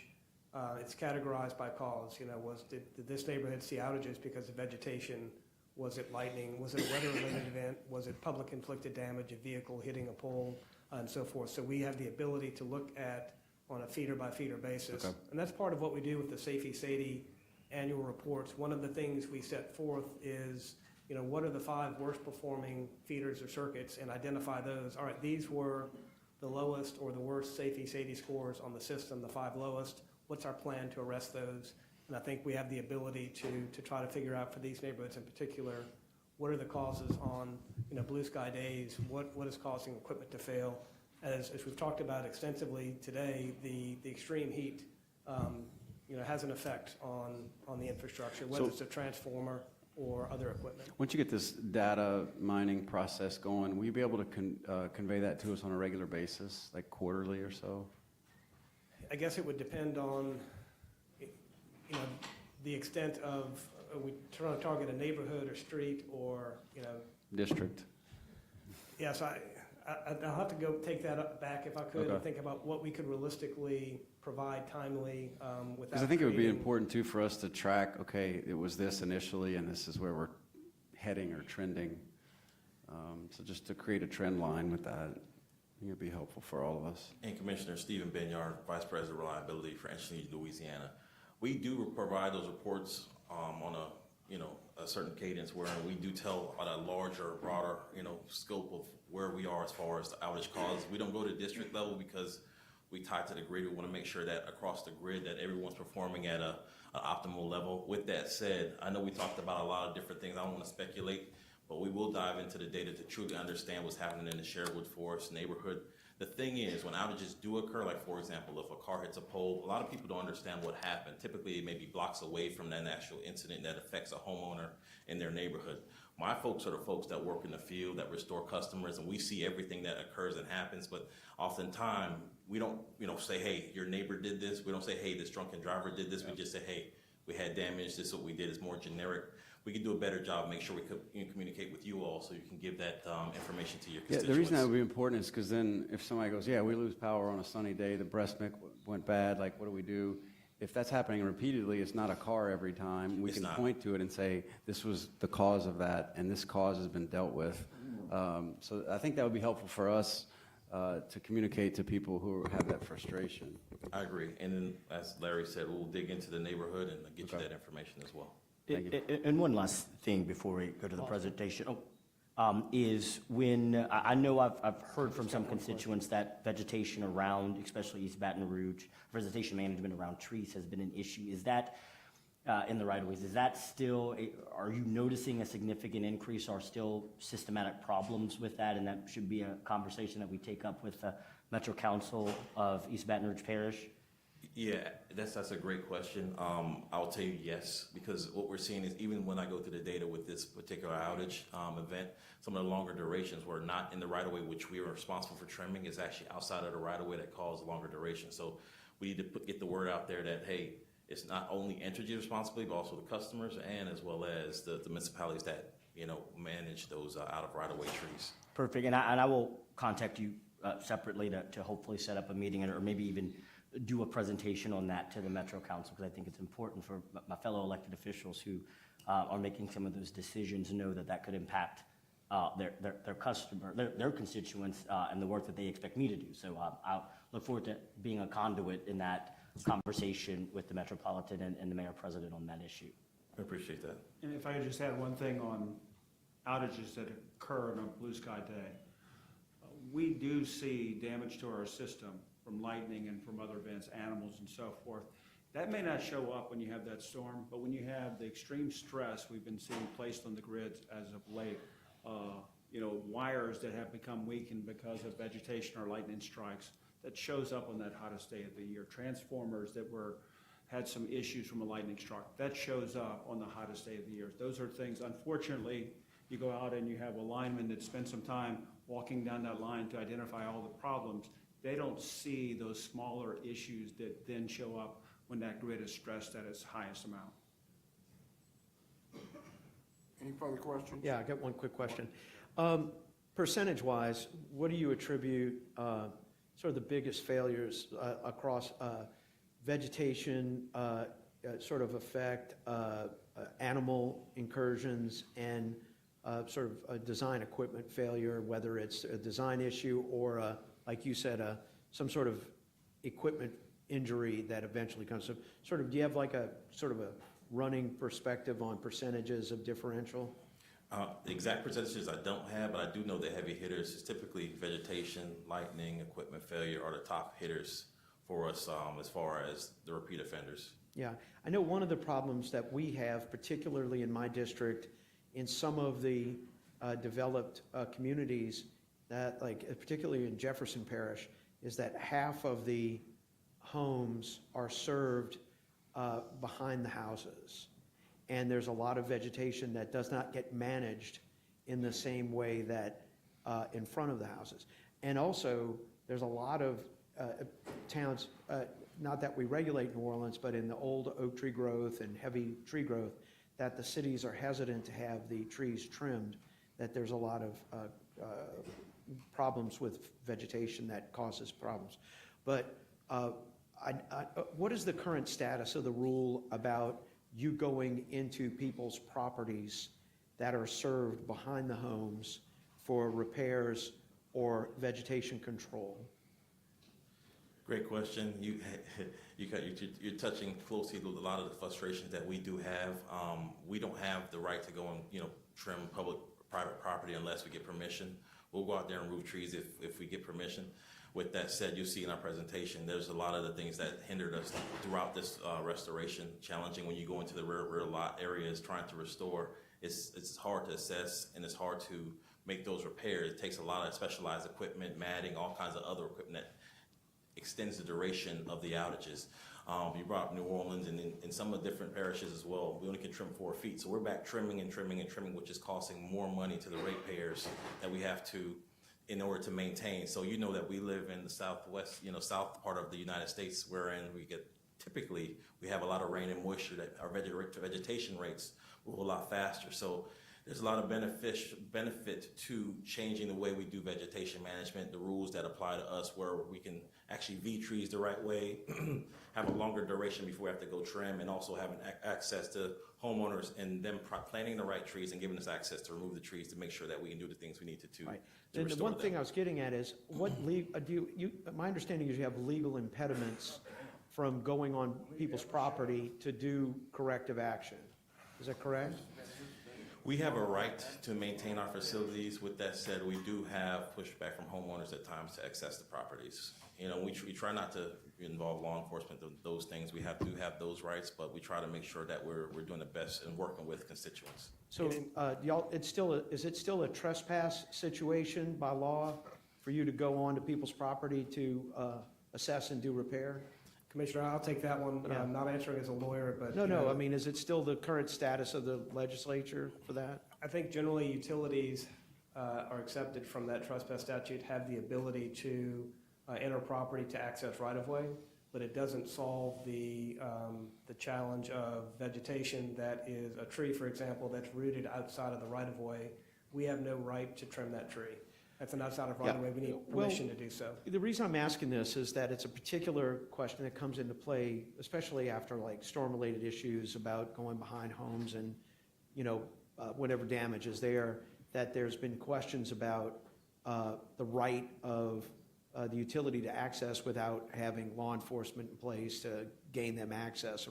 And the reason I'm asking this is would it be beneficial to have the utility or the commission interact with the legislature to provide or present legislation in the next session that would create a real viable mechanism to help with vegetation management, access for repair, and to do so that works, with fairness to the homeowner, but also to help get the system back up and running? We're certainly willing to work in that regard, because I think it could be helpful, additive to what we have today. But no matter what laws we put in place, we still have the risk of homeowners with firearms, I got that. acting out. So that is always a risk, and we support looking at laws to improve the access rights, the trimming rights, because it could be beneficial. It's 2 o'clock. Okay. All right. Thank you very much. Hey, you got a presentation? We do. Huh? Is that right? We do. Okay, good. Can you do it quick as you can? I can. Okay. All right. I want to say one thing before I forget. I thought they did it. Thank you, Philip. If you stop those people from cutting off people's electricity, that's good common sense. I appreciate that. I didn't think y'all would do that. You were doing it and you stopped it. I just want to say thank you because you used your head there. Those people are suffering and get by one day and cut them off the next day. All right, let's go with the presentation, and I'm not trying to rush you, but do the best you can, okay? Got it. All right, thank you, Commissioner.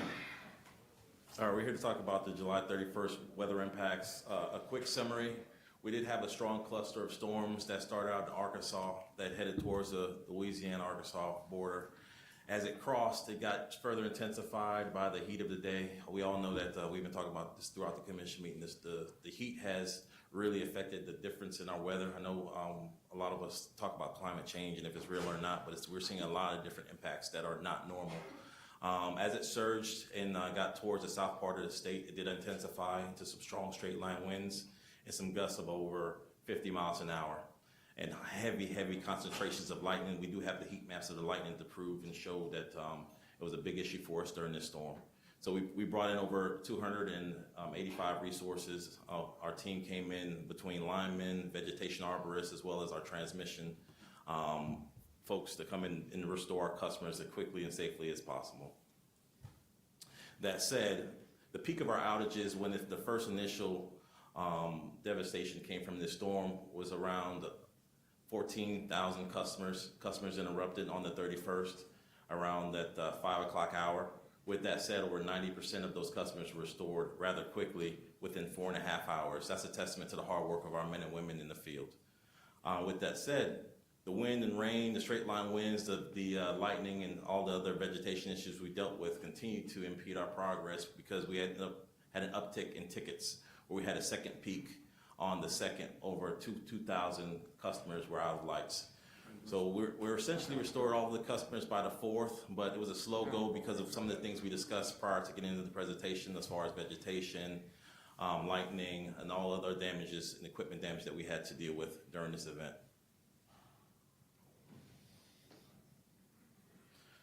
Overall, high-level summary, we had over 200 cases, 30,000 customers interrupted overall during this event.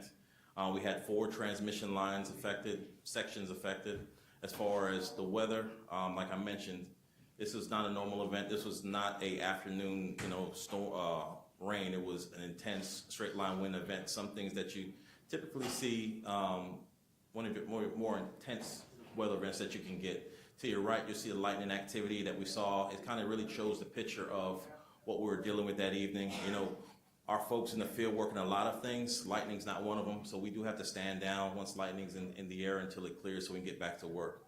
But nothing else impedes us other than lightning. So we'll work in the rain, snow, whatever comes at us, we'll go after except for lightning. As far as distribution lines, we had over 200 cases when you focus directly on distribution. If you look to the right, that's a picture kind of gives you an example. We trim out the line that we're responsible for as far as within the right-of-way. But as you can see, there's trees that come from outside the right-of-way that take out our structures as well. We had to deal with that throughout the storm, so we had a lot of trimming throughout this event. 18% of the D line was attributed to vegetation, and 70% was attributed to equipment failure. That's probably due to the lightning. As far as transmission lines, we had some unique situations throughout this event.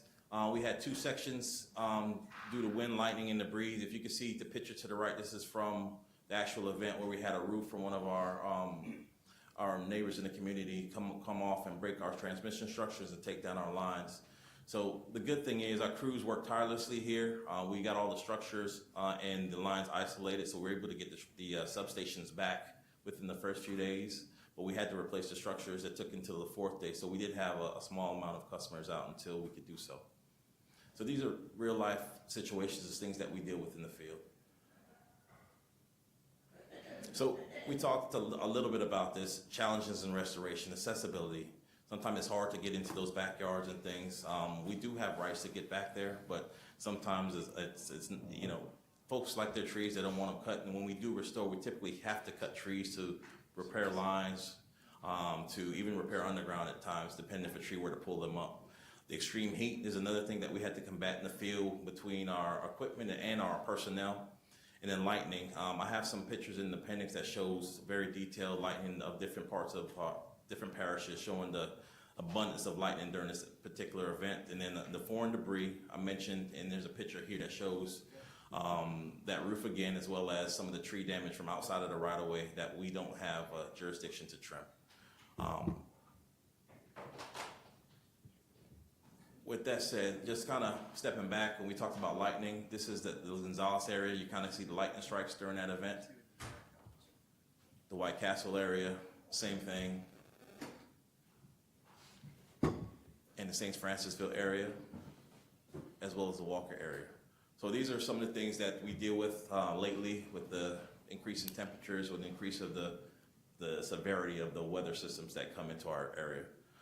That's our end of my report, pending any questions. Thank you. I want to thank you for this. I think it's very helpful, especially to some of my constituents who are really concerned. I also want to echo Chairman Campbell's comments, thanking you for reversing that.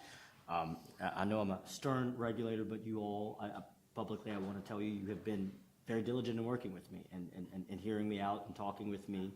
I know we don't always agree, and we won't always see it eye to eye, but I don't think it should go unmentioned the work that you are at least doing to engage with me, and I think that is the most important. The only real question I have, and I know it's late, so I'm not going to belabor the point, is in these events, it kind of goes back to the other question. I think one of the places where I've heard most of the constituents is information after a storm, and I know it's very hard to assess.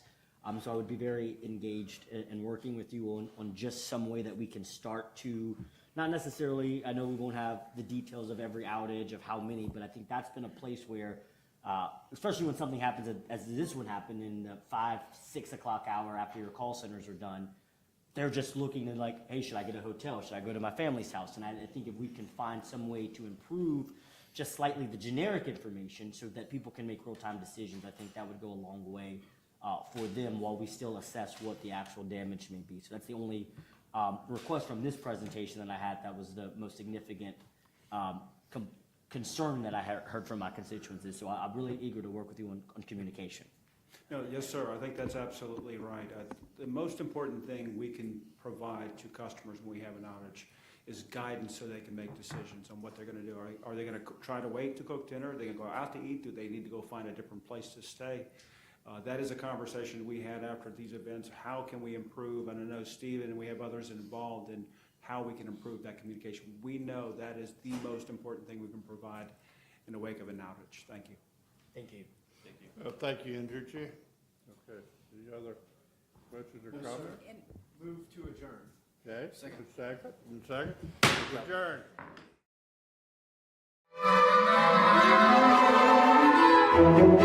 Adjourn.